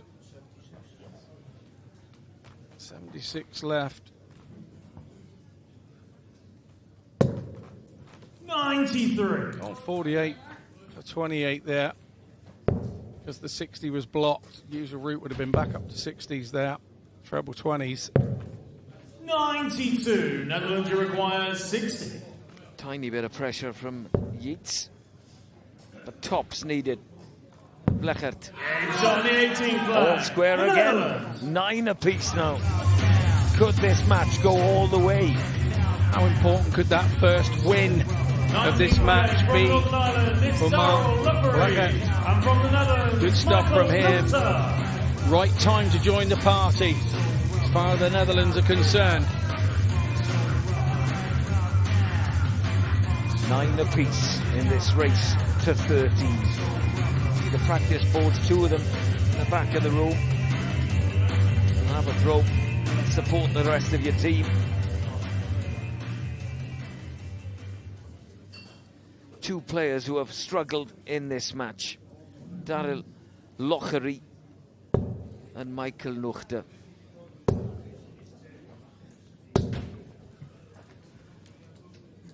All crucial legs now. Can Nuchter find a better It's form? Northern Ireland to throw first. Game on. How important will having the darts be here, Scott? Not in this leg, but in the match as it stands now. 9 apiece. Lockery throwing first. It should be important. 45. Lockery has got to use the advantage of throw and the experience he has, having been here before against his 41.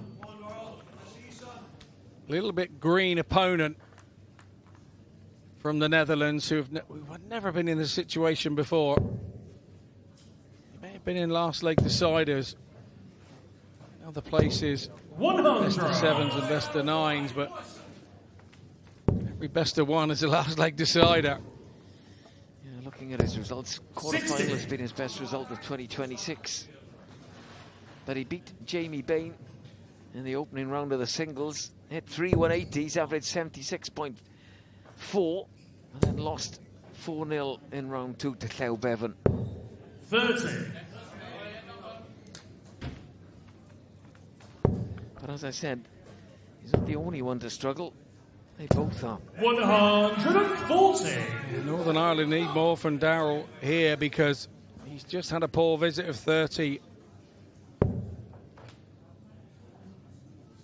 And Michael jumped all over it. And that's a good response. Really good response.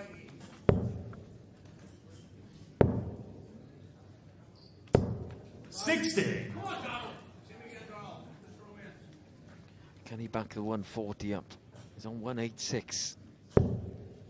What can he leave himself on? Treble 10 or bullseye was a shot, either or. He won't mind the 64, but he's going to feel some pressure. There he is. He should get a dart at it though. Nuchter on 100. Should he get to come back? Right dart here. Double 16. Put his side 10-9 up.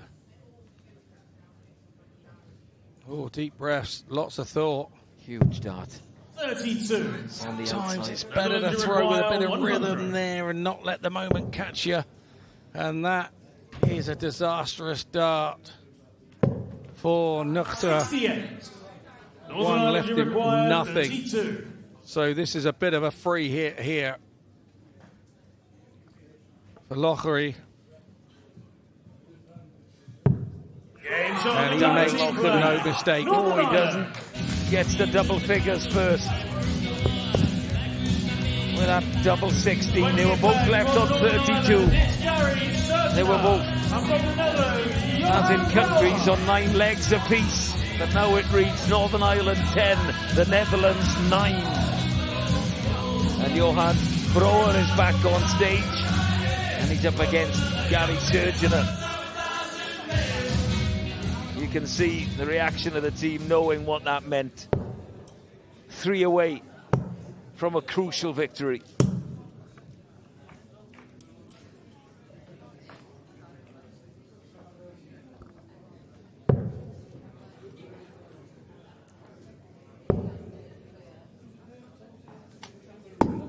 '20th flag, it's the Netherlands to throw first. Game on. Johan Brouwer has the darts against Gary Surgener. 20th leg. of a possible 25. Nip and tuck all the way through. Great start from Johan with a ton 40. Gary straight in the middle of that treble. Plenty of room for another. 140. Yeah, well, Brouwer gave it the big one with the 140, didn't he? And all that does sometimes, if you're playing a more experienced player, you just turn the little mojo on.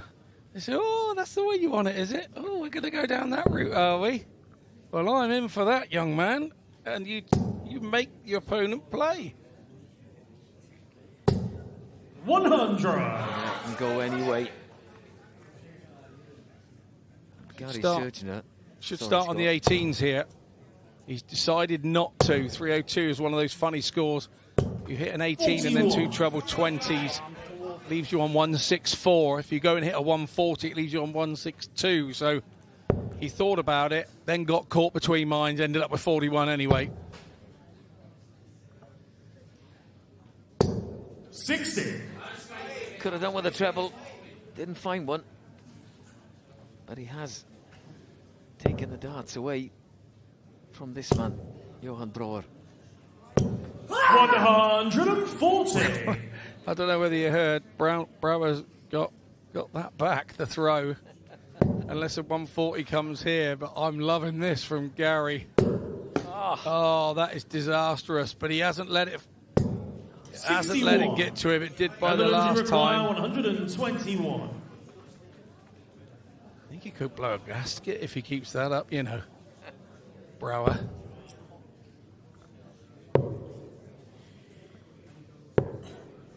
$53. Northern Ireland, you require 140. He's found the treble plenty of times in this leg. Doesn't get it on his first 2 darts. 60. That was almost perfect. Almost hit the treble with the last dart to pile the pressure on Johan Brouwer. Motivating himself. The gurning has started. Talks to himself, psyching himself up. Back to double 16. He's going to explode if he hits it. He doesn't get it. Northern Ireland, you require 80. That's the way he plays, and that's the way he motivates himself. All well and good for me. Big entertainment. That treble gives him 2 darts. A double 10. He only needs the one. Northern Ireland. Oh, you could see it coming, couldn't you? You could see that coming. Brilliant stuff from Gary Surgener there. He kept it in. He was just waiting to explode it. That dart went in. The double was crucial, but the previous dart into the treble gave him 2 chances at double 10. He only needed the 1. But that leg victory gives Northern Ireland a 2-leg lead against the Netherlands, 11-9. Good tune as well. Honestly, Surgener there, back at the table with a few smiles. He's probably never done that before, Gary. I've never seen him do that. He's a quiet lad. Lovely stuff, lovely stuff. The emotion of international darts. If you and I could bottle it, my friend, we'd be millionaires. We would indeed. Playing for your country does funny things to everybody. You could see that. Gary Surgener. The emotion, as Scott Mitchell said alongside me, bottled up inside him throughout the leg. Well, that bottle went pop at the end as he hit double 10. 55. Northern Ireland 2 legs away from a victory against the Netherlands. Ricky Dunlop back on stage against 60. Mark Blechert.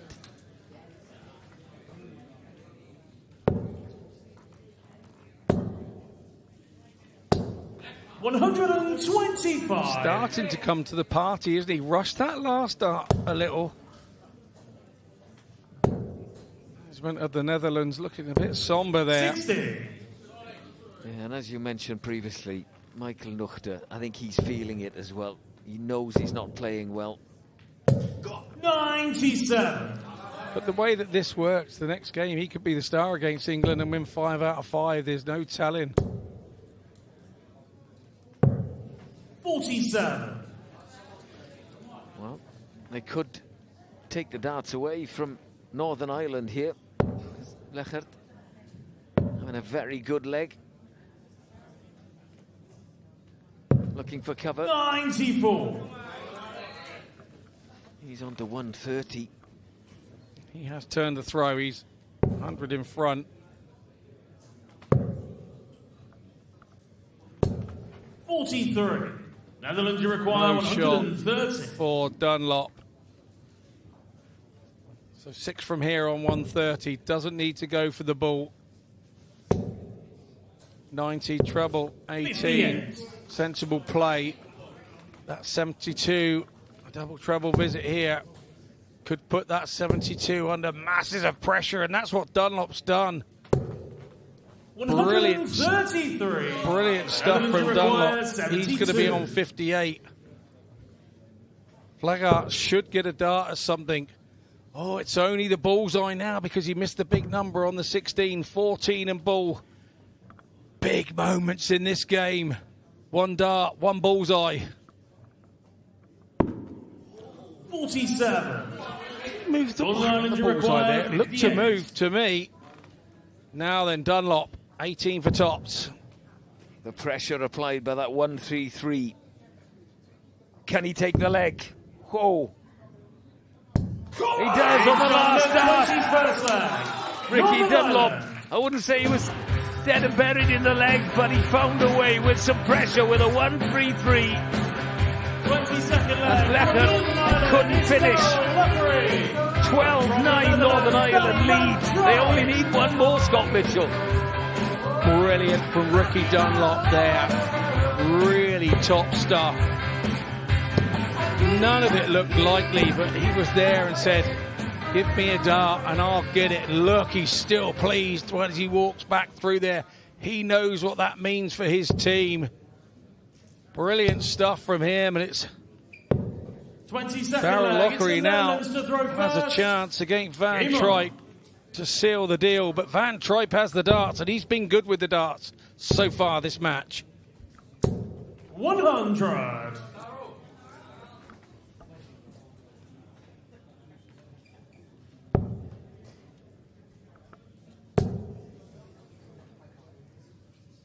Darllediad 85 against Danny Van Tripe. 1 more leg needed 60. by Northern Ireland. 4 of the next 5 will have to go in favour of the Netherlands if they are to be victorious. 83.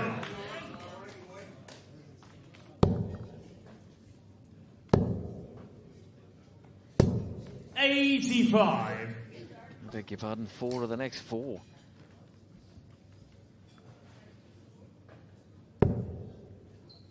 Needs more trebles, does Darllediad. And he's finding them. Not that one, though. 129. Lockery, his nickname's Double Barrel. He's going to have to bring his musket to this duel.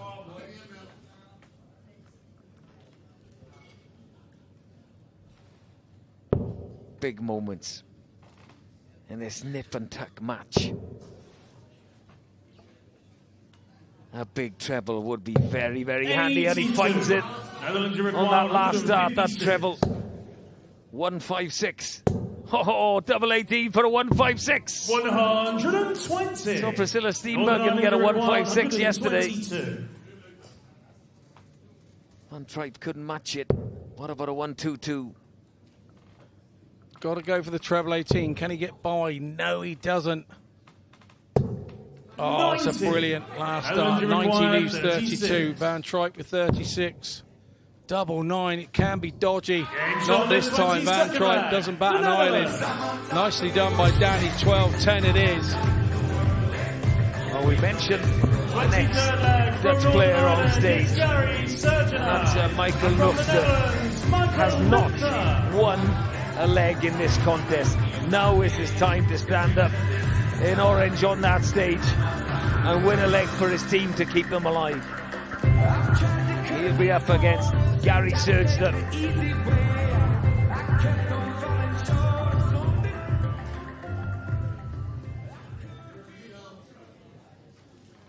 There wasn't pressure on that stage already. It's been piled on. 12-10, Northern Ireland lead. They need one more for the victory. The Netherlands have got to win all three. Starting with this one, with Michael Nuchter. 23rd leg, it's Northern But Ireland. Gary Surgener has the darts to win this contest for Northern Ireland.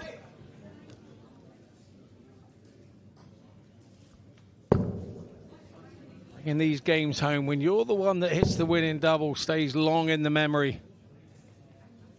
Big moments for you when you're playing for your country. Surgener starts 26 with a 10-40. Nuchter with a 26. Can Surgener keep the pressure on? Can he keep finding trebles? He's drifted into the 7. 46. You've got to be careful in these situations that if your opponent drops off, that you don't follow suit. Because you've only got to do it for 2 throws, and they can jump on with a couple of double treble visits, and all of a sudden you're out of the firing pan and into the fire. And that's where Gary wants to be. In the treble. 85. Steady, in control, Northern Ireland. 100. Lovely first dart from Nuchter, couldn't find any more. He's recovered from that 26, but that 26, even if he had 60 there and he's another 35 off his score, he's right there then. And the Surgener opened with a 140. 60. So go opposite that 26, so just a straight. And sometimes when you hit a 140 nice and early, it settles you, but you can try to defend rather than attack. 89. Northern Ireland, you require 170. For the 25 with that last dart to leave the big fish, didn't happen for the man from the Netherlands. Doesn't look like he feels pressure, but he obviously does. Needs a big treble from that visit, and that has opened the door. Nuchter now needs a treble himself. 60. Doesn't get it, but stays in touch. It's 1-2-6 apiece. Surgener to go first. If he manages to get this, it'd be 19. Needs the treble 19 for the bullseye to win this for Northern Ireland. Bullseye. It's in, Gary. It's in the treble. Can he find the bull? For the victory for Northern Ireland. 94. He has left 32. He's hit at 18. He's left 32. Same way now for Nuchter. He doesn't hit the treble. 54. Northern Ireland, you require 32. Deep breaths, Gary. Deep breaths, Gary. Everybody's head in hands on the Netherlands side. They can't watch. They can't watch. Double 16. Once. Inside on the second. He'll have to shift across. He's trying to find a route in.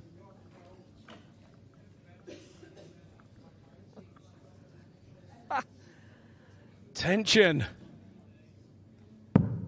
16. On the outside. Netherlands, you The require door is still 72. open for Michael Nuchter to get his first leg victory of this match. Tops it is. 32. Had a chance to Northern save Ireland his requires team. Reaction 16. from Van Troip. This is tense. Double 8. This time on the first attempt from Gary Surgener. An unbelievable match against the Netherlands. What a game of darts that was. Tension all the way through from the very beginning. It came down to Gary Surgener in the 23rd leg. A victory that gives Northern Ireland a chance of a place in the semi-finals, because the Netherlands have got another match to play against England later on. This group, Group 2, is alive in the Six Nations. What a game of darts. You've got to love it.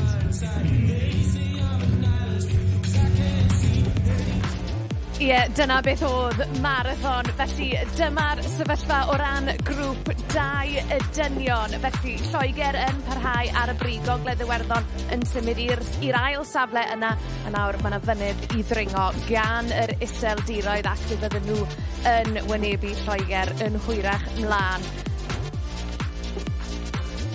Wel, i ni mynd am hoi bach fer iawn fan hyn, ond pidwch mynd unrhyw le, achos mae tîm Cymru'n wrthi'n paratoi i gamu i'r oci yn erbyn yr Albanwyr. Mae yna lle ar frig y grŵp yn y fantol. I ni wastod yn joio boes Cymru, a ni'n gweld yr Albanwyr yn paratoi fan hyn, y capten yn siarad gyda'i chwaraewyr. I ni'n gweld y seren ifanc Mitchell Luri fyna hefyd. Felly dewch nôl ato ni ar ôl yr egwyl.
Croeso nôl ato ni. Nawr, I chi sydd wedi bod yn dilyn y dartiau yma ar S4C eleni, newch chi siŵr o fod cofio pencampwriaeth Pryden nôl mis Ebrill. Ac os oedd yr Alban am gipio'r teitl, wel, oedd eisiau ffafr fach arnyn nhw gan Gymru.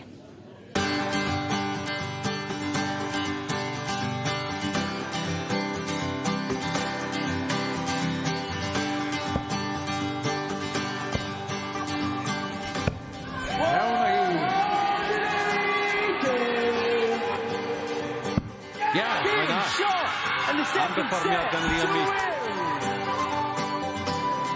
Dwbl I Ginta.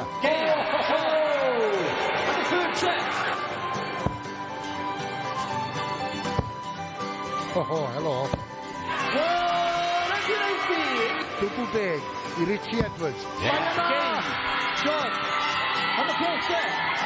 Dwbl I tri. Fail. Fail on.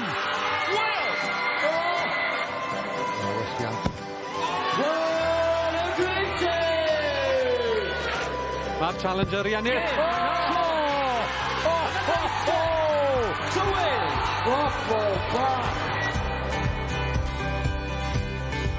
Un 18-6 I bint. Deian Roberts! Dwylo yn yr awyr. Mae o wedi greithi. Un arall. Yna!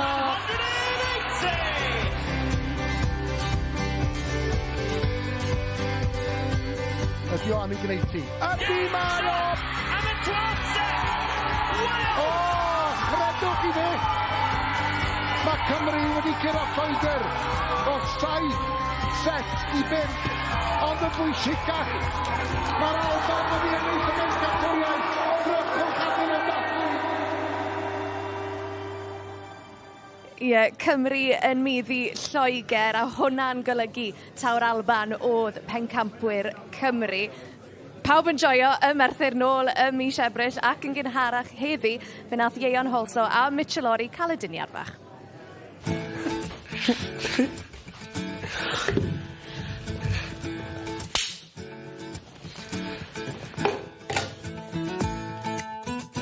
Amazing day for me. Doing the job for Wales and as well the biggest of favours for Scotland and yourselves. I can't really sum it up in words. It's just it happened and it was probably the best day of my life. Yeah, you know, when Ieuan went up on the stage, he said to me before it started, it's going to come down to me. He said, well, if it comes down to you, you just make sure you do us the job. Petai, Halsol yn taro'r dwbl ugain, yr Alban sy'n ennill y bencampwriaeth. Dyna sydd yn y fantol. Ieuan Halsol, dwbl ugain, 3 darts yn 9. Anadol ddofn. Ydi o am I gneiti. Ydi mae o!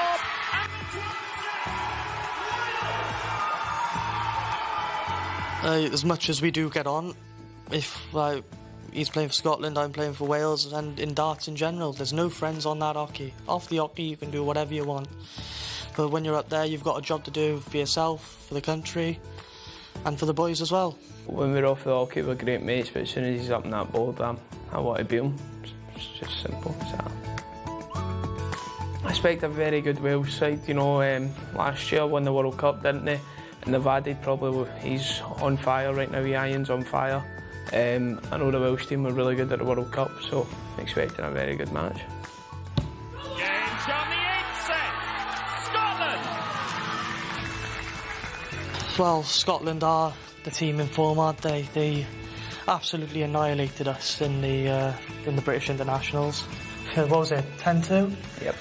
And like we've already had a chat about it, and we're out for revenge. We're up for this, and hopefully we can repay the favour you dished out to us. Absolutely not. See you out there in like 5 minutes, mate? Yeah. All the best. All the best.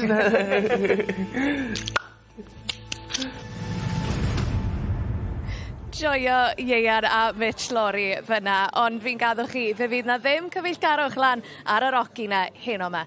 Dyma ni te. Cymru yn erbyn yr Alban I weld pwy fydd yn gorffen ar frig y grŵp, draw ni nawr at meistr y ddefod.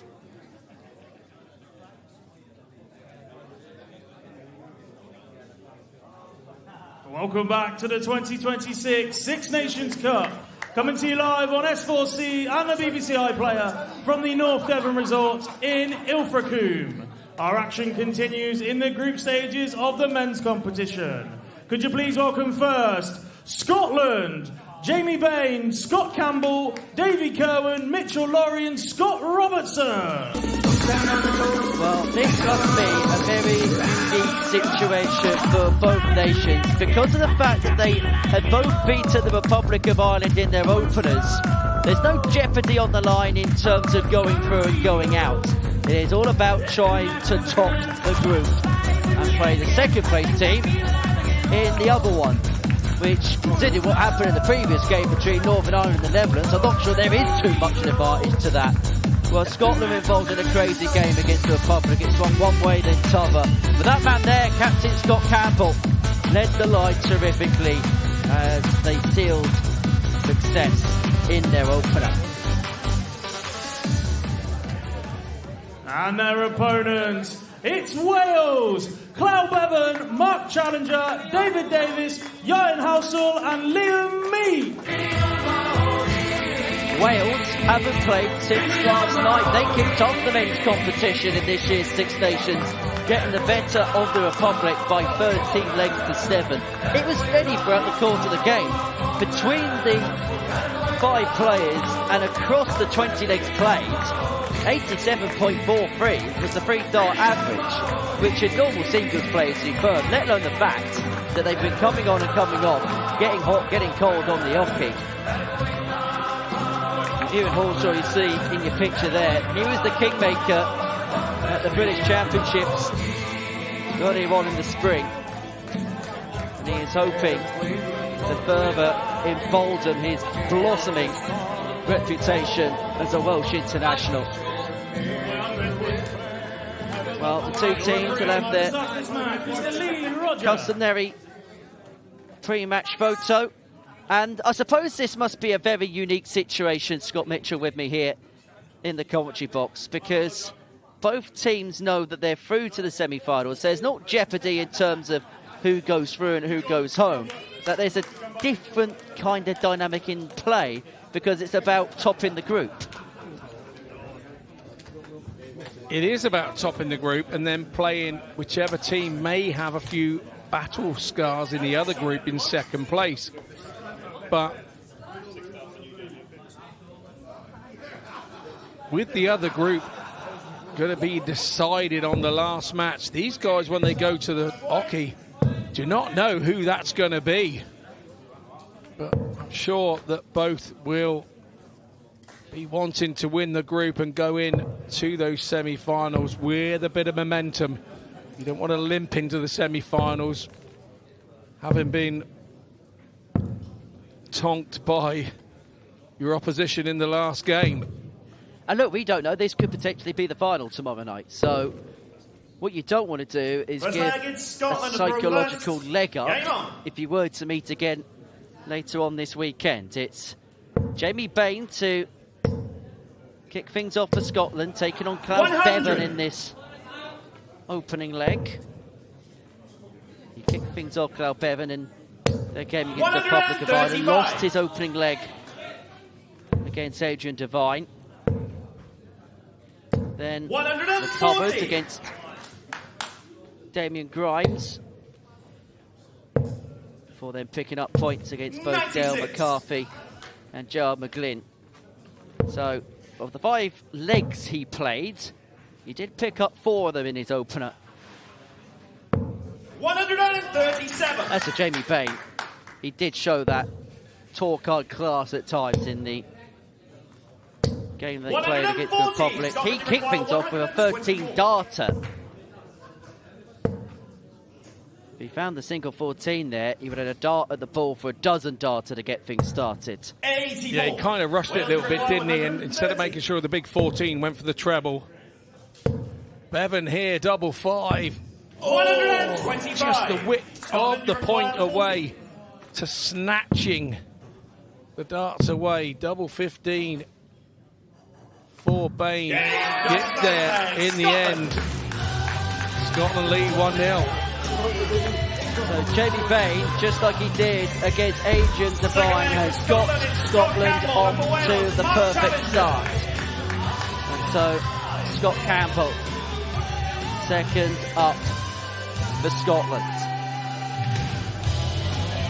And towards the end of their contest against the Republic of Ireland, he really did begin to step up.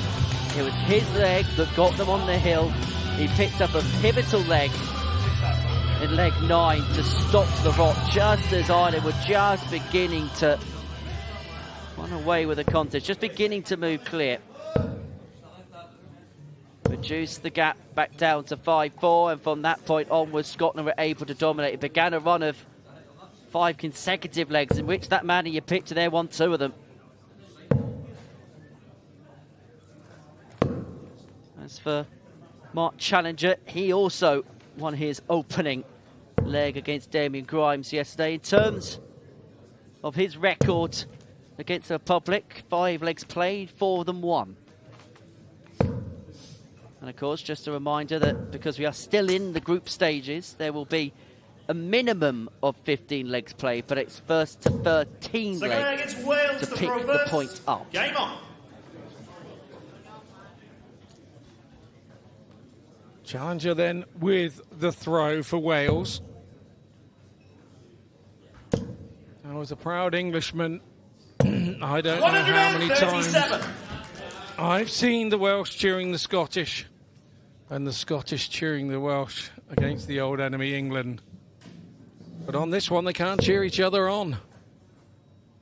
It will be interesting to see if there's any momentum for the Scottish after that win at the British Internationals over the Welsh team. And whether the Welsh are looking for revenge. 60. I also wonder as well, the fact that Wales haven't played today and Scotland have. Now, they have had about an hour and a half break since the previous game against the Republic of Ireland. 44. How much the fact that Wales are a bit fresher, how much could that potentially come into play here? Yeah, it could work. And obviously the Scottish were out last night watching their football team as well till the early hours. Is that going to make a difference? But I think we're so late in the day they could get up later this morning. So I've had plenty of time to prepare. It was a later start than yesterday when all the players had to play the singles event at 10 in the morning. So 6 here for 1-2-4 for Mark Challenger to draw Wales level. Doesn't have to chase the triple 18 here. Could potentially hit triple 18, single 18 to leave himself 32, or he can persevere upstairs with 104 left. 56. Yeah, Root was well and truly blocked there for Challenger, so had to come out to the treble 16. Now Campbell to apply the pressure. 1-7-5 with 2 darts left in his hand. 1-1-5 with 2 darts in his hand. Just as well stay there. Gap as big as a bus. Puts them on a pinhead. 2 180s in this leg. Now this has made it interesting. Should get a dart. It will. Will it be 16 for double 16? It is. 36. Challenger's had a chance, and it goes begging. Campbell's 180 has set the cat amongst the pigeons here. In Scotland's previous game, Scott Campbell missed 2 darts to get him into a 2-0 lead early on.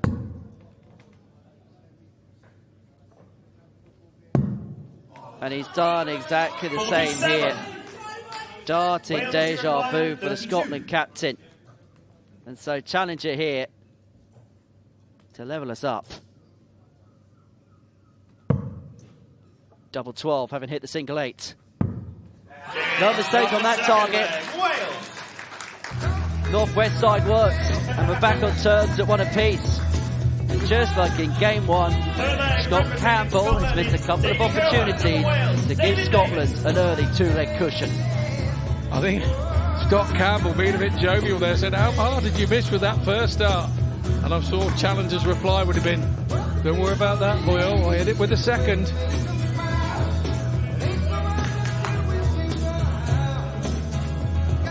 So we're going to see Davy Kerwin and David Davies for the very first time in this game.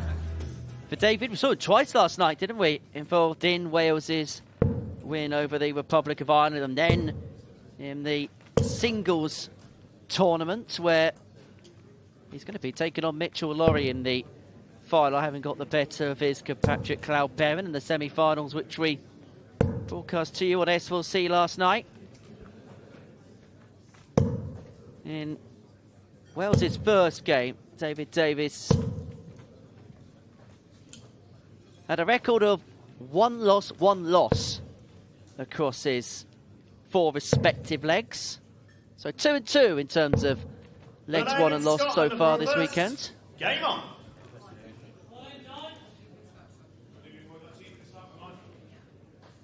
Davis, not forget, still has a singles final to play tomorrow against Mitchell Luri.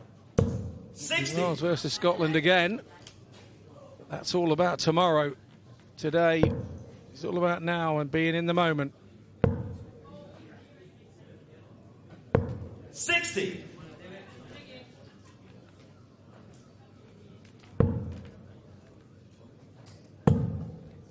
Cohen himself only played the 100.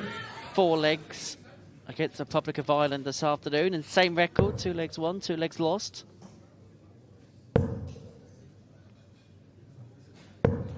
As for David Davis, his setup is inspired by his good friend and one of the greats of Welsh darts in Mark Webster. 100. He uses the Webby barrel. Once upon a time had flights attributed to the likes of Ryan Joyce, Paul Nicholson. I suppose you could call him a little bit of a darting meerkat. Yeah, very much so. Darts he has, though, do look a bit worn, don't they? 95. I thought his good friend would have given him another set by now, wouldn't you? Well, the sets that they probably don't commission them anymore. Yeah, I mean, yeah, they do tweak sets and designs now, don't they, for the same players? 45. Scotland require 146. To make them more aesthetically looking for the purchaser. Well, Kevin's not going to find the 146. 58. But he has got time to get Scotland in front. It would mean that the first 3 legs have all been won with throws so far in this game.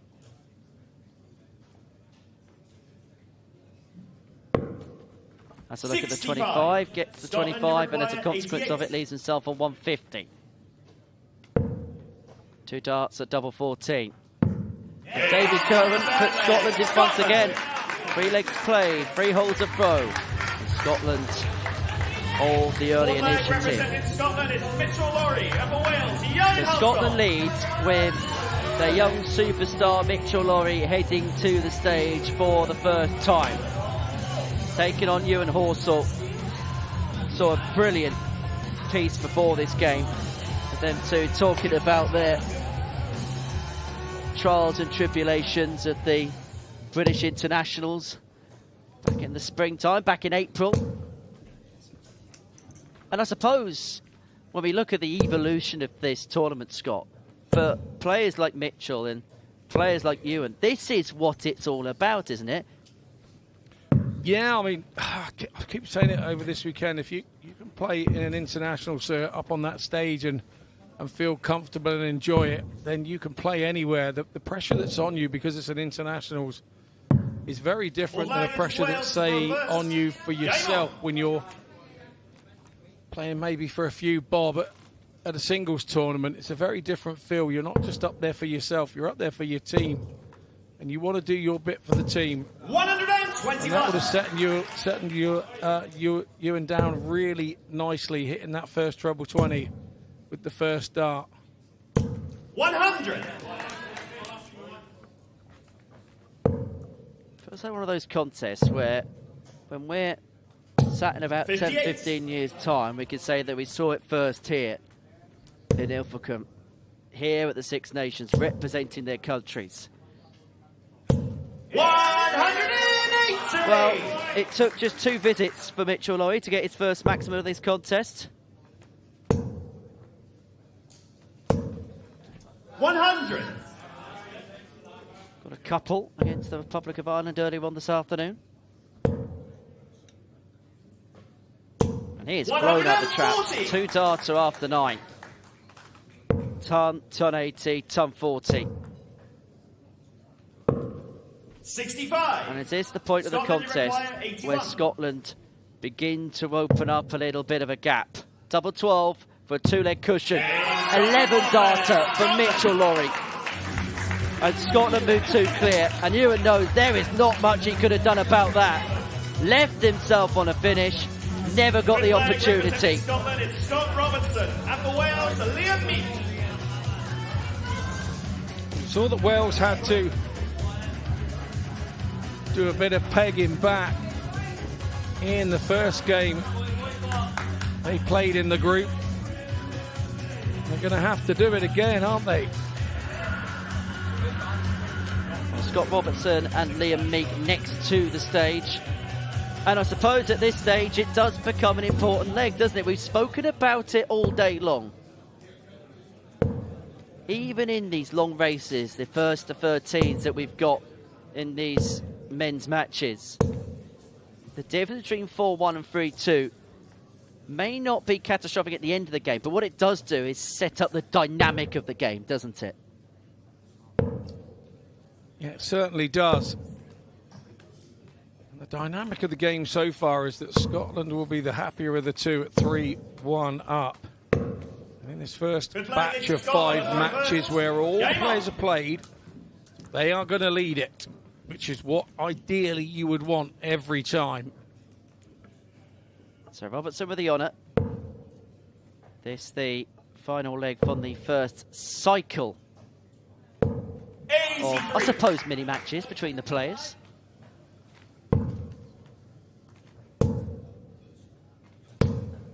Liam Meek with a rather quick and pushy southpaw action.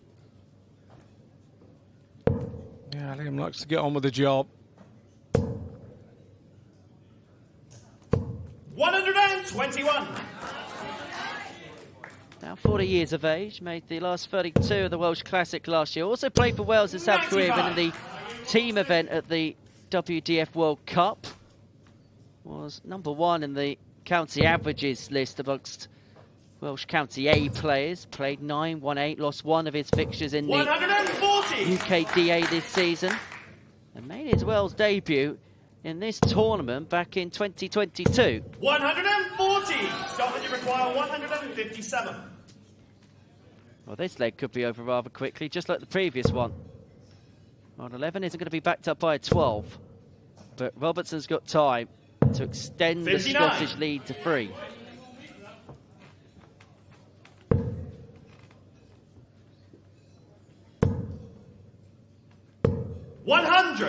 Scotland, you require 98. Just the one treble needed. And needed with dart 2. Treble 18 leaves double 12. Unable to find. So in a situation here for Liam Meek, 106 is a free darter, but 58. Just needs one big treble with the first 2 to give himself a look at the outer ring. Big treble being the operative couple of words. 70. Scotland, you require 40. For 4-1.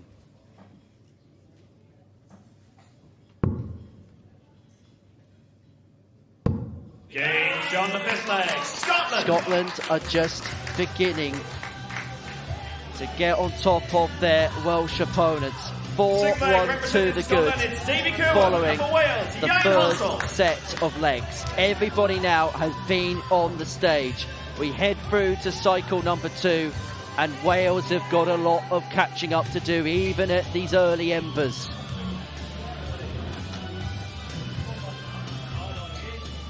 Has it looked the one-way traffic that the scoreline suggests, Scott? I think it's a fair score so far, I really do, but it's kind of about Wales getting back into it here. 6th leg, it's Wales to throw first. Game on. Ewan Halsall here has a big responsibility as the novice of the group, let's say. He's not a novice of the game. 140. Maybe a novice of the group here. And you think the other 4 managed to win the World Cup. They do harper on about it, but it's a really good start from Housel. And I've got to say, from what I've seen him in so far this weekend, Ewan does not look out of place in this team whatsoever. He's kind of in it and going with the flow with it, isn't he? And he's allowing his senior counterparts to educate and help him accumulate. But that 180 will hurt. However, he's doing as good a job for his team himself. And we have seen already this year how he's able to step up to the 26. Big occasion, as we saw at the British Internationals in April. And if he carries on like this, 100, irrespective of what happens elsewhere, he's going to be a mainstay in this team. However, cannot leave himself on a finish. So Cohen here's got 6 at 161. If he hits 41. The first treble, may just stay on that target. Doesn't have to chase the treble 17 and the bull if he doesn't want to. Will never be tempted because he never got the first treble. 43. And because of that slip for the last, still leaves himself on a free darter. If Ewan can find a couple of big trebles here, then this leg could have had a different complexion 64. To it. Had to pick off Scotland, the you require 180. 25 of the last to leave himself on the big fish. 23.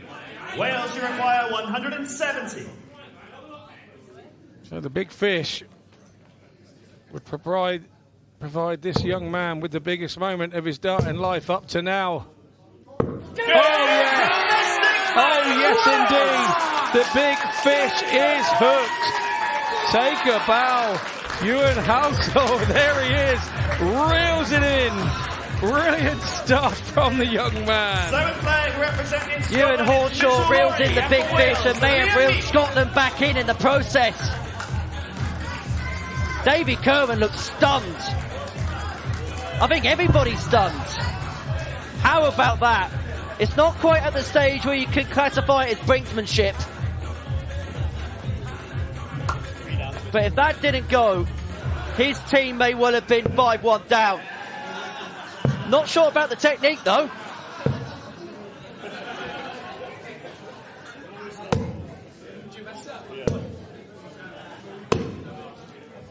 And now the question is, how does this change what happens in this leg? Because Liam Meek, I am sure, will be buoyed by it.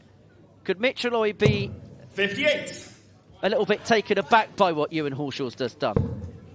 Mitchell Luri doesn't seem to react to anything too much, to be honest. 100. Yeah, Liam Meek will hope that it gives the Welsh team a lift, and if he can defeat their main 99. Man and number one in Mitchell Luri, it would give the Welsh team a lift. But saying 59. It and doing it are two very different things with this young man, Mitchell Luri. 60. Well, this is an opening here for Liam Meek against the throw for Wales. Only problem is, no matter what he scored with his turn, couldn't leave himself on a finish. But what he has done is forced Mitchell Luri here into a 2 big treble turn. 140 leaves himself on 144, unable 100. To get. So Meek will get 6 to bring Wales back to within 1 all of a sudden.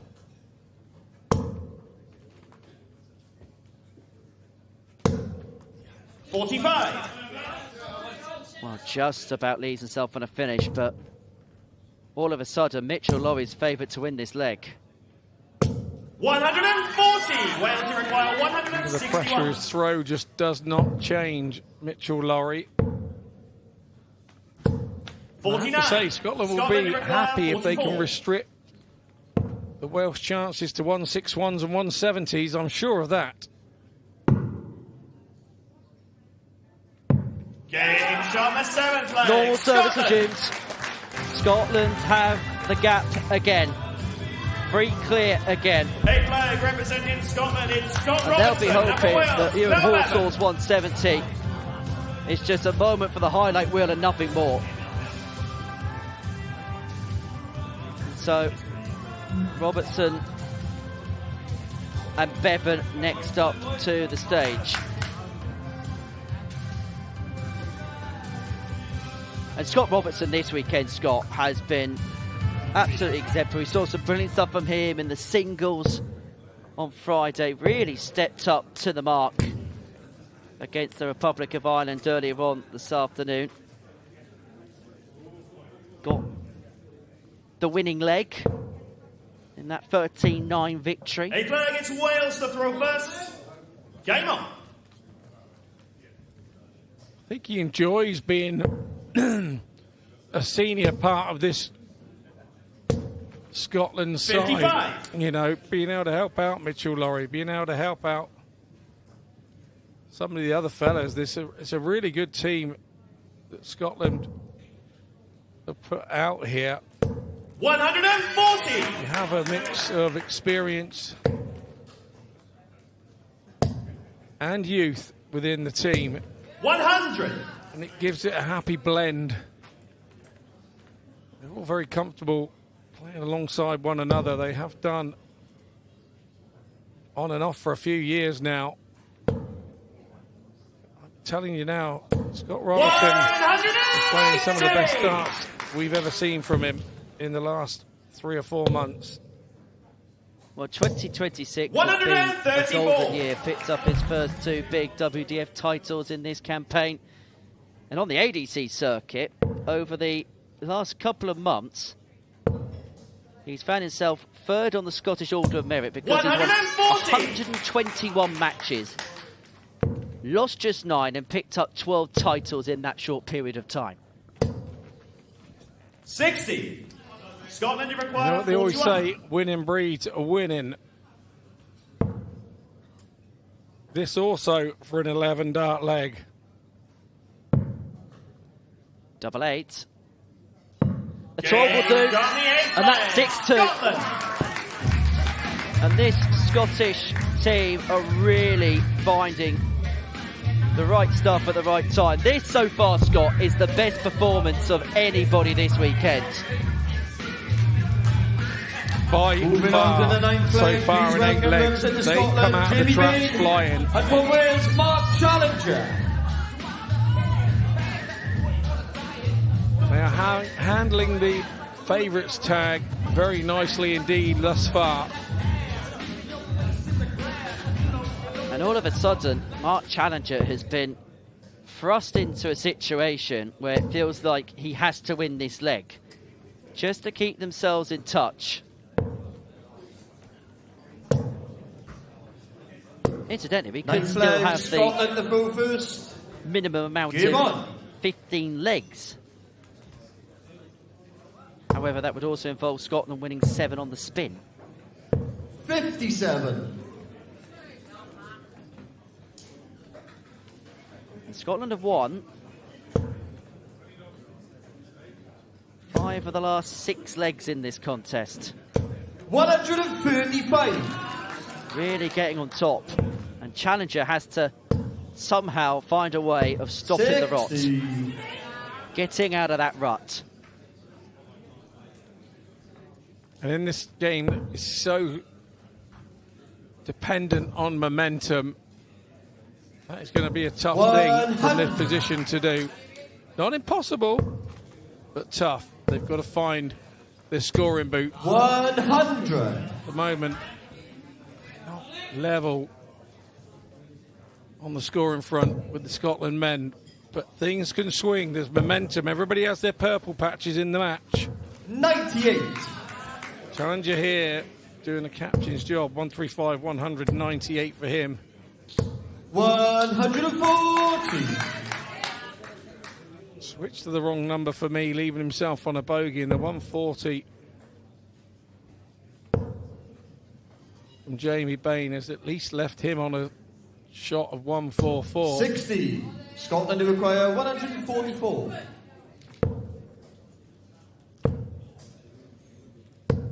56. So Wales 108 require here 108. for Mark Challenger to get a break to bring it back to within 3. Looking to try and find a way above. Does so. Double 14. Game Scotland, 9 flag. Well, Mark Challenger has found Wales' second ton plus checkout. Following that man, it's 170. The problem is they're needing to find these big finishes just to make any kind of inroads in this match. Davis. But importantly, there's another one on the boards. Importantly, they're still in the game. And he salutes his skipper. David Davies comes into bat now. Scott Campbell looking to restore the four-leg buffer. Campbell lost his opening rubber to Mark Challenger. David Davies lost his to Davy Kerwin.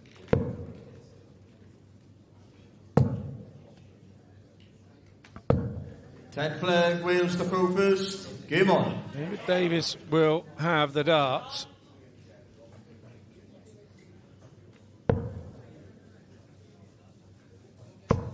Lost out in his first outing to Davy Kerwin. 100.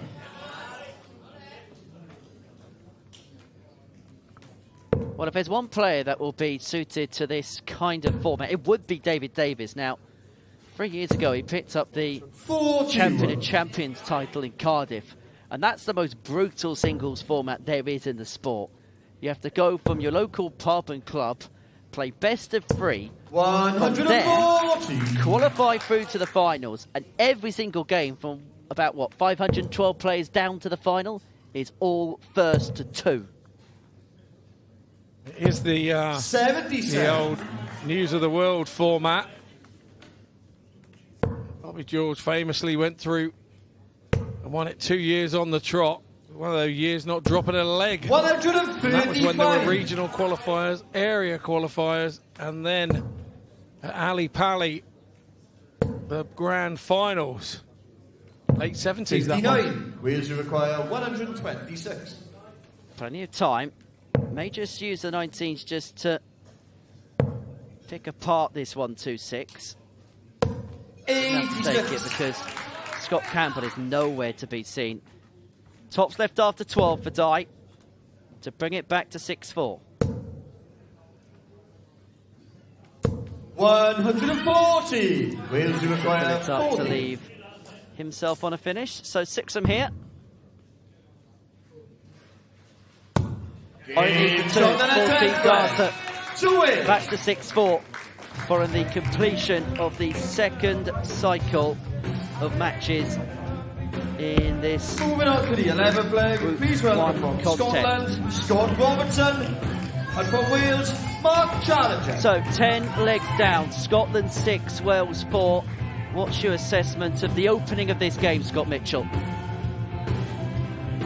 Well, we're 10 legs in, and I think that Scotland are good for the 6-4 win. There's been a little comeback now from the Welsh. Couple on the trot. It's now down to Scotland to try and stop the rot a little bit and stop that momentum. And that lies with Scott Robertson here, who's next up. He has the throw as well to his advantage, so he'll be feeling good as well. He won last time out. 11 flag, Scotland. 12 dart leg.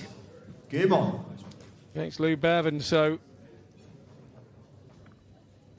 he'll be feeling good on this one. Well, both players impressed, didn't they, last time out? The 12 dart you mentioned for Robertson, and Challenger with that 108 checkout against Jamie Bain. But he's hoping that's not going to be in vain. But he's going to have to, just like he did a couple of legs ago against Jamie, have to break the throw. If he does, Wales are back to have been 121. And I've got to say, I love the old school feel about Mark Challenger's setup. The barrel is very reminiscent of that of Peter One Dart Manley. Yeah, the little stubby type dart. 96. Front weighted. My word, would he got himself invested into a weekend like this if he was still playing. I think there'd be a few mind games going on in the back room. Nah, never. Not with Peter. Oh yes, I remember you on the receiving end of some of Manley's tactics, weren't you, once upon a time? Yeah, World Seniors at Circus Tavern. 57. Well, challenger here needs 2 big trebles to leave himself on a finish. They need to come with the last 2. Not to be, so 60. Robertson here, 6 and 2-8 to get Scotland effectively towards the halfway point at 7-4.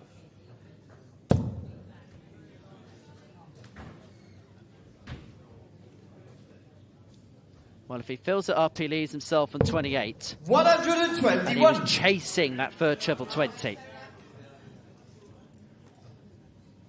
40 here is needed from challenger. He's going to have to go the other way. He is and try and slide over the top of that one. Another one of those, and he's back in this leg. 100. Didn't quite work. 120, he's not out of it, but relying on Robertson to make a mess of this. Well, he's not started well. Can he recover it? He hasn't, so challenger will get 2 digs at that treble 20, but it's really important with the first dart he stays straight. For his second consecutive tub plus checkout. And he's going to get a look. Well, he should have had a look, but he's gone too high. That is an unforced error. Horschel knows it, Davis knows it, and more than anybody else, Mark Challenger knows Scotland it. require This 52. is effectively a gift-wrapped opportunity for Scott Robertson. Double 16 to really put the boot in. Double 8. 44. Challenger is reprieved. If Robertson would have hit that, that would have hurt the whole team. Mitchell Luri knows. 40. He knows the chance has gone begging. Challenger.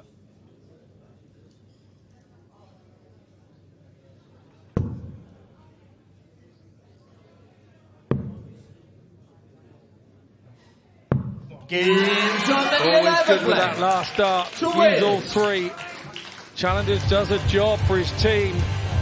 Brings it back to 6-5, and Scotland looked like they were going to run away with it, and now they've been pegged back to 6-5. Wales did this in this earlier game. They found themselves behind early doors yesterday and pegged their way back into it. Are they going to do the same again today? From 6-2 down, they have won 3 on the spin. Challenger there explaining to the rest of the fans, yeah, I knew what I was doing. Just lob one off to give him a chance. That's what he's like. Jovial character. Well, David Davis here has an opportunity from 6-2 down to draw Wales level. For Jamie Bain, it just feels like he's in a situation where he's got to try and stop this slide as quickly as possible.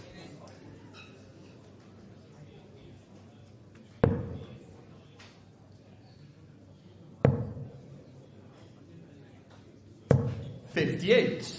Speak about the change in tempo, the change of momentum in games. And we're definitely seeing a scene change here. And do you know what? It all came courtesy of that 108 checkout for Mark Challenger to win that leg against Jamie Bain. It's just set something in motion, hasn't it? And by the way, he had to take out that 108 because Scotland was sat in a decent position to make it 7-2. 121. Not quite turned the throw here, Davies. Bain on Davies, sorry.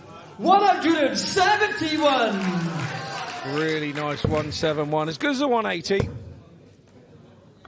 58. Well, effectively, it is a maximum turn.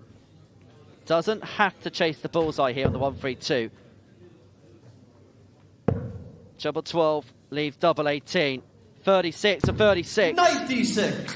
And that would have been Wales' third tub plus checkout of the match. Well, they know he's going to be coming back. Jamie Bain has left himself on 86 just in case.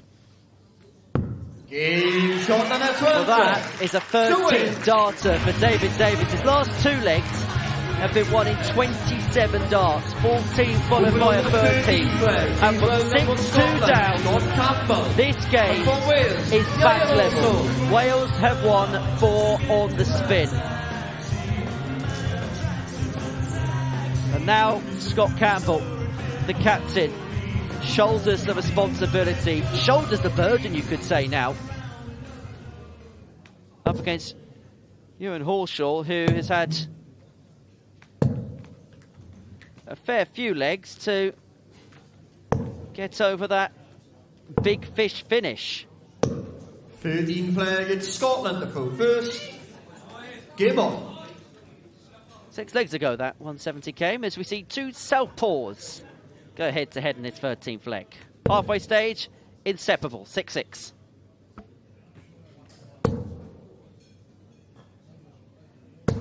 $180! Campbell gets his second 180 of the contest. 60. And they were on a pinhead.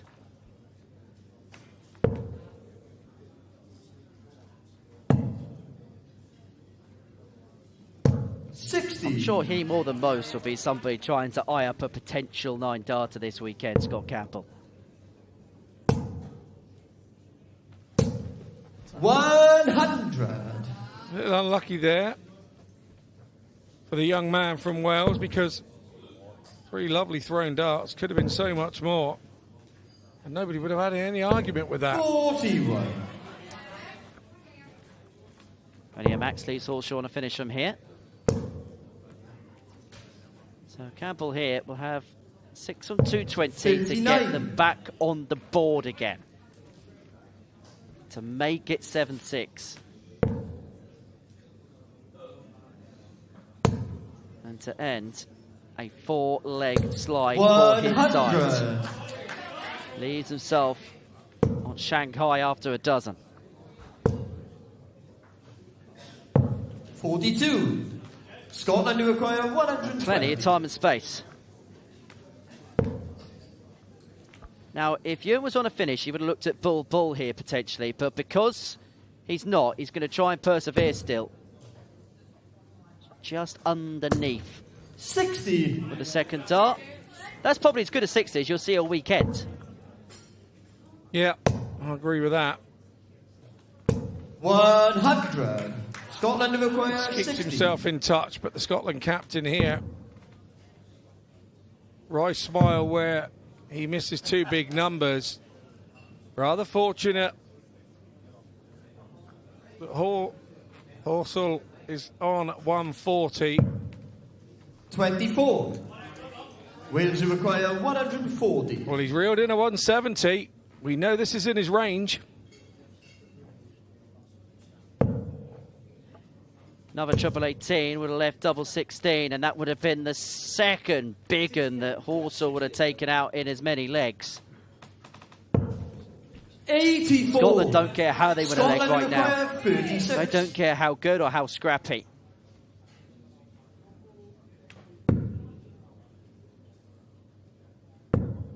Double 9. The captain delivers. Scotland have their lead again.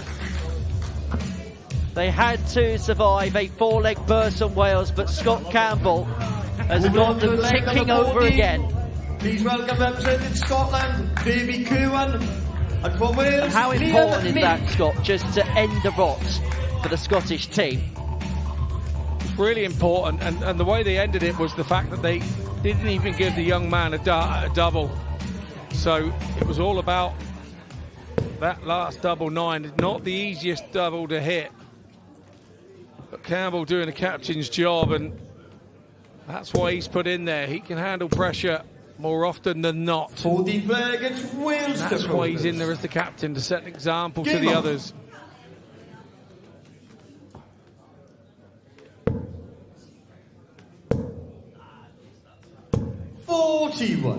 So David Kerwin hoping to restore the cushion that Scotland have had for so long in this game. For Liam Meek, he is just hoping that that's just one small blot on what has been a brilliant run for Wales. 58.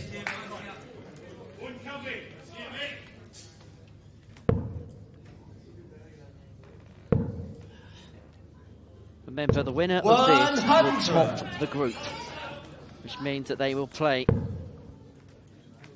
the second place team in Group 2 in tomorrow's semi-finals. We'll see the final game of that group on the BBC iPlayer and on S4C's YouTube channel later on tonight when the Netherlands take on England. Yeah, and that's not decided yet. Could be any one of three. 134. Well, as you were referencing before we went live, England still need to get to 11 legs to get themselves through. It could be the first group for this weekend where legs difference could potentially come into play. 45. The group was rather straightforward. Both teams beating the Republic of Ireland in their openers. 41. Wales, you require 137. So Meek here looking at 137. May have looked at 57 tops there. 99. Next Scotland, best you thing is require leave himself on a double. 160.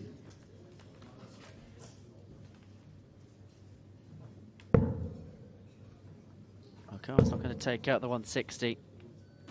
140. Wales, you require 58.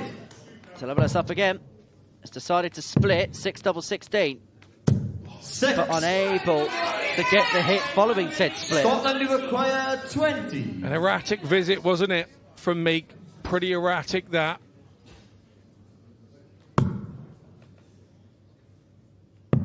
There's no mistake there. 14 players. Liam Meek has missed 2 darts to level it back up at 7-7. Davy Kerwin's punished. And Scotland are beginning to build that lead back up again. From Scotland, Mitchell Luri, and from Wales, Gwlad. And just like the last time Scotland went on a mini run, Mitchell Lurie's in that position, that placeholder, where if he wins this leg, Scotland could really build up a head of steam. Win this, they go 9-6 up at the halfway stage of this match after the third cycle of legs.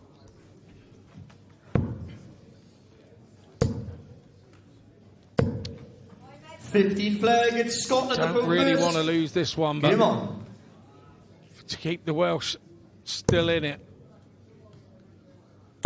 But Mitchell Luri, how often does he do this? How often does he do this? Start off with the 180. It seems to be more often than not. 85. Second 180 of the contest for Mitchell.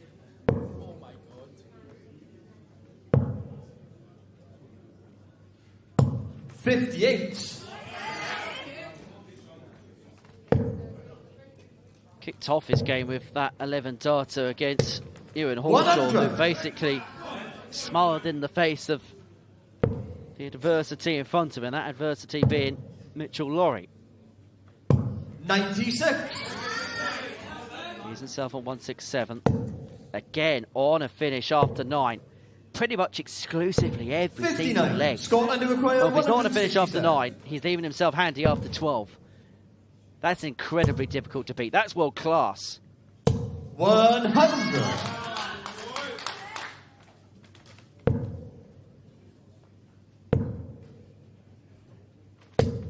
$85. Scotland requires 67. For 9-6. In Scotland, the 15 flag. To It's a Scotland. 14 darter for Mitchell Luri to follow on from the 11 darter he had at the beginning of the contest. Moving on to Wales leg number move 16. Please welcome free from clear Scotland, Scott following the Campbell. first cycle And of from games. Wales, Liam Meek. And so after 3 rounds of legs, Scott, where do you see this game with Scotland leading 9-6? Well, it's Scotland dominated the first part. You have to say Wales did really well to get back in it in the second part. But towards the end of this second part, Scotland has gone back. It's like Wales got back to 6-6 and thought, oh, we're back in the game. Scotland have now kicked on again, haven't they? And just got 3 on the trot. And Liam Meek's got to try and stop this. He's got to stop this run. 60. He's fully aware of what he needs to do, but the problem is he's trying to stop this run against a really formidable opponent in Scott Campbell, the captain of the Scotland side. 81. Well, this game is following patterns, and when I say patterns, I mean spurts of legs on both sides. Wales won those 4 on the spin to turn a 6-2 deficit to a level game at 6 apiece, and then from there, Scotland have won each of the last 3. 45. What has been a maxi fest. 6 for Scotland so far in this game. 100. Mark Challenger, the only player to get a maximum so far for Wales. David Davis did have a 171, and you said it was as good as a maximum. It is as good as a maximum, but it's not a 180, is it? 100. It's as good as a maximum. Tomato, tomato, let's call the whole thing off. 131. Yeah. Big stuff there from Liam Meek with the last dart.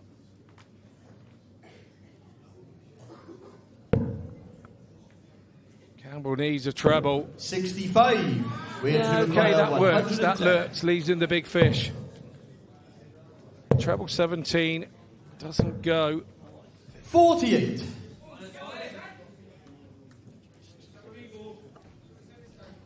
Scotland who require 170. I think Liam Meek thinks there's a little bit of a discrepancy in terms of the last score. Yeah, 50 was scored, which would leave 60. On the scoreboard on the stage, 48 was inputted, leaving 62. All sorted now. Campbell looks at the 170. He's not going to do what Ewan Horsall did a little bit earlier on. 134. Wales who require 60. Those two. Sorry, big visit from Campbell there. The pressure In there. shot at a 60 left. Meek up to the challenge. Chwe. Stops the rock. Gets the Welsh back in at 9-7. Because those 2 points are so important, because the difference between 60 and 62, as you saw there, single to double.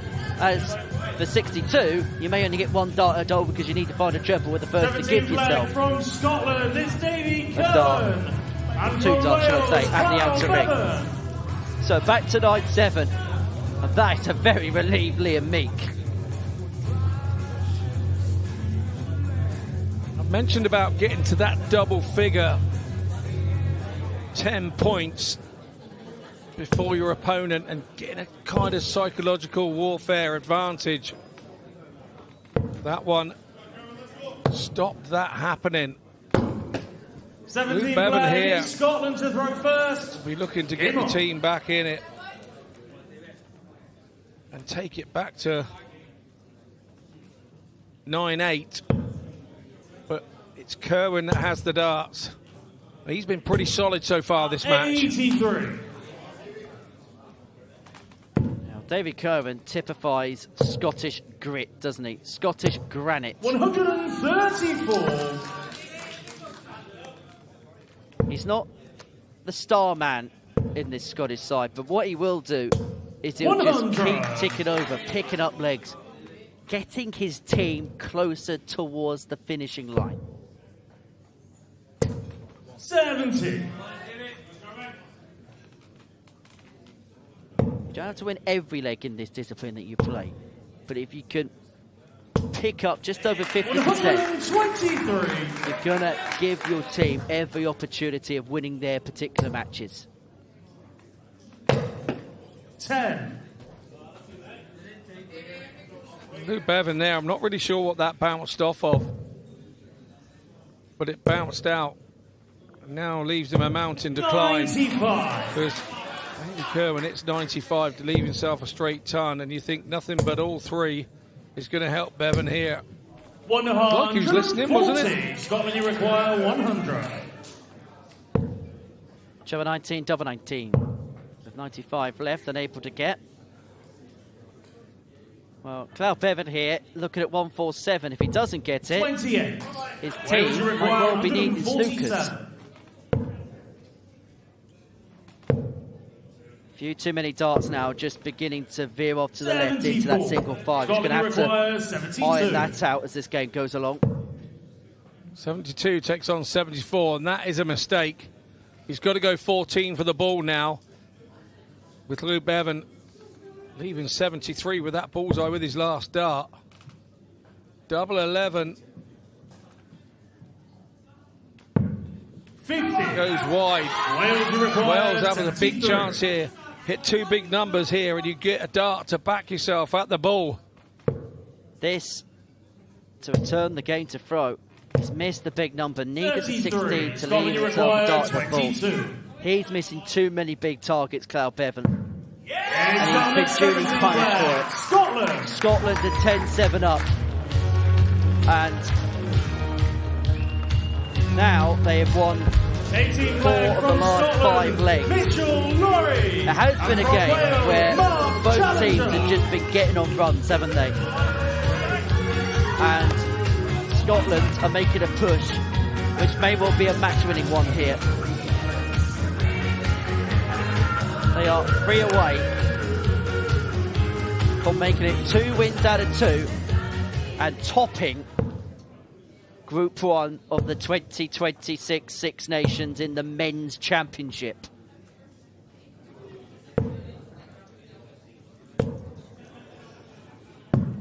'18 flag, it's Wales to throw first. Feels like the most important leg of this game, Scott.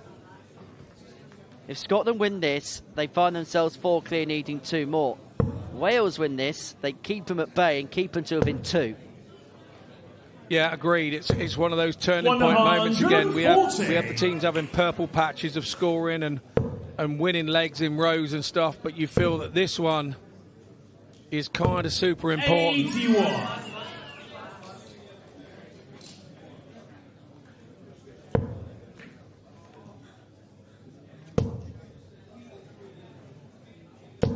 $140. Well, back-to-back 140s here for Mark Challenger. Putting the challenge up to Mitchell Luri. 140.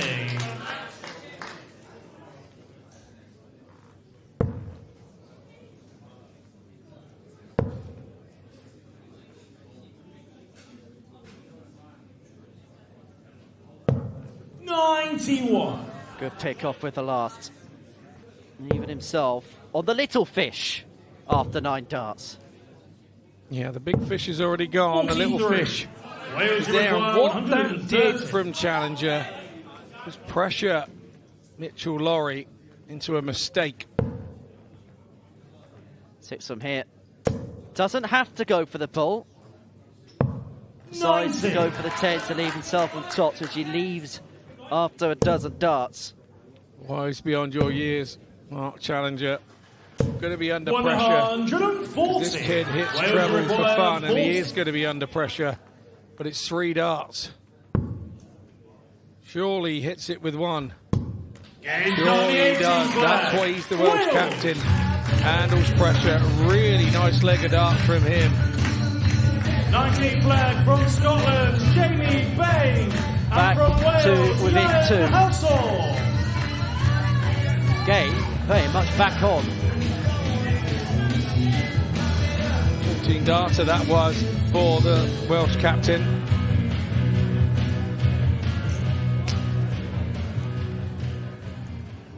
So Jamie Bain and Ewan Horshaw in leg 19 of this contest.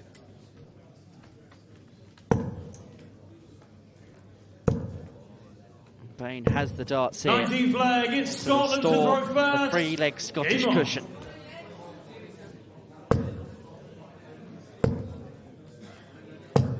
The other thing which you've not spoken about yet this weekend, Scott, is how much do players need to be game aware? Because there's going to be points where you're going to be on the practice board. There's going to be points where you need to look after yourself. 140. But you've also got to be in tune with everything that's happening on the stage at the same time. Yeah, you tend not to. You tend to leave that with your manager, who will be there, stood by your side. He'll be there managing the team with his sheet, and he'll be telling the players that 41. the score is so and so at the moment, And me as a player, I would go to the manager and say, right, what situation are we in? 60. We're 8-6 down, there's one on and you're on, and then you're on after the next after that. So everything's all kept nicely together and you're fully aware.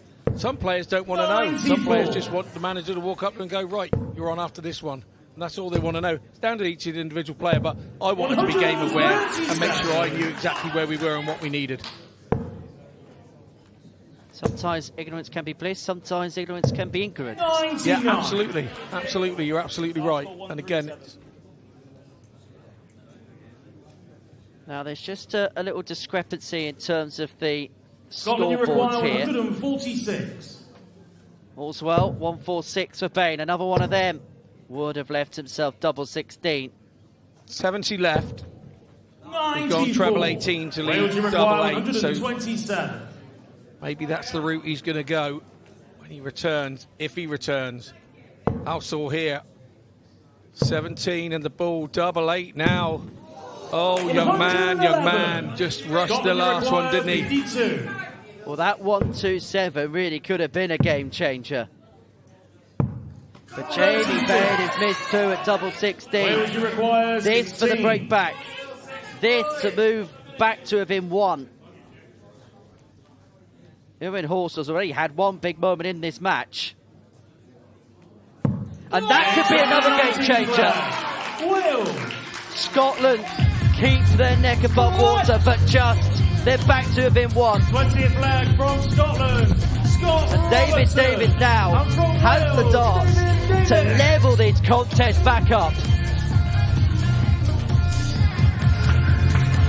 Again, you say maturity from the young man in the form of Halsall, but you have to say he was offered that opportunity by Bain and missing those 2 darts. Bain stood behind the young man. He knew what was coming. He looked to the skies as Halsall hit the double 8. 10-9 it is. This is a bit of a barn burner, isn't it, of a game? Well, this game has had a whole host of ebbs and flows. At the beginning, it looked like Scotland were going to dominate. Wales then got back level. Scotland then have another little burst, and now Wales are reeling them back in again. What is the next twist of this encapsulating contest? 20th flag, it's Wales to throw first. I have no idea. But if I were you, I would stay tuned with us and see how this all pans out. Can Wales come back to level for the second time in this match? 6-2 down, got it back to 6-6. Been 10-7 down. Can they now get it back to 10 apiece? And just remember, they're playing with this air of intensity despite the fact they're both through to the semi-finals. There's no such things as dead rubber matches in international darts. But you're playing for your international stats as well. If you win 3 of your 5 games, it goes down as an international win, you know, against your cap and everything. It's a little bit more complicated than just a game, and you can overthink it and overcomplicate it, to be totally honest.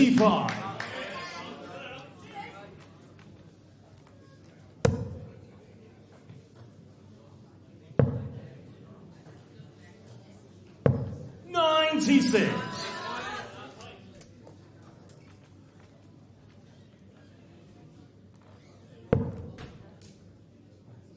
Robertson needs something big here. 100. It's a ton. 45 behind, plus these in hand. 105 behind. 125 behind. 140. 185 behind. Brilliant visit from David Davis, just what he needed. Really good leg from David Davis. Leaving himself on a 2-darter after 12 to square the game back up at 10-10. 133. Wales require 80. It's another Scottish lead about to evaporate.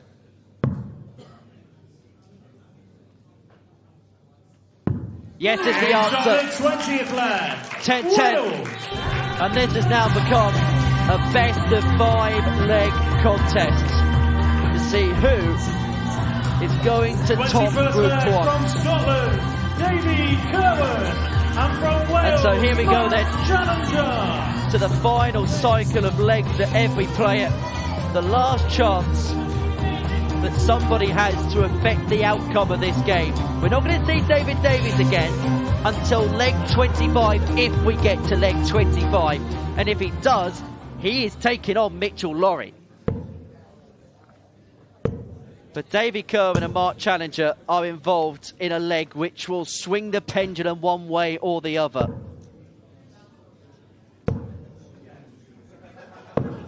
'21st leg, it's Scotland to throw Within first. 2 of the winning Game on. line.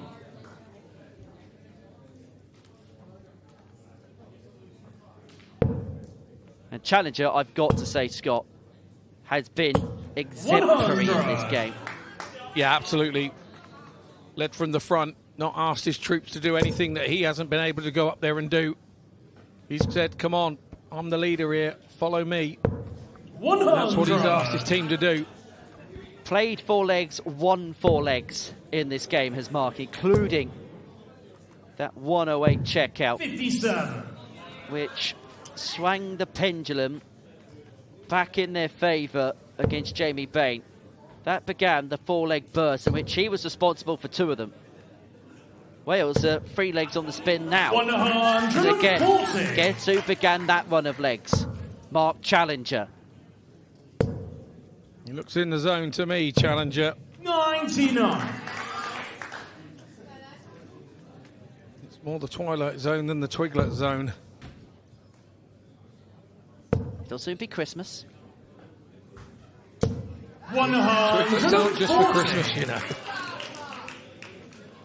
Well, ton 40, ton 40. 1-2-1 after 9 here for Challenger. To give 60. Wales Wales the require lead 121. for the first time in this game. They have never had their noses in front at any stage in this contest.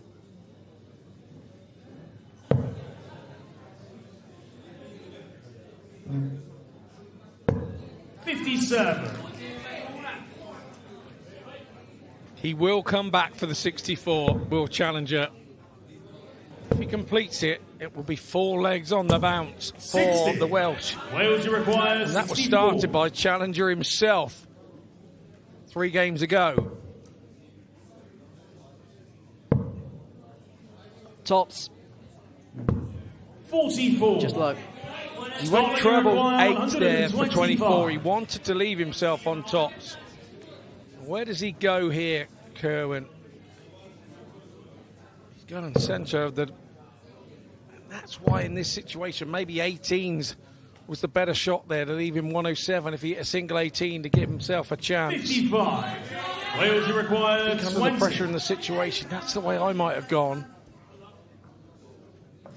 Double 10 for Challenger and for the Welsh to lead for the first time in this match. Double 4 now. Off the barrel. He does it. The Welsh lead for the first time in this match. It's been dominated by Scotland. It's not over, by the way, but it's 11-10 now to Wales. Twice they've been behind. 6-2 and 10-7. And they've now pulled it back. The team has character. Big kahunas from Mark Challenger then. Gives it the strut back to his team. What a lift he's given them. The perfect buy for Mark Challenger. He's won all 5 legs he's played in this game. Wales lead for the first time, and incidentally, that was a break of throw in the previous leg. So they have the darts now 22nd leg, to it's move Wales to to throw within first. 1. Game And it's on. Liam Meek who has the honour.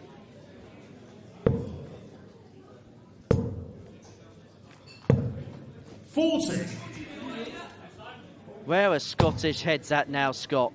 What must they have been thinking? Because they have led for so long. They've led throughout the game. They've had 2 big leads in this game. But they just can't think anything. They've got to get back into this. They can't dwell on anything that's happened. I do feel if they're going to get back into it, Mitchell Luri's going to have to play his part. Well, in terms of 46. post this leg, for Scotland, it will be Robertson, Campbell and Luri. In that order, first to last. And then for 55. Wales, Horshall, Bevan and Davies in that order, first to last. I can see why Laurie's been left to the last, but it could be over by then. 39. A bit like in football when you get to a penalty shootout and there's a discussion about who the fifth penalty taker should 60. be. My pub team, we used to go best to worst. And there was no real difference. We were all as hopeless as one another. You definitely took the fifth then. 99. I took the first, actually. Scotland, you require I was a 152. bit like Matt Letitia. Never missed a penalty. 140. 140 leaves them on double six to level this game back up and to break back. 100. Scotland, you require 12. Parity, and it's a best of three from here on in.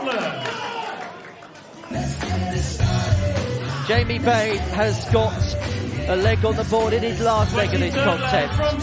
And so now, as we get closer towards the finishing line, everything amplifies, everything intensifies. As a man who's been in these situations so many times before, Scott, what a method Robertson and Horshall going through right now as we come to the crunch of this contest. But what you've got to do is not want this game. You've not got to wish that somebody else was doing it. You have to now come up with the minerals and say, look, these are the days I've played for. I've practiced, I've played for all these years to put myself in moments like this to test my mettle. Have I really got it? Have I really not? And you have to want these games. And you have to live by the sword and die by the sword. If they go your way, then you look the hero. If they don't go your way, you have to say, I was in the game and I learned something. Just the second Welsh 180 in this game. But in this sport, 77. Timing is everything. And the timing of that could be nigh on perfect. 60. But you have to follow it up. And that troubler's turn has effectively wiped out the gains he made of his first visit. 97.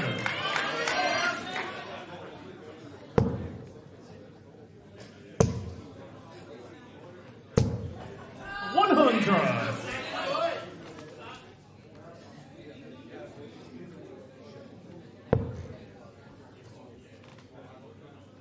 So Horshall first to a finish on 161. 60. Wales, you require 161. He's already had the 170. But he's not going to add another big into the mix.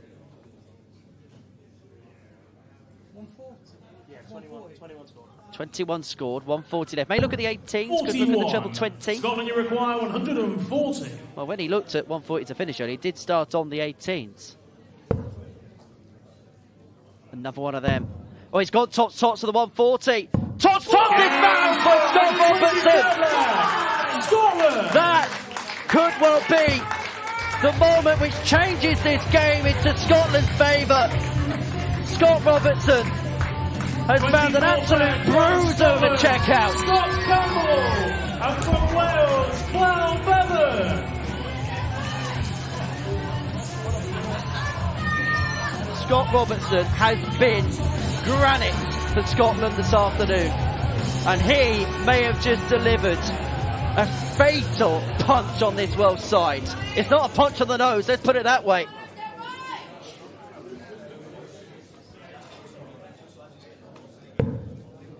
And so now Scott Campbell, the captain, has the opportunity to win this game. Bevan does have the darts to take us to a last leg decider. If it does go that way, it's Mitchell, Luri and David Davis.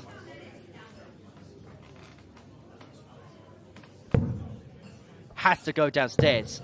Couldn't even go anywhere near that triple 20. It was that loose of the target. Fear for the Welsh fans in this situation is Lou Bevan has yet to pick up a point. Stranger things have happened in darts. Stranger things have happened.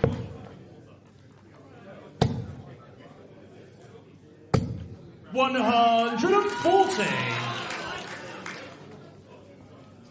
that 140 forces Scott Campbell into his second of the leg. Definitely needs to find 2 trebles now, you feel. Just to keep tabs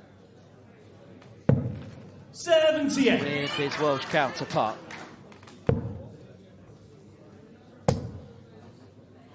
We'll move downstairs towards the 19s to leave himself on 164. In which a couple of jobber 19s will give himself a poke at the ball. May not even need to take it out if Campbell cannot find a couple of big trebles here. Needs another.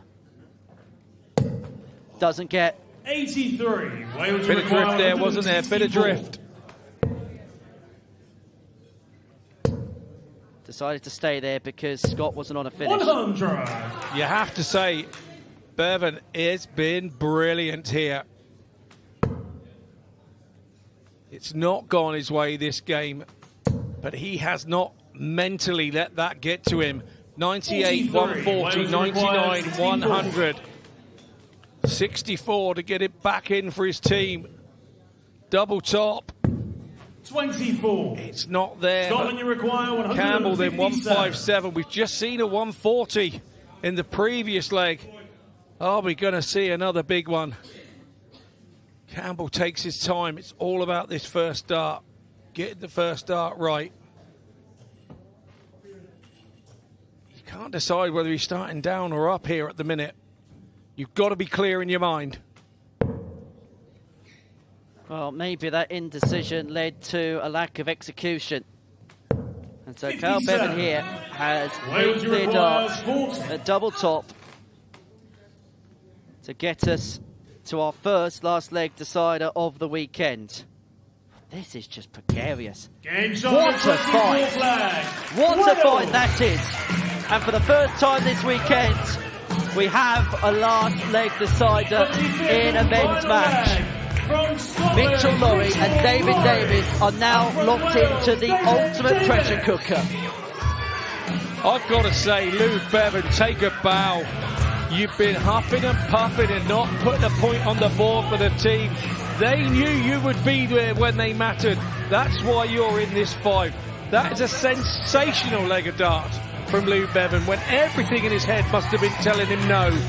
He comes up with the point and says yes. But David Davis taking his time to the oche. We know Mitchell Luri likes to sprightly get up there. Could that be a little bit of a tactic potentially, Scott? Yeah, possibly. I don't think David's one of those that rushes around anyway. But yeah, he probably wanted to have a word with all the players and give him a little bit of a boost up. But this is, wow. 25th and final leg. It's a decided leg. First. Game on. And the manager has put Mitchell Luri in this position. This is why he played at this number in the team. Because they feel if it went 12-12, he'd have everything he needed to bring Scotland over the line. We will find out in the next couple of minutes.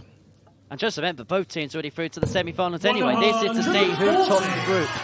And that 140 has overturned the throw into Welsh hands.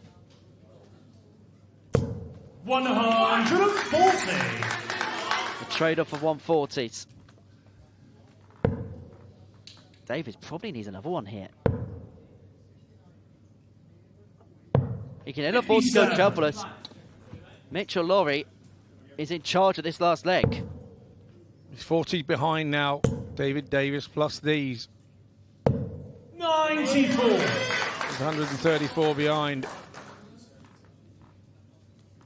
And look at what he's left. The 170. We've already seen it in this game from Ewan Hawkshaw. And he may be forced to take it out because David Davis himself has left himself on a finish after 9. This would be some way to wrap it up.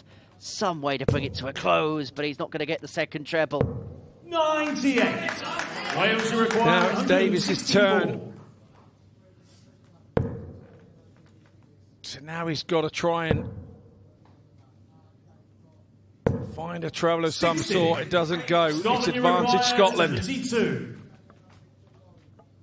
It is Mitchell Luri who shoulders the responsibility for his nation.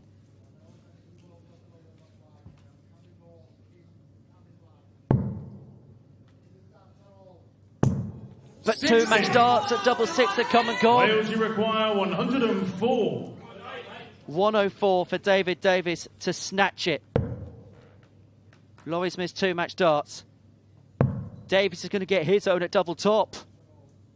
He gets it! He nicks it at the last for Wales. Mitchell Luri had darts to win it for Scotland, but David Davis in a game which has been littered with big finishes finds a 104 to win it for Wales. They win the group and they are going to face the runners-up in Group 2 in the semi-finals tomorrow. What a finish. What a timely finish that was from David Davis. What a contest that was. Full credit to Scotland. They played their part. They led 6-2. They led 10-7.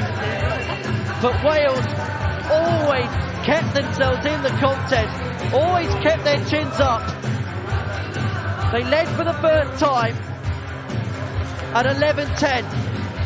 And they have managed to cross the line in a last leg decider, the first last leg decider this weekend. And it's that man there, David Davis, who has sealed the win for Wales. What a contest. It's finished Wales 13, Scotland 12. Reaction and analysis to come after the break.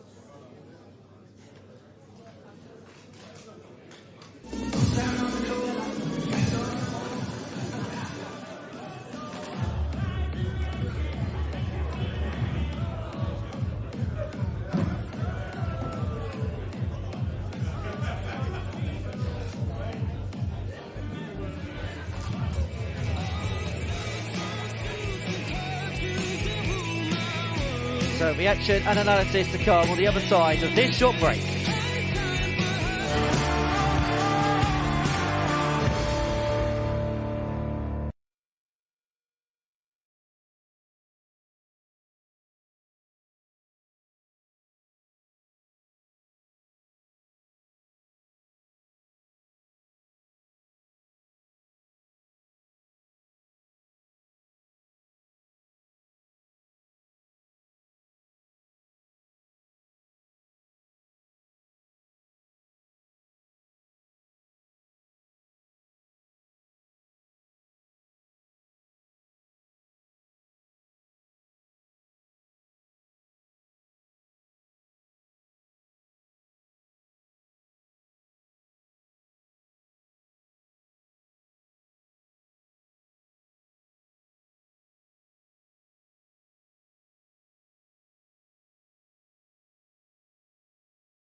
Croeso nôl ato ni ac am ddrama i ni newid weld yma ar S4C. Tîm Dynion Cymru yn brwydro yn ôl. David Davies yn torri tafliad Mitchell Luri i sicrhau buddugoliaeth enfawr i Gymru sydd yn golygu taw nhw sydd yn gorffen ar frig y grŵp. A byd nhw'n mynd mewn i rowndiau cynderfynol y fori. A mae'r tîm yn ymuno a fi fan hyn. Mark, I'll come to you first as the captain. I don't even know where to begin with that. How are you feeling after that win? Nerves are shot. Simple as that. Just glad I didn't have to play the last leg, I'll be honest. Well, David, you were the man that had the all-important task of facing Mitchell Luri in that final leg. Just what was going through your mind up there on the hockey? Weirdly, I was quite calm. It's just another game of darts, really. I've been in situations before, but I knew what it meant to the boys. I knew what it means for the country, and really, we were already through. It's just if you are going to go through top or second, so it was a good game, and I'm so happy to come out on top. Llew, i ni wedi trafod cyment o ran y cymeriad sydd gan y tîm yma. Oedd rhaid i chi frwydro'n galed ym mhob cymal anna heno. I fod yn ffei, oedd ddim un cymal yn rhwydd yn heno, ond na, pob o'r teg oedd yr Alban di gwthio ni yr holl ffordd. Oedd Mark yn arbennig yno, Ieuan, Liam, oedd pob un di tynnu pwysau mewn ffordd. Ond ni'n over the moon i mynd drwyddo. Ieuan, how much did you enjoy that one? Winning the last leg decider, it's, drama. And fair play to Di. He held his bottle, done the job, and we're just buzzing to finish top of the group. Absolutely, and Liam, I've got to say, I think you celebrated harder than any of these other guys. You enjoyed that one, didn't you? Yeah, well, I had to do something, didn't I? How tough was it up there against the Scots tonight? They are 5 quality players, you know what I mean? And we're good friends with them, and that's what I think is the hardest. You're playing good friend. But I'm so proud of the boys who stepped up tonight. Like I said, it's a team game, but there's standouts. Mark, brilliant. Di, brilliant. Fair play to the boys. We done the job, didn't we? It's a team game. If one end's playing well, another one steps up, and we've been like this now for 2 years. So it's brilliant. I'm buzzing. Absolutely. And Mark, as the captain, how do you kind of assess the start that you've had to this year's competition? Because I know how much it means to you guys and how desperate you are to get your hands on that trophy once again. Well, we've had 2 bad starts in the 2 games, but I know the quality of the boys, and I knew we'd come back. And yeah, it was a bit tight at the end, wasn't it? But we got the job done. So on to tomorrow now, and we'll get a better start, hopefully. Yeah, Llew, pa mor bwysig yw hwnna, t'bod, bo chi nawr yn llwyddo i ddechrau game yn dda. I'm just asking how important, guys, is it that you start games much better than you have done? Yeah, oedd y game na mewn ffordd, oedd yn eitha anodd yn ni'n meddyliol, achos ni'n gwybod bod ni'n trwyddo anyway, ond y ffaith bod ni'n mynd trwyddo dibynnu top y grŵp, mae'n meddwl gwmynt yn rhan fwy i ni, so ond fi'n gwybod fori, mae rhaid ni dechrau'n gryf o'r dechrau, achos os na ni'n mynd ni'n mynd i fod ar ei holi, falle'n wath na beth o'n i heddi, so ni gyd mynd i cael regrŵp o'r fori a just carfyn amdani bod y fori. And David, you're facing Mitchell Luri again in the singles then to come, so we'll have another rematch of what we just saw. I'm already 1-0 up, aren't I? So, wish him all the best tomorrow. You're in his mind, I can tell already. Rent well, free. guys, I will let you go and celebrate. Ieuan, do you want to give us a little big fish celebration like you did? Little sexy. Right, guys, I will let you go and celebrate. Diolch yn fawr iawn. Enjoy the rest of your evening. Wel reit i ni'n eich gadael chi fan hyn ar S4C nawr, achos mae tafwyl yn digwydd, felly joiwch hwnna, ond cofiwch ymuno â ni ar blatfformau digidol S4C o 8 o'r gloch ymlaen heno, pan fydd y Ddartiau yn parhau i hedfan. Welwn ni chi wedyn.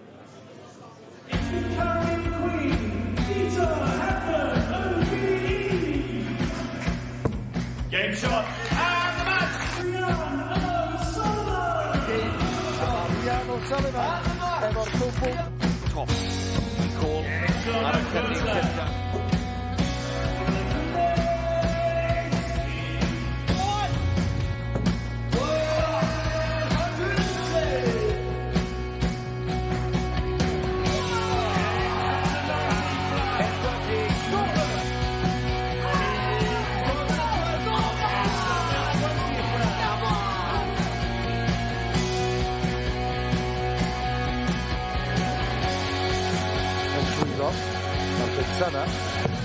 Haili mewn na. Tarw coch amdani.